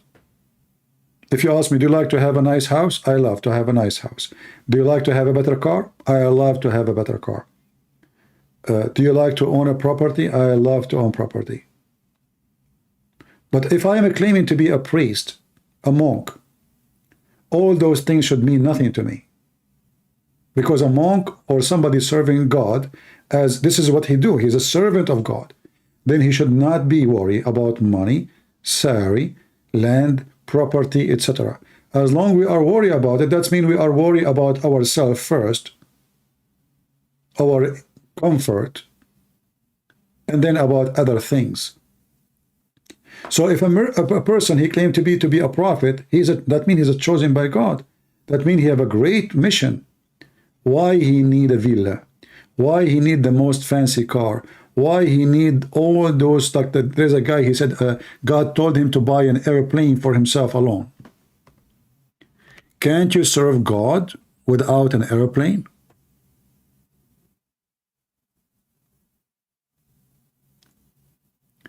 Me, I am not a priest, I am not a bishop, I don't claim any of those.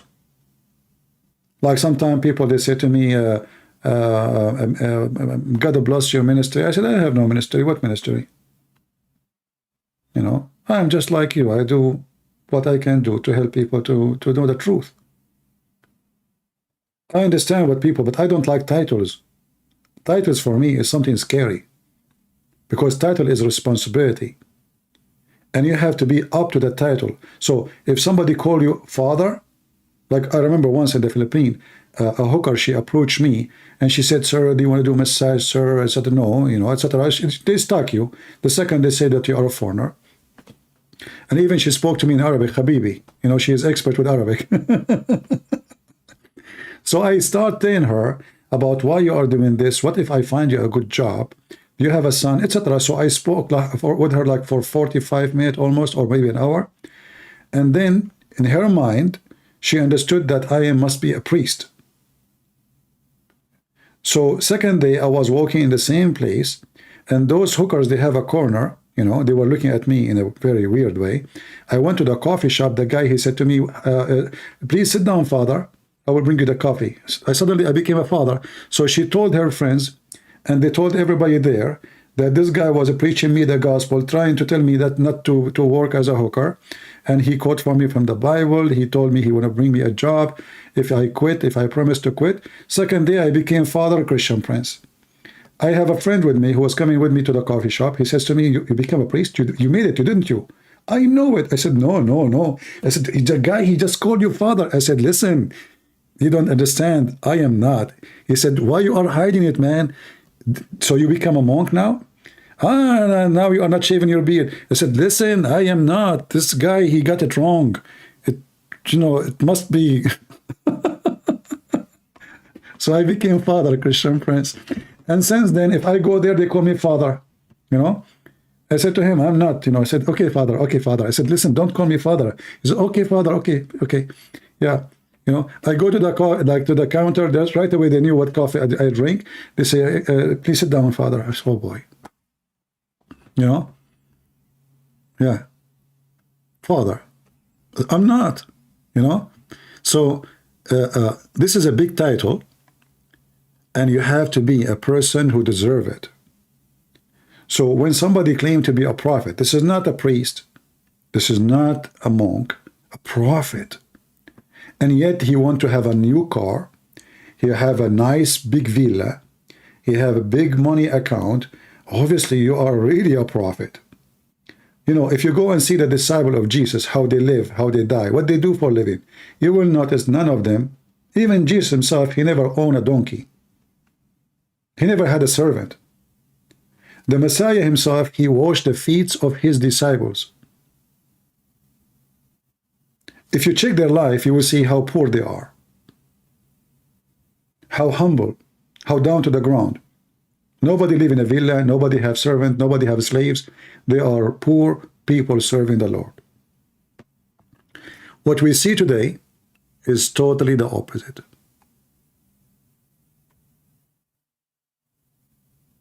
His money, his business, his cars.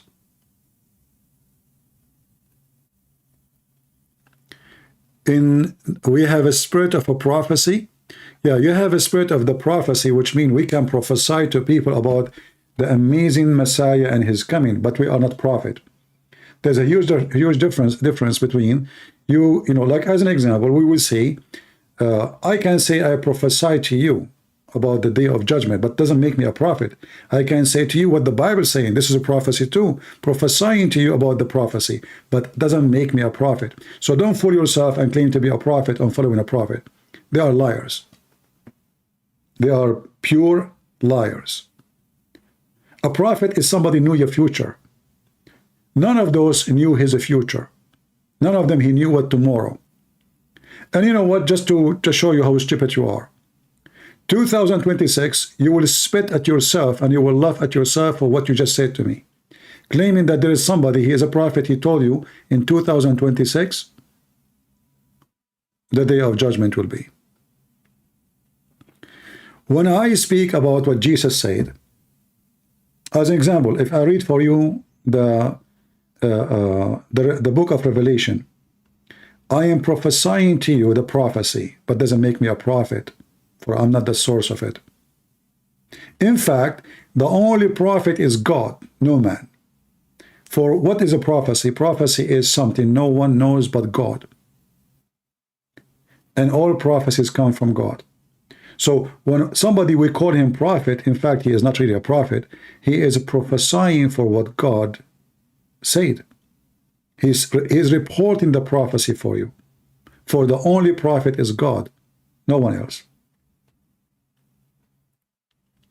But anyway, the world is full of dummies. 2033? A second ago you told me 2026. Okay, well, I will make a prophecy. And I think my prophecy will come to be true. And I will prove it.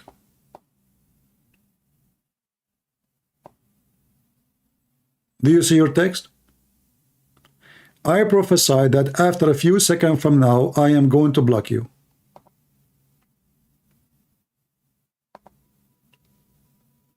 Amazing. It happened. How I know? Take a hike, buddy, and change your drugs. We don't want garbage. I hope you like and enjoy my prophecy. How in the world I know that this will happen? It's really hard to know, right? Sometimes me, myself, I wonder how I was able to know this. Man, oh man. This is really crazy. Hard to imagine.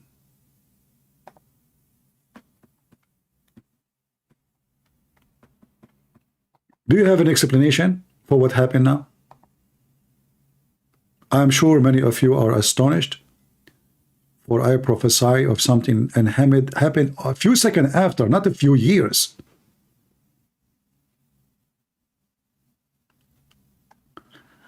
The rapture in 2026 and the judgment day in 2033. Oh, okay, no problem.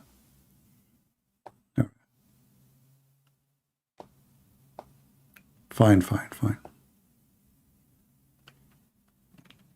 So now when we have we are going to use hydrogen, now the judgment day will happen. So finally we are free from the gas. Come on. Don't do that. Why I am upset? Because I don't like stupidity. I'm not upset, but I don't have time for stupid people. Take a hike to a different place. You change your name, you come with a different name, we don't care. We don't have time for donkeys. Donkeys talk is a waste of time. Go and find a carrot somewhere else. If you give the microphone for a donkey, what the donkey will say? Donkey say what donkey says. As simple as that. Right? So if you don't like to hear the sound of a donkey, don't give the microphone for a donkey. So you're asking me to give you a microphone. I don't. It's morning time for me. It's time for coffee. I don't want to hear a voice of a donkey. Same time, any decent Christian should not worry about when the day of judgment shall be. Isn't it the Son, he said? Not even the Son, but the Father? Who are you? Are you saying that you are better than Jesus? Are you? Are you saying that you have information Jesus himself don't have? So the Messiah, when he answered them, actually, to close the door of all the scumbag who try to use the Bible to fool people and steal their money, like Jehovah's Witnesses and all the garbage. He said to you, nobody knows, not even the Son, but the Father. So anyone will come to you with the claim of knowing the day of judgment. He is for sure a fraud, and he is satanic. I am a graduated from Oxford. That explains why my English is bad.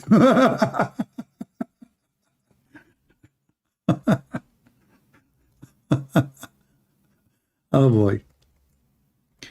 I mean, this is okay. My English, does it sound like I'm graduated from where? Oxford. Actually, I've been to like I went to for some time in a college. It's called Oxford College. Yeah. But I'm not a graduate from Oxford. No, actually, I heard. I don't know if it's true, by the way, that some people, they are saying that they noticed that Shakespeare is trying to copy my style in English. I'm not sure, by the way, if this is true or not. But if you think about it, it's a good argument. You know?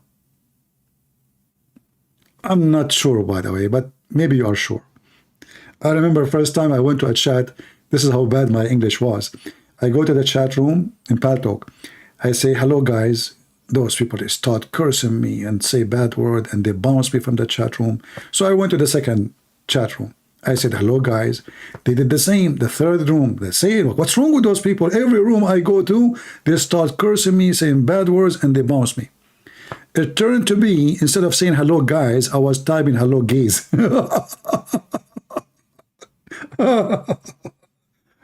Unbelievable. Yeah. And I was wondering, what's wrong with those people? Why they are so rude to me? I'm so friendly. Like I go inside, hello, guys, you know, and then they're like, what the heck, you know, you coward, you are the, you know, I said, what's wrong with those people? I'm friendly, nice, being hello. You know, I did not say any, like, it just, I said 2 words, hello, guys. Yeah. So obviously I graduated from Oxford, and I think from Stanford too. And well, hold on, let me remember. From all kind of board, you know, whatever, you name it. Oh boy. In the school, first day I arrived at school. First day I arrived I was in university.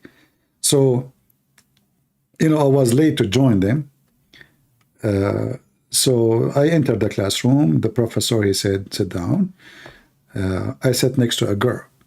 So at the end of the class, the professor said, he said to me, by the way, here we do like a group study. So choose a group and join them. So I have a girl next to me. I don't know anyone yet, you know, she is next to me. So I said, can I be with you? She said, sorry, I'm lesbian. Said, oh, really? Okay, nice to meet you, you know. So second day in the morning, I saw her in the cafeteria. So she is at the end of the cafeteria. She said, hey, lesbian, how are you? You know. She ran to me. She said, what you just said? I said, what? She said, what you call me? I said, lesbian? I said, why you say that? I said, well, yesterday you said, by the way, I'm lesbian. And I told you, by the way, I am, etc. She said, do you think this is my name? Are you kidding me?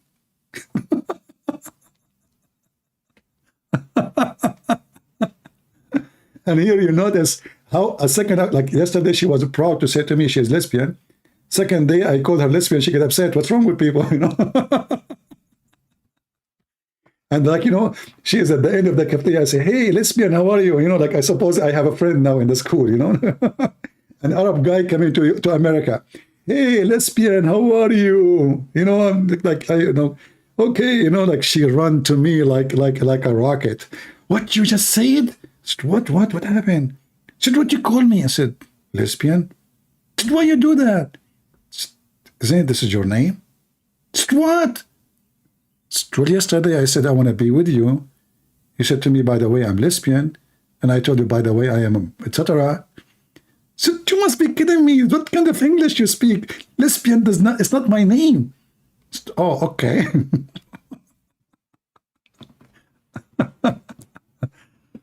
Oh boy. Yeah, this is because of Oxford.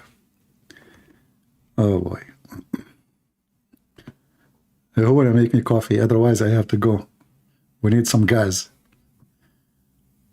Savage, yeah. Let us see what is the news. Any new update in the news? Maybe not.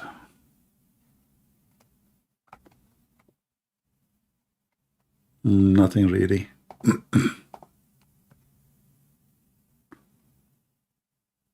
Yeah, I guess for the coming few days we will have no news except just normal stuff, you know, talking about humanitarian and food and supply and all kind of stuff, which is nothing really. And the United Nations is meeting, you know, one of the most stupid place I find in the world is United Nations, where hypocrisy is this is a stage of hypocrisy. They speak about everything except the real thing, except the real problem.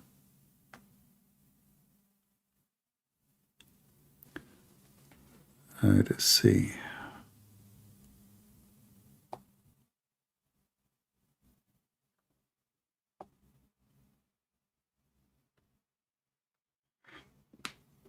Well, I don't watch this Morgan idiot. He is just an idiot like the rest of them. I don't waste my time with those people. You know, first of all, when somebody brings someone to like a show program, the first question you ask yourself, what is the benefit of this? Who this guy, Mimi Hijabi, present? He's just a kid. He say whatever he wish. At least if you want to invite somebody, he is a leader of the Islamic community, a big sheikh, a big scholar, not a jeans boy. So this guy is just an idiot. He's just looking for, you know, to promote his program, to keep the audience busy.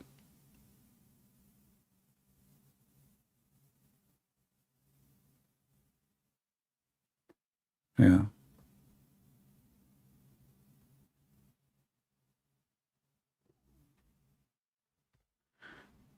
The American people need you to lead American. Well, I will never be anything important in America because I don't go to Congress election or senators. And, you know, I don't think American, they will like my accent. But I'm here not for a particular reason. I'm here to say the truth, not for a job. CP, you are never wrong, are you?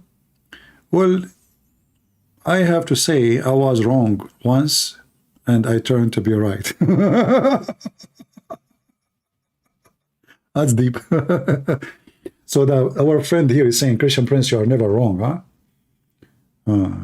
That's deep. You are never wrong. Prove me wrong. Talk is cheap. If you want to, instead of saying to somebody, you think you are never wrong, well, prove him wrong. Prove me wrong, and then you prove it. That's it. Right? It's not about if I think I'm wrong or not. If it's about if I'm wrong or not. Prove me. Shall you? Shouldn't you?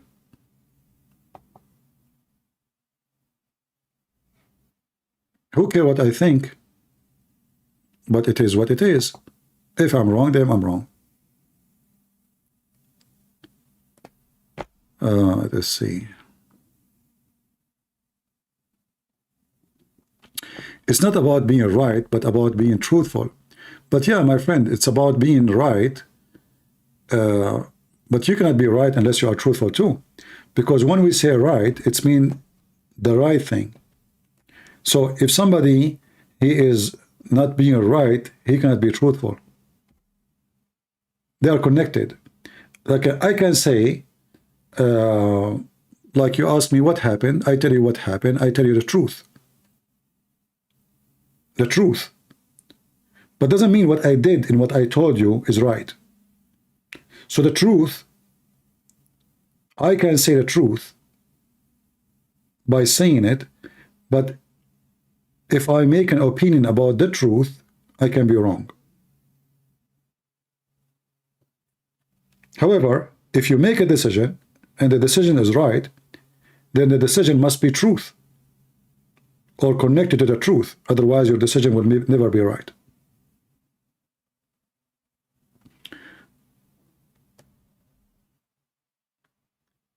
Being right and truthful, they are connected.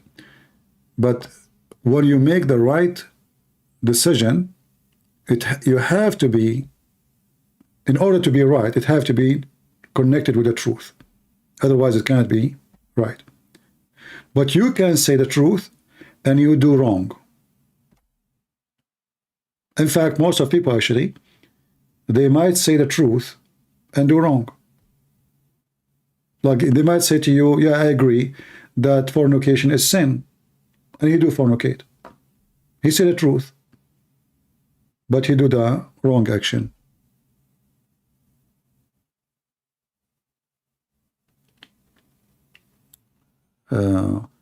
And you know, in the same time, the word right is right to who? It's right for you as a Christian to do something. It's wrong for him as a Muslim to do that. It's absurd for someone who's an atheist to do any of what you do. So right is always about how you see it, how you understand it, and what you believe. For the atheist, the right thing is to be a homosexual. It's very healthy. For us, no. For them, it is the, the perfect thing. It's the right thing to teach children about sex when they are 5 years old. For us, this is disgusting. So the word right is very flexible, depending who is talking, what he's talking about, and what he believes. Like this guy now you see in the screen, for him it's right to be Hamas.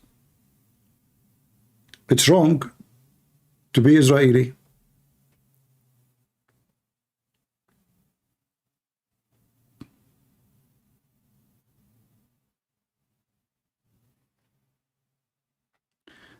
Just for people in the chat, just to tell you my rules here, anyone will mention Catholic, Protestant, I will give you a warning first time, second time I will block you. In this place we don't have Catholic and Protestant. Here all of us, we are Christians. If you are a Catholic, you are a Christian. If you are a Protestant, you are a Christian. If you are Orthodox, a Christian. If you don't like it, leave. So this is a warning. Anyone will speak against, doesn't matter, against Catholic, against Protestant, against Orthodox, I will send you free shipping and handling to Allah. This is our rule here. You don't like it, leave. All people who they are citizen of our program, they are people who believe in the unity of the Christians and the Christianity, and all of us, we believe in Jesus as Savior, and we don't care for the name of the church you go to. In fact, the reason you are divided because you are following a false priest. A true priest, they will unite us. A false priest, they will divide us. A true priest, he will say to you, at the end of the day, our Lord, we have one master, his name is the Messiah.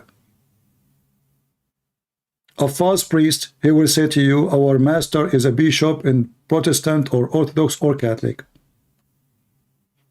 A true Christian, he followed the Messiah and no one else. No Christian priest, no bishop, no pope.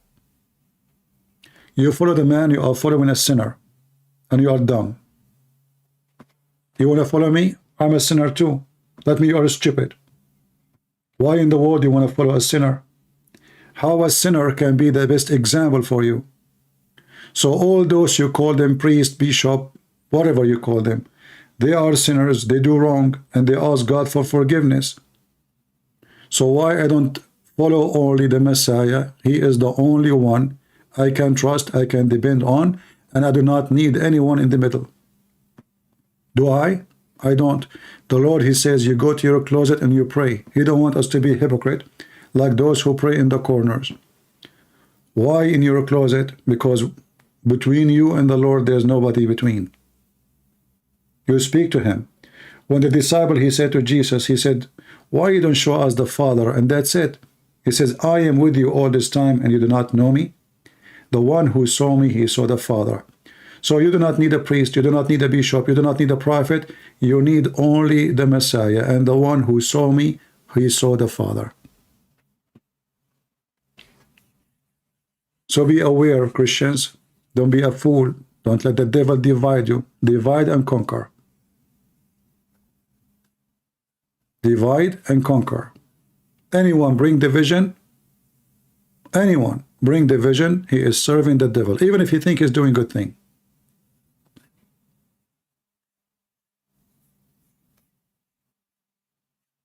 If we cannot love our brothers and sisters in Christ from different church, how we can love non-Christians? Look at those, Abdul. They are praying to the demon Allah. Look at them. Because we love to save them,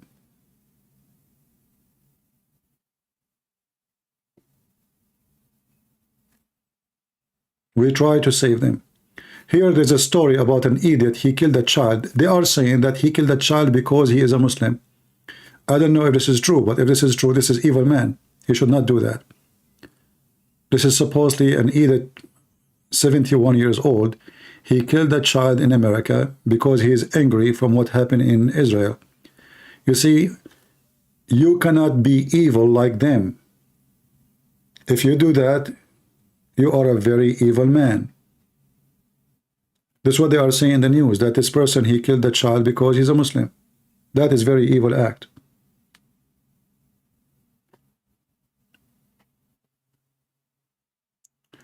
And now the Muslim, they will make, you know, and this is the funny thing is, 1,300 in Israel, tens of thousands of Christians killed in Syria.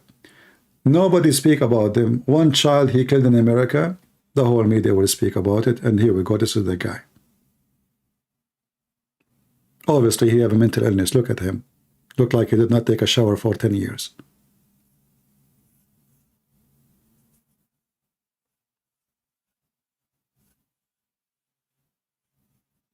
No Christian would do such an act. That's not right. Even at war, we will not go and kill the children of Hamas. News.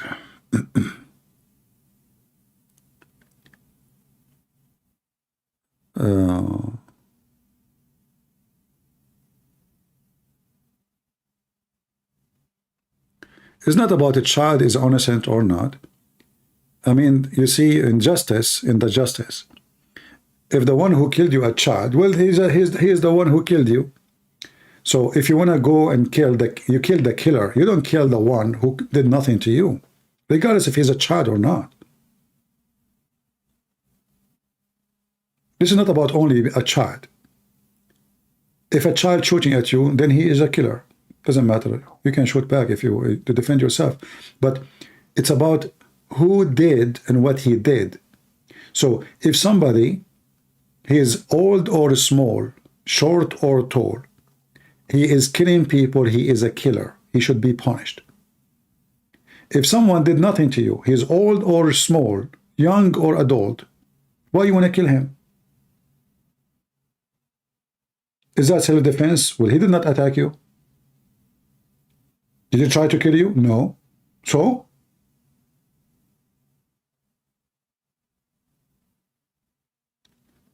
So you want to fight, you fight against the killer, the criminal, not somebody. The word innocent, you know, like I see many people say children. It's known that in Islamic groups like ISIS, Al-Qaeda, even Hamas, I can show you a video of Hamas having, I made a video about it a long time ago. They have suicide belt around a child. Another one, a girl, she is teenage. Well, those are children. But this child is going to kill many people by the suicide belt. So is it justified to shoot to prevent this child from coming to you with a suicide belt? Absolutely. He's a terrorist now. So it's not about being a child only. It's about a child who did nothing to you and he mean no harm. Why you want to kill him? If a child coming to you with a knife or a gun, then you have the right to defend yourself.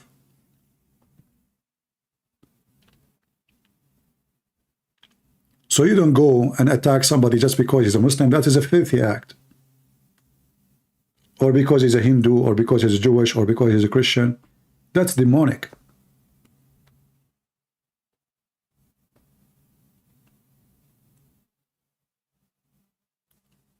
This is what Muhammad did. We don't want to do what Muhammad did. This is what Hamas do. We are not like them.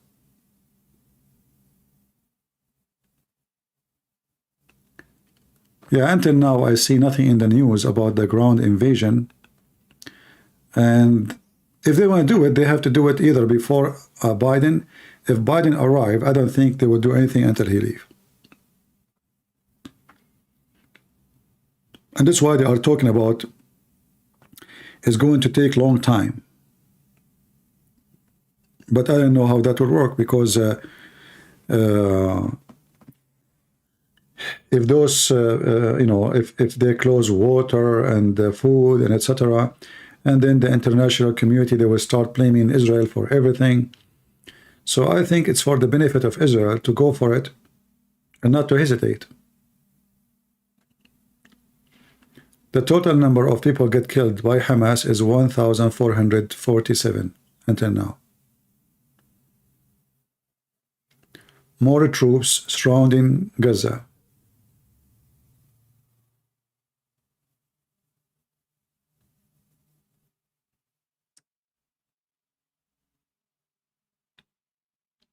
What this guy is saying.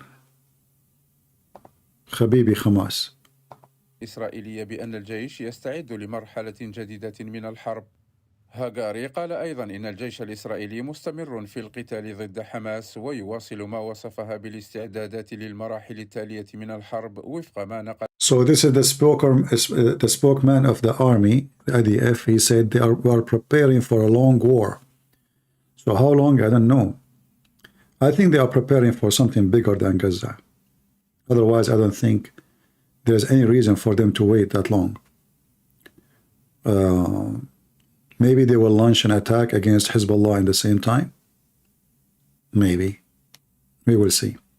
Even though I see that Netanyahu is too coward to go and make such an act. But in the same time, because what happened, maybe Netanyahu, he will try to correct his image in the front of the Israeli. Because they consider him a disgrace. He was a disgrace for the nation. Under his command, what happened, happened. Never happened before.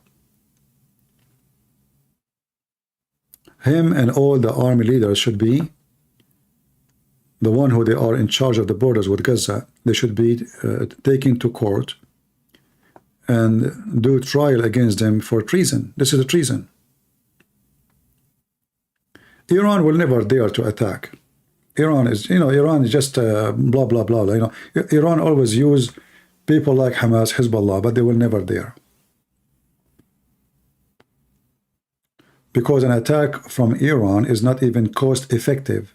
To make it simple for you, attack from Gaza is more effective than attack from Iran. Why? Because they are so close.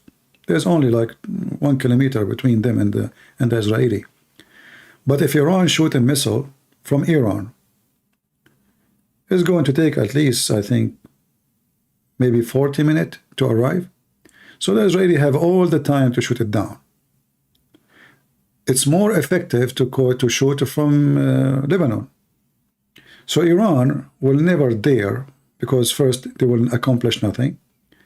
Secondly, there is a better choice, which is Hezbollah and Hamas.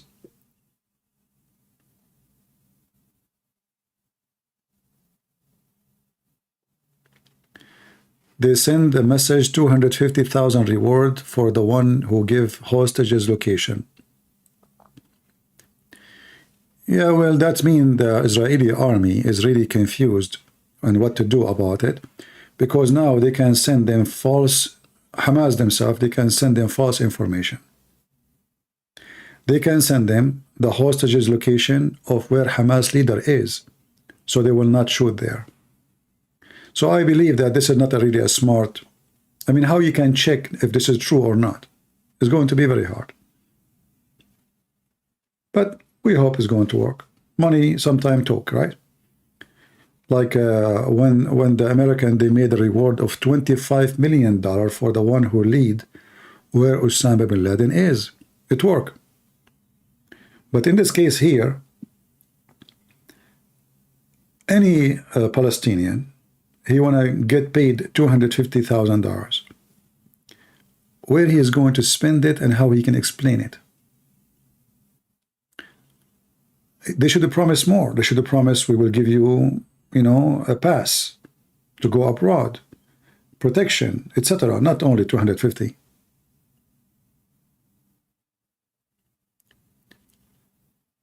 Shadow Man saying stop a brown tongue.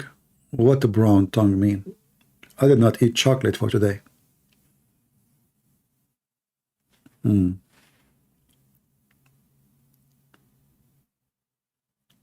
No, even in the Lebanese border, there is no war.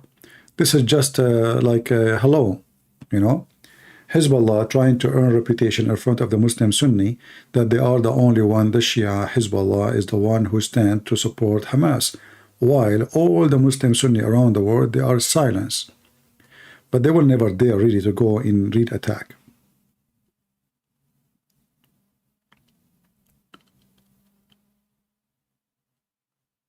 No, I don't think Iran will be involved. They don't dare. They will not dare. You know, they are no match, and it's not going to go for their benefit anyway.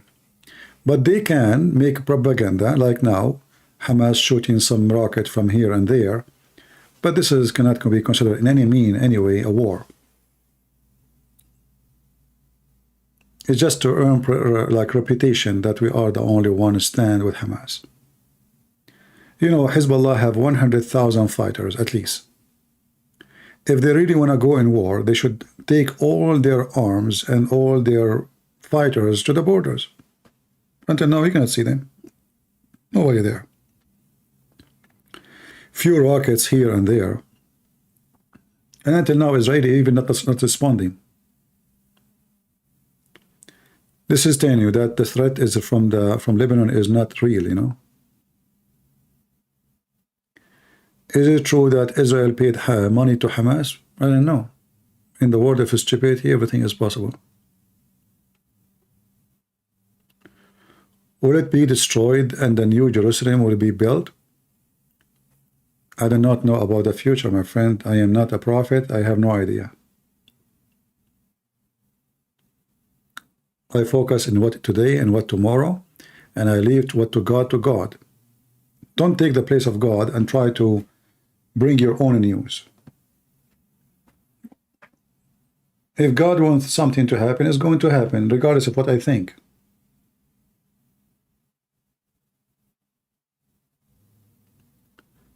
Yeah, but still they are doing nothing. They are just hitting some places where they found rockets being shot in Lebanon. There's nothing serious, really. Israel, obviously, they don't want to expand war into Lebanon. And Hezbollah, they are taking advantage of that. They knew that Netanyahu is a potato. He is not going to do it. And that's why they will keep shooting missiles until the Israeli decide to teach Hezbollah how to behave. Then they will stop. But Hezbollah, for now, they knew that Israeli are not interested into going in war with Hezbollah. Netanyahu is not the right person to be there. Hijab, the most watched Morgan channel. Yeah, why not? Thanks to Morgan and thanks to David Wood. Can you talk about Battle of Gog and Magog? I don't know anything about it. Can you?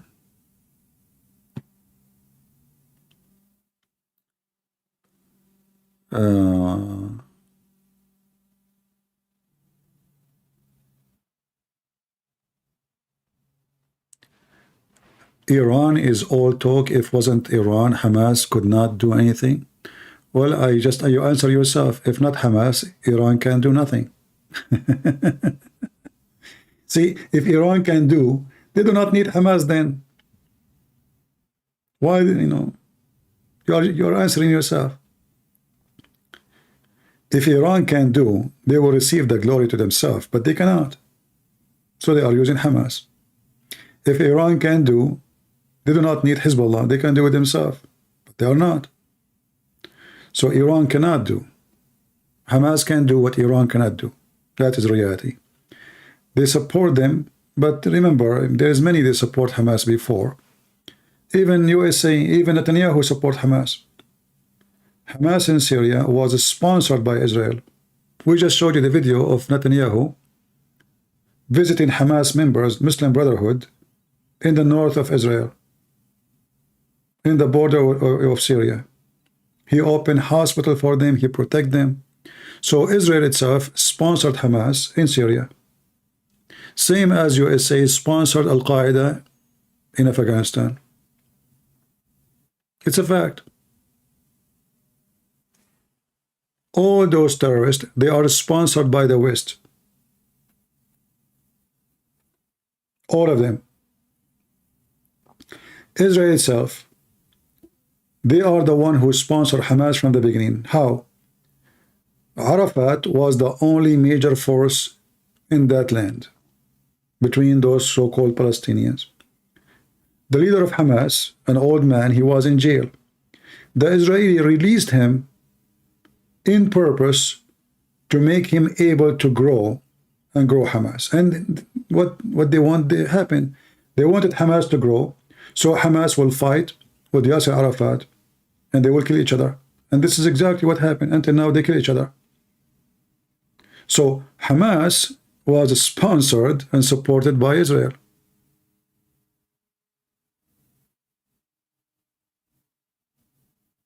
It's a fact. They said to themselves, we will make Hamas grow, and then they will fight with the Yasser Arafat group, and then both of them, they will demolish each other.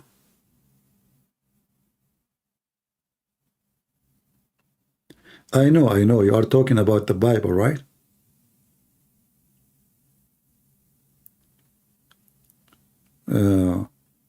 Always when you support evil, evil will come back to you. Netanyahu support Hamas in Syria. Every Muslim from Syria now is cheering up, supporting Hamas. The same one, they call them rebels.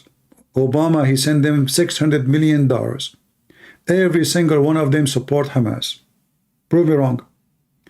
They have a great relationship with Turkey. Every Turkish, including Erdogan, he support Hamas. Prove me wrong.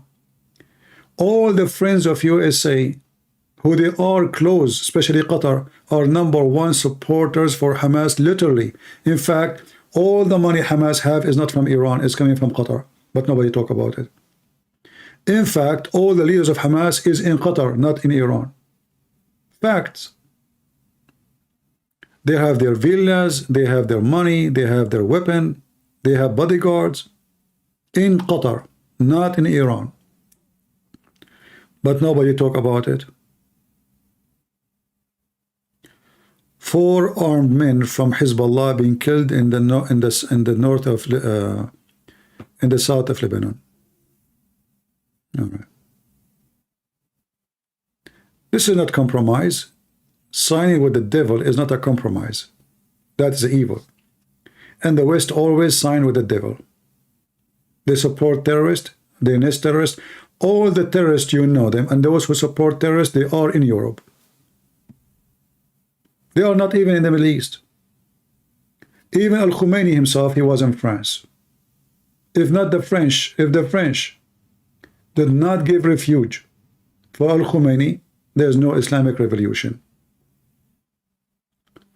All the terrorists, Abu Qatada, Abu Azzam, Abu Shet, Abu whatever, all of them, they used to live in Europe, and many of them is still in Europe. Until now. Europe is the nest of terrorism and always they sponsor them. And nothing changed until now. Especially England. They support them so later they can use them.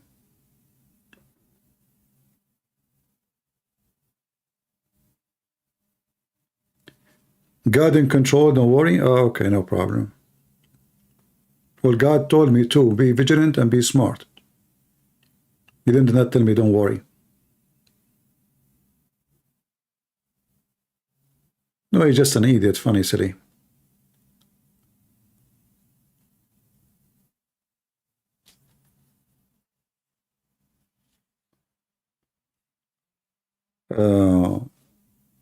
Like now, the terrorist attack in Belgium.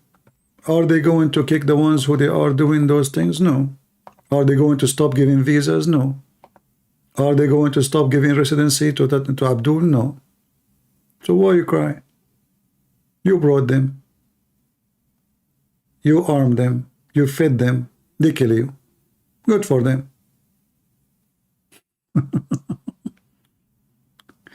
You know, one of the things I don't like is I bring them to my house and I wonder why they are doing what they are doing. And you brought them. Well, you cannot complain. And you should not. This is your act. This is your action.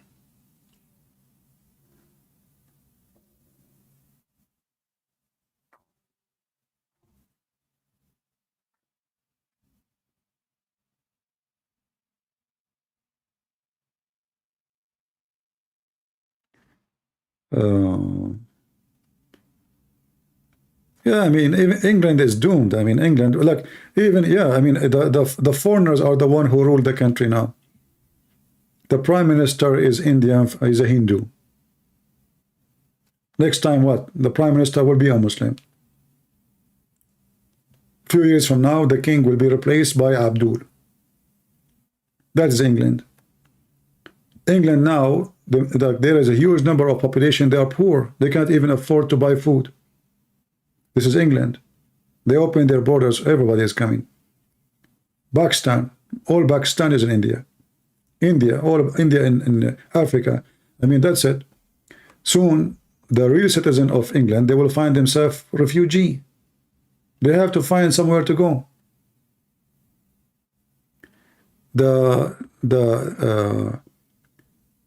prime minister of Ireland now, he is a Muslim, right? And his wife, she is in Gaza.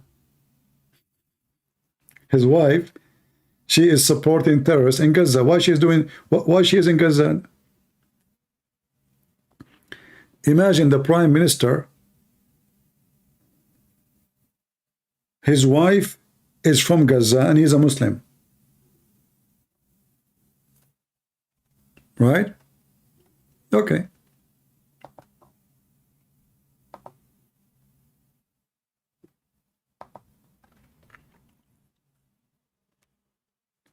In the top of that, the media in the West, they are running by pervert, like a Tucker Carlson, and those they call themselves even conservative, but the fact they are pervert. They support terrorism. They support Muslims. They give them a voice. They invite them to their show. They make them say all their lies and nobody can oppose them. You see, when you give a microphone to a liar, and this microphone, there you have a huge, massive audience. What are you doing? You are just giving the terrorist a chance to explain terrorism in a nice way. So this is what the media in the West are doing. Like Tucker Carlson and this filthy Margot. And what is the name of the other girl? The conservative African-American lady? I lost my respect to her. I used to think about her that she is decent. She went all the way to meet with the pimp, Andrew Tate, and she agreed with him. Imagine she agreed with him, a Christian lady. She agreed with this filthy man. And this filthy man will teach the Christians, and she said, I hope the Christian will listen to you. This is scumbag woman. She is telling us that we should listen to Andrew Tate. trash. So all the Western medias, and this is why they are famous actually, if they are saying the truth to you, nobody will listen. How many people will listen to me, and how many people will listen to Tucker Carlson, and how many of them consider him serious, and how many of them consider me not? If a Tucker Carlson right now, he go live on air, he will have at least 100,000 people listening, even though everything he say is garbage. False. He just oppose. Just oppose. Oppose will be famous.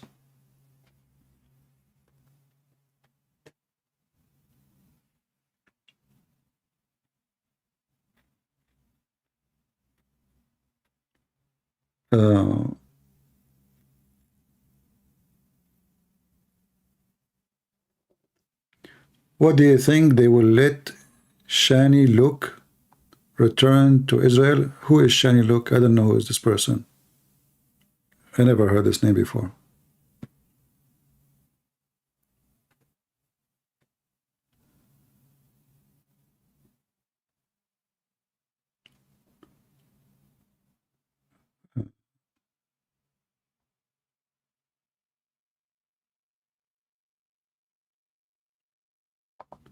All of them, they are liars.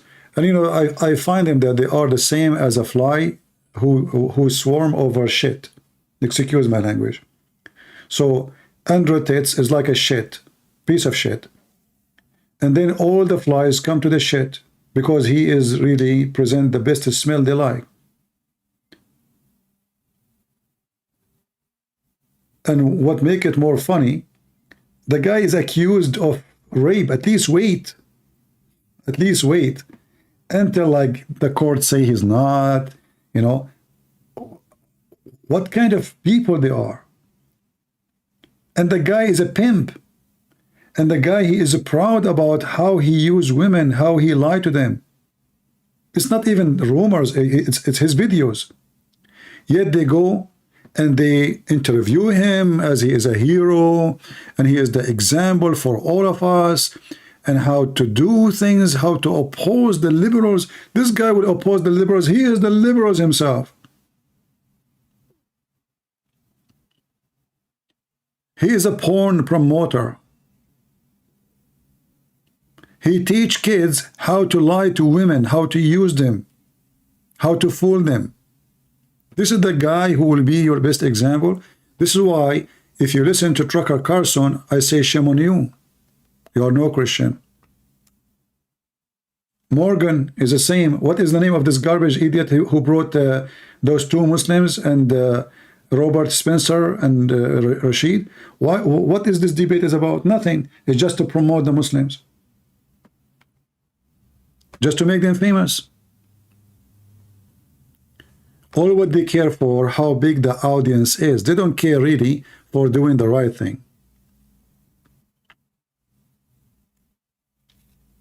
How I can, it's like, you know, you have a bunch of pigs and you have to put something for them as a meal to eat. So let us feed the pigs, and the pigs come. And then if you speak against this pig's feeder, the pigs get angry from you. There's many that think that this guy, Tucker Carlson, is the only one saying the truth, when the fact this guy is an idiot.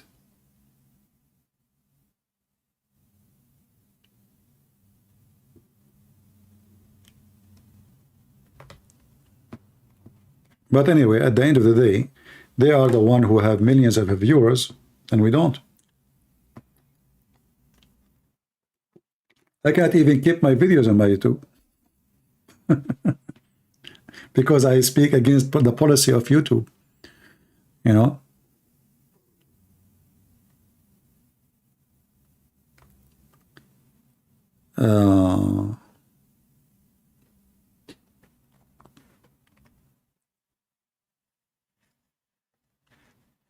No, the same debate, like they brought Robert Spencer and Rashid and those two Muslims. And what this debate is about? They start focusing that they want to kill Rashid. The problem now, they want to kill Rashid. Look, he is an apostate. Is that a debate? Show them that Muhammad is a scumbag, he's high flying carpet, all the stupid things in the Quran. You see, talking about violence doesn't work no more. I mean, people, they worship violent people these days. People convert to Islam because they love violence. Your children, they are playing games of violence in their TV, in their computer. People, they are attracted to killers. People, they see Hamas heroes. Don't you see? Are you blind? So until now, the Christians, they don't know what's going on. They are living in their fantasy of Aflatonicity, where we should teach love, everybody love. Those people, they love killing. So if you want to show Islam to be bad, don't talk about violence for the sake of the shin of Allah. Stop this stupid argument.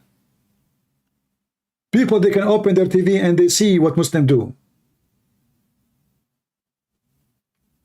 Show them why Islam cannot be from God. And it's not because of the violence.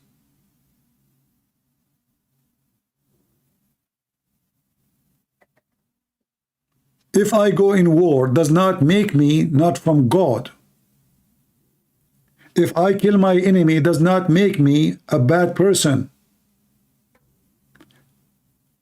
Speak of the reason. Muhammad, he told the people, attack the Roman and get the blonde diggers.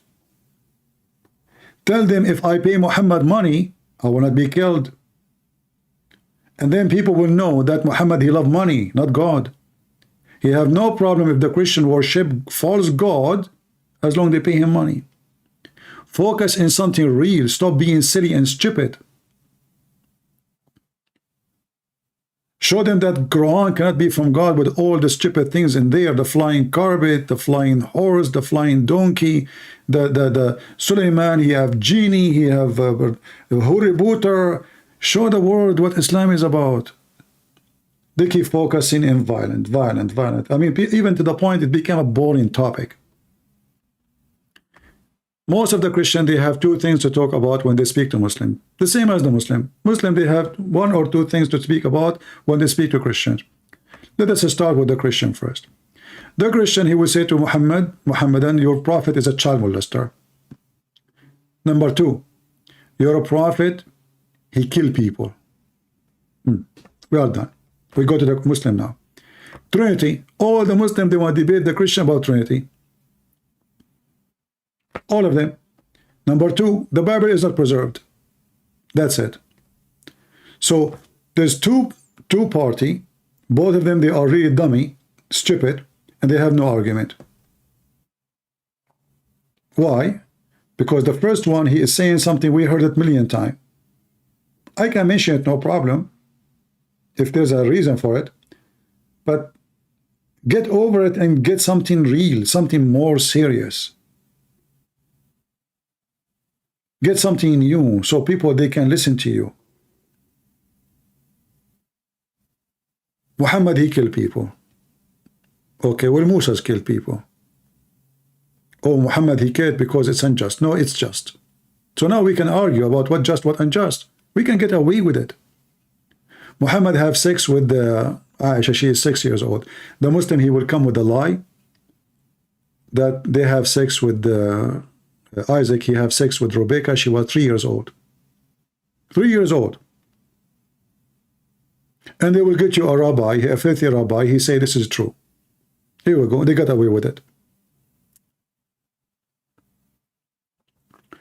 In order to demolish Islam, you have to change the way you approach and the way you defend. I don't defend the Bible by the Bible. I defend the Bible by Islam. And then the Muslim will be in trouble. I don't use my logic to defeat Islam. I use their logic.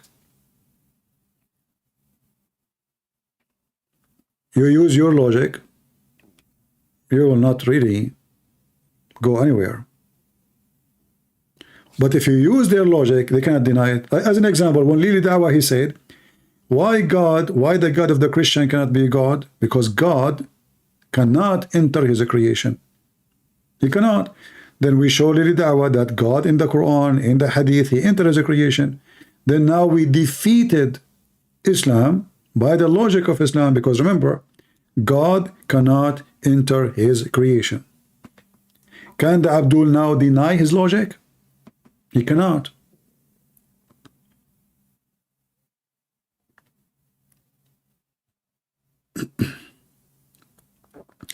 You feel sad that when the Christian get killed, same time Islam terrorists kill Christians and they keep quiet. Why are you quiet? Go make a videos. Go like, speak out. Why are you so quiet? Don't blame others for you yourself being quiet. Let the world shout and hear you. If they are quiet about killing Christians, it's because we Christians, we are quiet. We see things going wrong, we don't complain. We don't do anything. Oh, we complain, sorry. We complain like inside our chat room or inside a room. But we don't do anything. Go strike when you see a Christian being killed. Hold a sign in the street. Make a video. Who's holding you? Stop being a potato.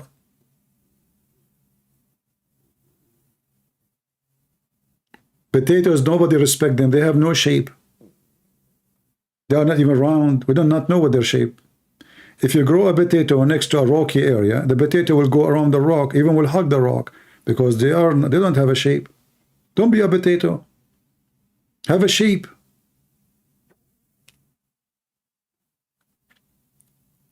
If you don't speak against wrong, you have no right to complain about wrong. Christians these days, they are worried about being censored. So what if you are being censored? Here we go. YouTube keep deleting my videos. Even if they take down my channel. You see, I have 130,000. So who care? Tomorrow I will open channel, new one, have one in it. Still I will say the truth.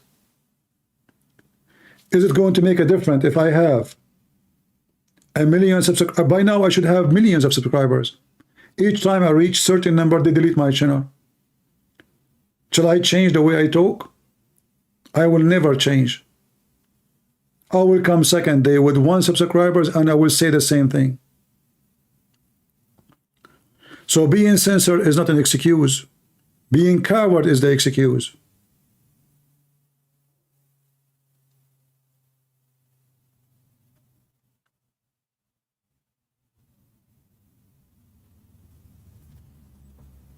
Don't be a coward, my friend.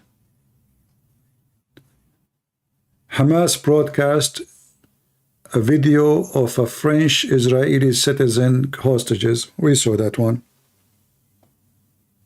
And here you see how the media, they help terrorists. The terrorists, they publish this video for the sake of propaganda, and then the Western, they publish it. And here we go, her family now, she is holding her picture. Why you send your daughter there to the desert, next to the borders, with your daughter, she is a fool. All those foolish young men and women, how in the world they go to festival, and I mean, the whole idea of this festival is just dummy, stupid, hippies, what you can say. So they go dancing naked, wearing short skirt and shaking their ass, and very funny, very silly. We're in front of the beast. So who's the dummy? You cannot have festival unless it's in the middle of nowhere. Like, it doesn't work if it is like close to the town. No, because, and those young people, they are looking for anything, to, you know the thing.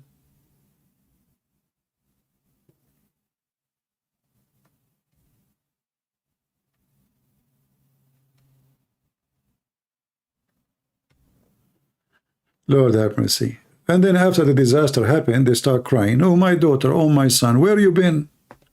Where you been when they were alive? The tattoo nation, drugs nation. 6, drugs, music. Where? In the front of Hamas. Have fun, fornicators.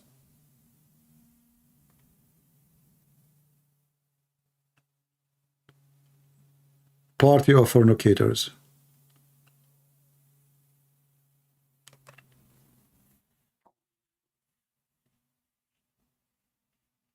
And at the same time, you ask yourself, where is this Israeli government? I mean, shouldn't there is authority to allow things, to study how secure it is? I mean, those people are at war with everybody. Shouldn't they check where they are? And is it okay to do it there? Is it safe? They have 3-4 guards there. What kind of, you know, I actually lost my respect to Israeli government. Israeli system obviously is messed up. Did you see how Hamas, they enter? Nobody even in the way. Nobody. There's nobody in the way. The whole country is asleep.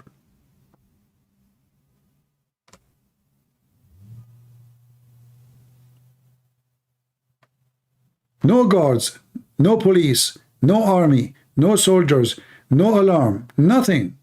The whole country is a party.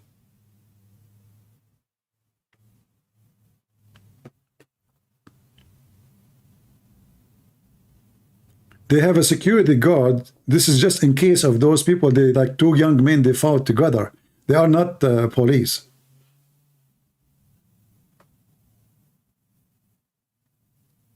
Exactly. And those who they join this party, they are the same ones who accuse us of Islamophobia.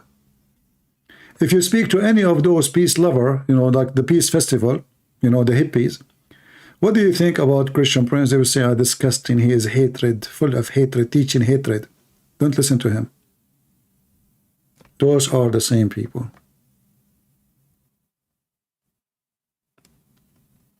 Tattoo, rings, nakedness, drugs, sex.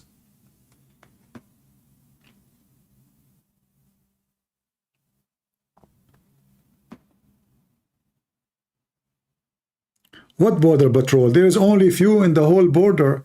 I saw the border patrol. The guy was wearing his short. They took him from his place wearing his short, his underwear. There's no borders. There's no patrol. There's nobody. The Israeli, they bent on their sensors. So what Hamas did, they throw a bomb with the drone in the top of the sensor alarm, like control. And that's it.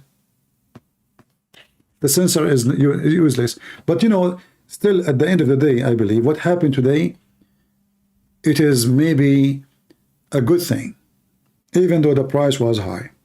Because imagine if the attack was not from Hamas. Imagine if the attack is happening from Egypt, a country of 100 millions, a massive army, millions. If Hamas was able to reach all the way to such a territory, would nobody stop them? What will happen if the one who attack, who invade is Egypt? Are you with me? So now what happened is going to change the way, the whole way the borders is protected. Because the weakness obviously is there. The system is not good. They depend on sensors, depend on, this is stupid. You should always depend on real physical men.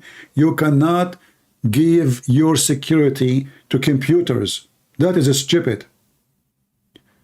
You can use the computers, but you don't depend on it.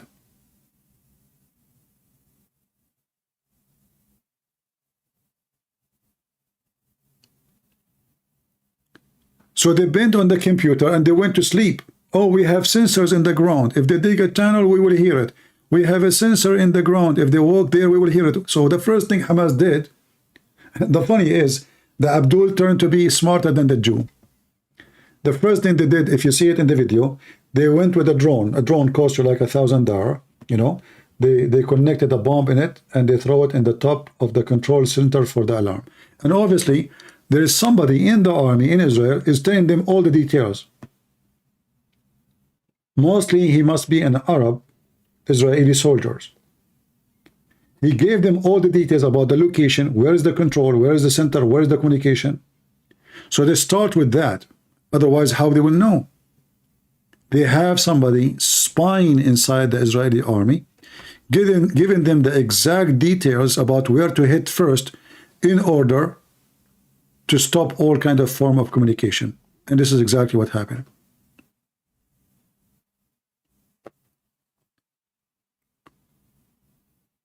From now on, the Israeli, if they have a little intelligence, and I guess they do, I hope so, they will never ever depend again on technology alone. Technology is good. Technology can make things easier. But always you have to guard the borders by good numbers of guards. and you have to watch over them to see and to be sure they are in alarm. Like now, they are in alarm. 6 months after, they are asleep, because now we are relaxed. There is no attack. But this is when attack happen, when you are relaxed, not when you are not.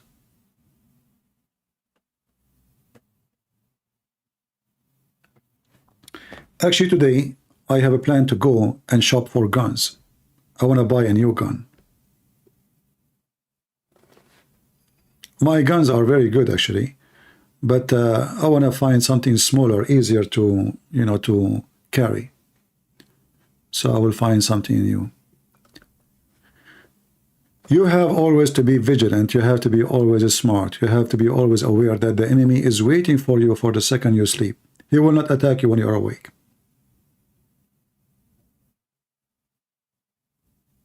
Not when you are awake.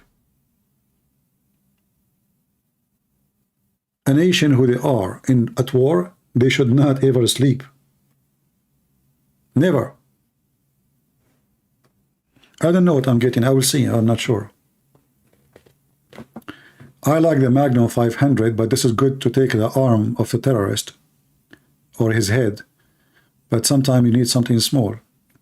I have 9mm. I have, you know, but maybe a small gun. We will see.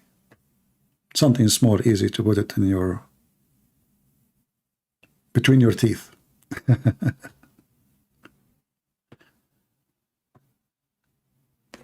Glock 17. I don't know.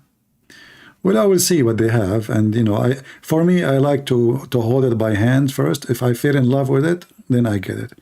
I don't just get. I just got like, not by advice. I have to like it first. Yeah, 22 are good because their ammunition is very cheap. But we will see. Any one of you here have a Magnum 500? Like now, actually, the 5.56 ammunition has became more expensive. Where is my? What happened to my mouse? Okay. Talking about the 5.56.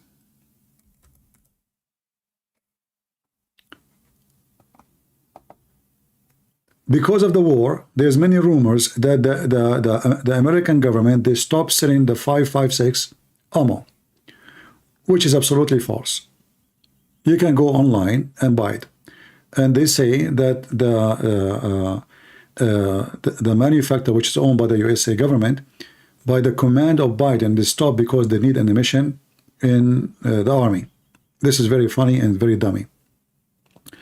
You can go right now and you can order as many as you want online, and they are not short of them.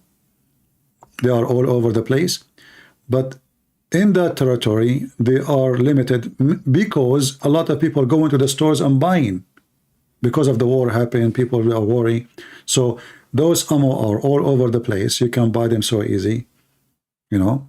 And what they say to you in it, you know, they make videos just to create panic and to get a click. You know, they fool people with their information.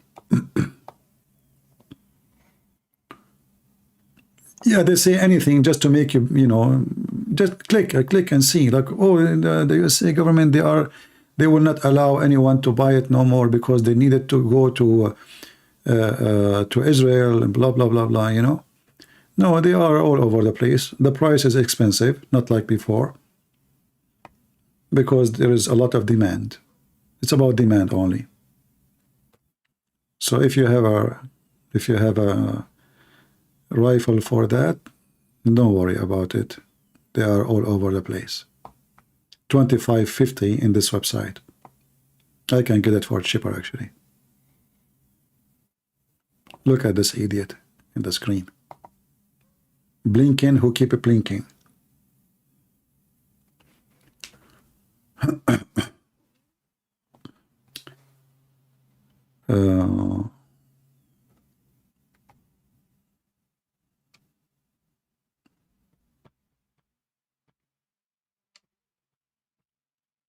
Yeah, we love our enemies, but if they are Hamas, we shoot them. Loving enemy have nothing to do with loving Hamas.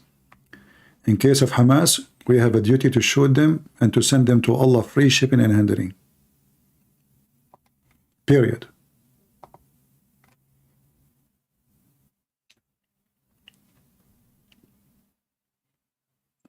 And I said that if the Israeli actually accept me to be with them, I will go join them right now.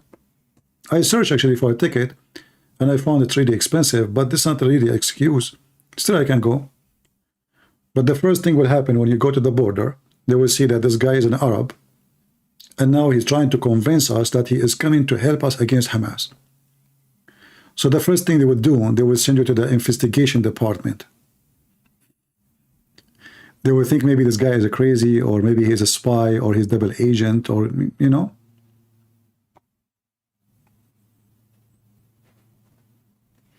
It's not going to be easy. And even if you join them, how they will trust you? Every soldier around you, he would think, oh, maybe, oh, how they knew we are here? Maybe this guy, the Arab guy with us, maybe he's the one who told them. We saw him using his phone. Right?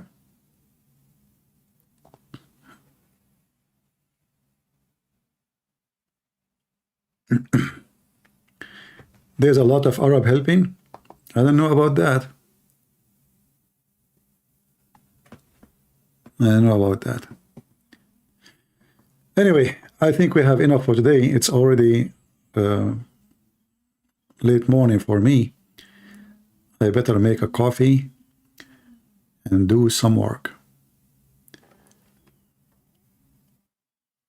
The Mossad will be happy to talk to me. I know. Do you remember my debate with this guy from Detroit, the head of the Muslims in America, the Muslim Shia, Hisham al-Husseini? He accused me to be a Zionist, and he said, we will cleanse the earth from you. Nobody reported him to the FBI. FBI never contacted him. Nobody questioned what he said about cleansing the Jews and killing every single Jew. He said that to me in Arabic. And the video is still there.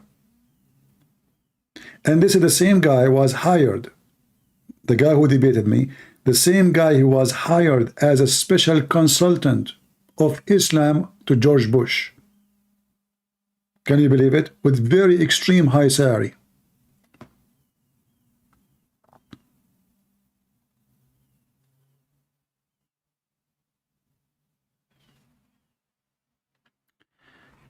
When you read the Old Testament, the Old Testament and New Testament is the same. Still in the Old Testament and in the New Testament, we can kill our enemies. Anyone who said to you no, that is false. Loving the enemy Jesus is talking about is not about an army. It's not about an invasion. It's about a guy you see him in the street, a person maybe you hate. This is not about an army invading your land to take your land from you, or they want to rape your wife and kidnap you and kill you. This is not what Jesus said. So don't be silly. This is why Jesus, he mentioned, if somebody hit you in your right cheek, give him the other one. Because it's about cheek. It's not about an army invasion. Jesus himself, he commanded his disciple to carry sword and to buy swords. So the Old Testament God is the same as the New Testament God, and loving your enemy have nothing to do with loving ISIS or Hamas. If we see Hamas, we kill them. If we see ISIS, we make them shish kebab. If we see a terrorist, we will send him to Allah.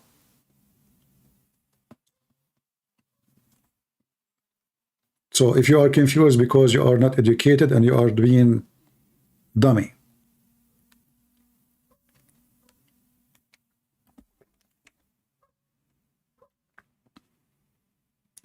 Yeah, I heard of Mus'ab, the son of Hamas, yeah.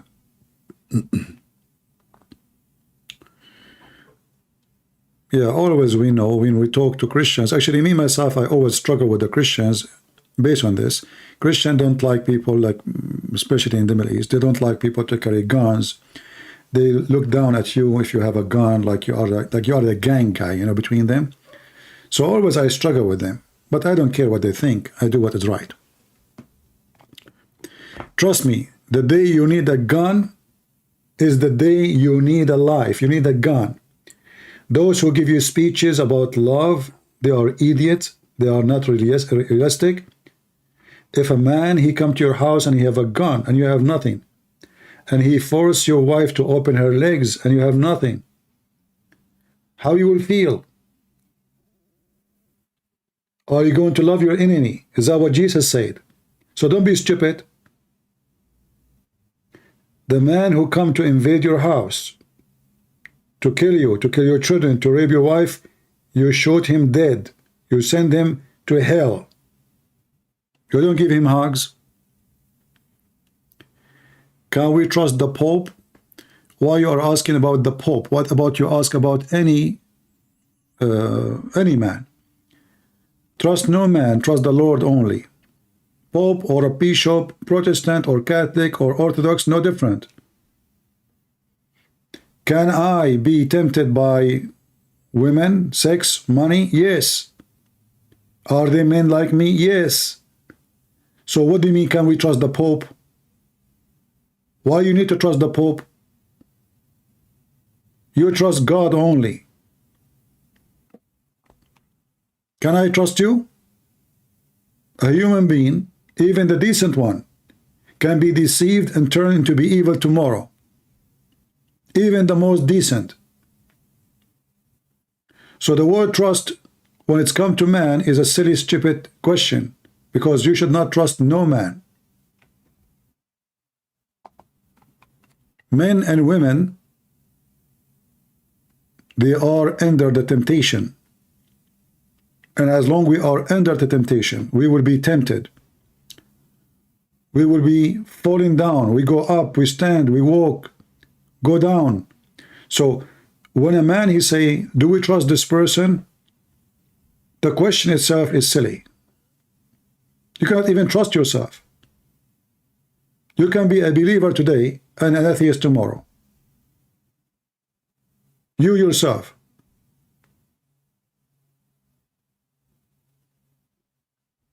You can agree about something today, you disagree about it tomorrow. You can condemn something today and you do it tomorrow. So if you yourself, you have no control about yourself, how in the world you can trust somebody you have no control over him?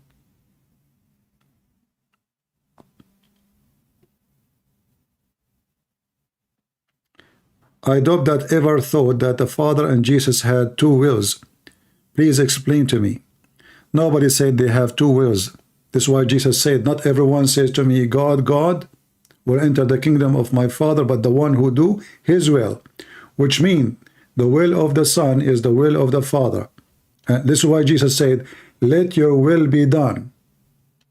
Let your will be done. Who said that? The Messiah. So you say to me you are confused because simply you are not Christian. And you are making a false question and false argument and it's not there.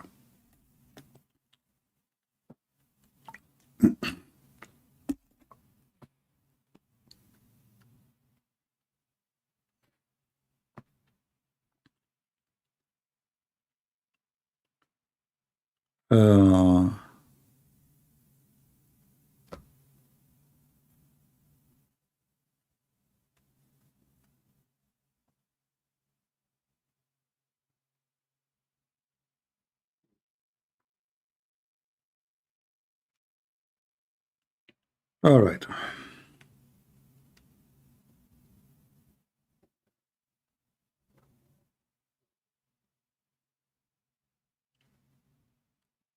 You know, people, they ask questions. Sometimes I ask myself, do even he ask himself the question to himself before he asks it to me? If I have the same book and he have the same book, if I have the same Bible and he have the same Bible, how come he do not know? Christianity is not an ID, my friend. Christianity is faith. It's not even a baptism. There's many, they are baptized, but they are no Christians.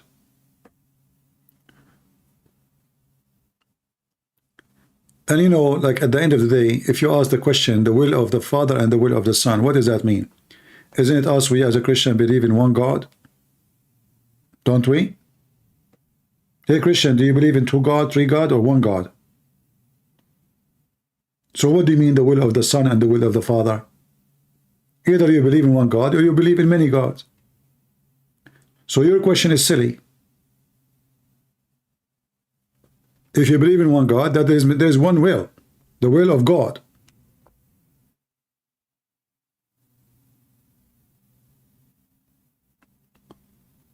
For God, He loved the world. He sent His only begotten Son.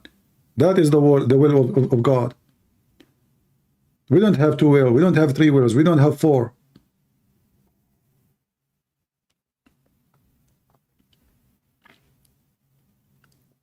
So use your brain if you have any.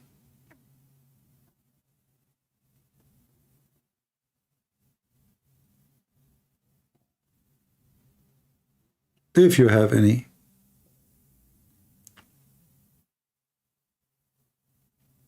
You know, some people, they are like, you know, they ask questions just for the sake of, you know, the Greek people in the old days, they used to open a topic, which is silly topic. It's just for the sake of philosophy.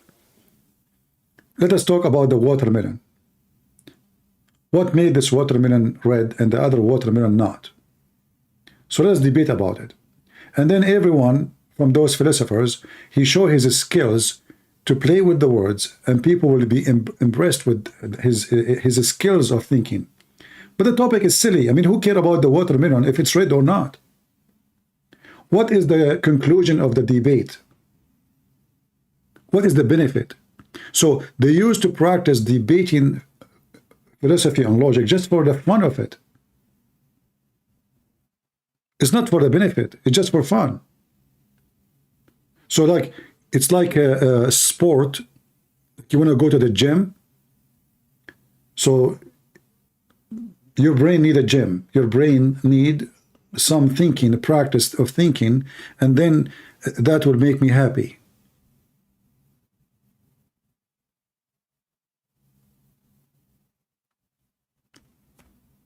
So we argue and we ask silly questions and we try to be philosophers, but our philosophy have nothing to do with reality. It's just to waste time and to kill time.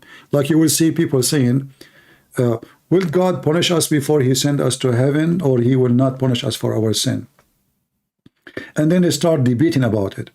And then you ask yourself, if those both sides are believers, why it is a point of debate if at the end of the day what God wants to do, He will do, regardless if He will do it or not?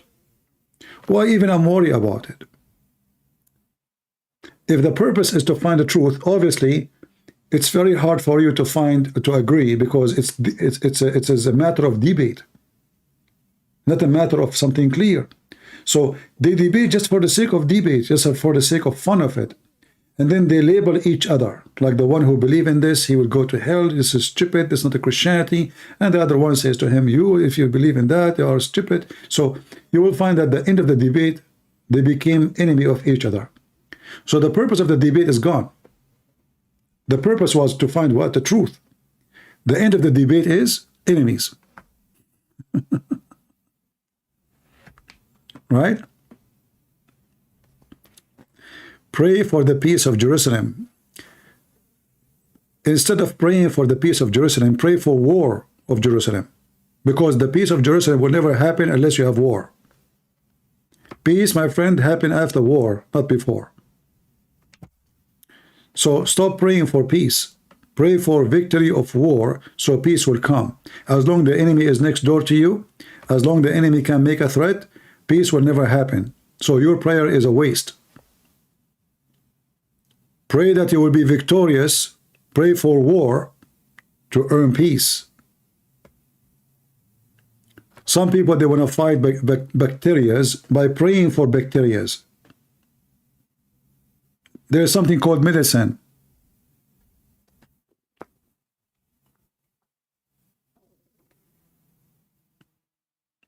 Right? I will pray for you to be healed, but after I give you medicine. The Lord, He says, work and I will work with you. I will be with you. You don't feed us. You don't feed the homeless, by saying, I pray to God to feed you. You give him a sandwich.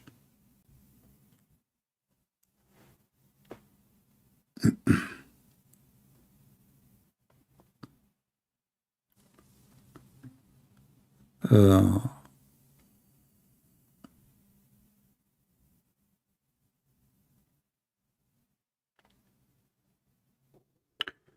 right. I think we are done for today. Any other question? I know that many of you don't like my answer. I am so like harsh. I don't know you as a person, so don't be upset if I. But sometimes some questions they don't make sense.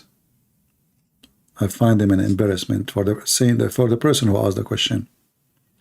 Use your brain, my friend. God, He gave you a gift. It's called brain. Brain and heart.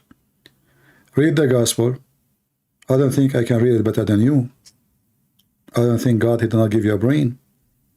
So you should do better. And when you read the gospel, don't read it as they told you to read it. Read it as a believer. Read it as a person who is trying to communicate with the Lord, not somebody trying to read words. The Bible is not a book of history, even though it is about history of man and God.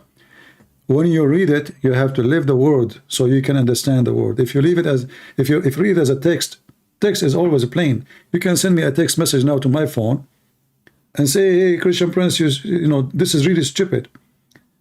And I was like, he is calling me stupid. He is saying this is stupid. What he meant? It's just a plain text. But if I live the story which he's talking about, I know very well what he meant. Then I will know exactly he meant I am stupid. He meant what happened is stupid. He meant what he did is stupid. I will understand, but I cannot judge really a story by a plain text unless I live the story. In order to live the story, I have to know the background. I have to understand it. I have to be there. I can be there in the story without being there. I can go back on time to the time of Jesus without going back 2,000 years. When Jesus speaks to the crowd, imagine yourself in the crowd, listening to Jesus. Try to feel it, try to live it, try to understand. Oh, Peter here, and John is there, and the Messiah is there. Oh, Paul, he arrived now to Jerusalem. People, so live the story in order to understand the story. You see, this is why people love movies. Why they love movies? Because movies feed their brain with images. If you watch a movie, you can remember a story from a movie way better than reading a book. Why? Because the information stored as images in your brain, and our brain is nothing but a collection of images. I say to you, a chair, in your brain you know what a chair is. It's an image. It's not a word. It's a letters connected to an image. So every image in your brain have a title. So try to live a story in the Bible as you are watching a movie and be part of it. So you can enjoy it, you can learn it, you can understand it, and you can feel it. If you read it as a plain text, there's nothing there. When I see that Jesus, he made the blind see, this is amazing. But if I just read it like this, okay, Jesus, he put, he said to him, okay, that's it, done. But this is not what happened. What happened is amazing. What happened is miraculous. So you have to be a person who live the story, enjoy the story, be in the story, in order to able to have it, to have the meaning, to have the conclusion, to have what you learn. So when we speak about the Messiah says, everything I have is from my Father. What Jesus have? What he's talking about? Everything I have. Shouldn't you know first what he have? It's not just a word. It's not just a statement. It's not a speech. So either we read it as a speech. Oh, it sounds good in English. Maybe it's better even in Hebrew. But neither in Hebrew, neither in English is about how good the language is, but it's about how good the meaning and how good what happened and what will happen. People,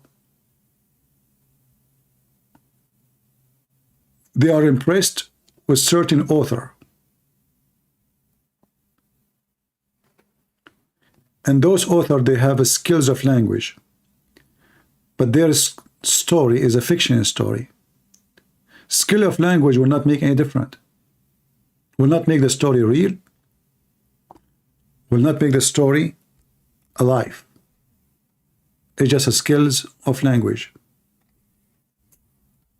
God is different. We have an idiot, he is posting for us what Samuel he said, right? Well, in the story of Samuel, my friend, this is the same story in the Quran. And when the Jews refused to go and kill their children, the God of the Quran, he cursed them. So every single Abdul Muslim who posts 1 Samuel 15, I challenge you, if you are a man, to call me. And I will show you the story from the Quran. This is what the Muslims they have. And in fact, if the Jews they follow Samuel, 1 Samuel 15, nothing of what happened to them shall happen today. But they don't. This is a clear example about what will happen to you. When God he says something to you, do it, for this is what will happen to you in the future. He's trying to save you. And this is exactly what we are saying. Don't read it as a story. Read it for the purpose. Read it to know what will happen when you disobey God.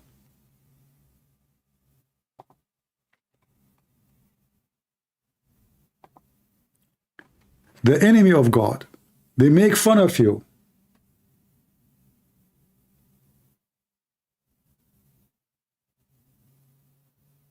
And then you make fun of yourself. And then you became a joke if you don't understand your book. The same as we laugh at the Muslims. Not a single Muslim, he can call me and he can tell me what Islam is about. This is what made Islam laughable. But that can happen to you too as a Christian. If you don't know your book, if you do not know what the meaning, if you do not know what the teaching, then you speak to a disbeliever, he will make fun of you, he will make you feel embarrassed, he will quote for you a verse from the Bible you do not know how to answer because simply you never read it before. You have no idea what he's saying. So arm yourself with knowledge and then get ready for the fight with the devil and his followers. Like the ones who come here and they give us false posts claiming to be Christians. Muslims Abdul undercover.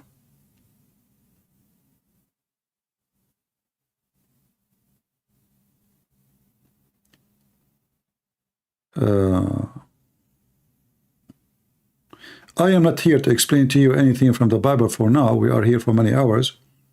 You know, I find it very funny when somebody says to me, explain this verse for me.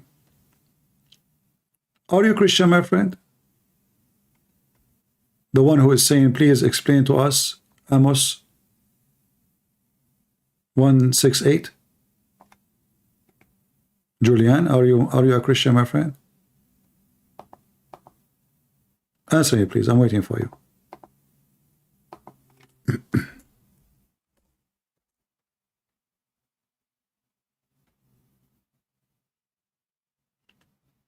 Are you really asking me to explain it to you, or you know the meaning, but you want me to talk about it?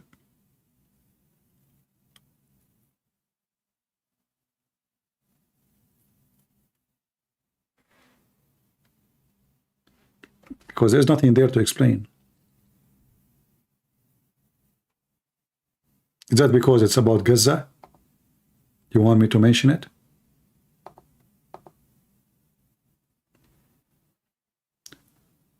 People of Gaza now have nothing to do with people of Gaza at that time. They have nothing to do with them. Those are different people.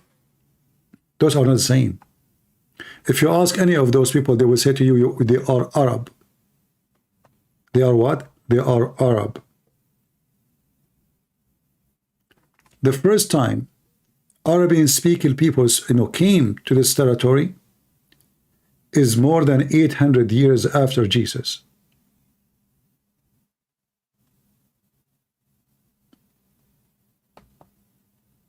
In the 7th century, the invasion came. More than 2 centuries after, they start forcing the Arabic language in that territory. They are not even the same people. You see, they call themselves Palestinian falsely. They are not. They are not the people of Gaza. They are not the people of that land. They have nothing to do with it. This is why you see a huge number of them. They are the Bedouin. And the Bedouin never have land. They move. They live in a tent. A person who live in a tent, he have no land. This is why he have a tent.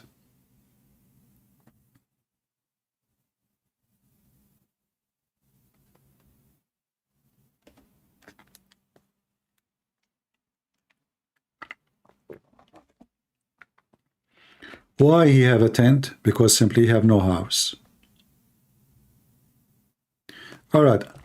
I was saying I will leave a while ago, but you guys keep giving me questions. I think it's time to go. I want to say thank you for being here. I will leave my videos for some time. Nothing important today, but if you like to watch it from the beginning or download it for free. And as you see in the news, there's nothing to update. The title you see in the video have nothing to do with reality. I just to show you how people laugh at you by making a clickbait, saying to you Marines came and the American came and they are attacking now, all those false, and they put false images in the YouTube, so just to make you click. Any channel, you click on it once and you find it giving you false information, block it, so you next time you will not see the same channel. This is my advice to you. Otherwise, those liars always, they will get more and more viewers. Thank you. God bless you. And until we see you soon again, may the Lord bless you all. And I'm not going to pray for peace. I prefer to pray for war. War against the devil and his followers. War against Hamas, the criminals. We don't want peace unless we bring justice first. Justice have to be accomplished, not fairy tales. We are not dreamers. We know reality. And reality is evil and ugly. To fight the devil, you have to go and war.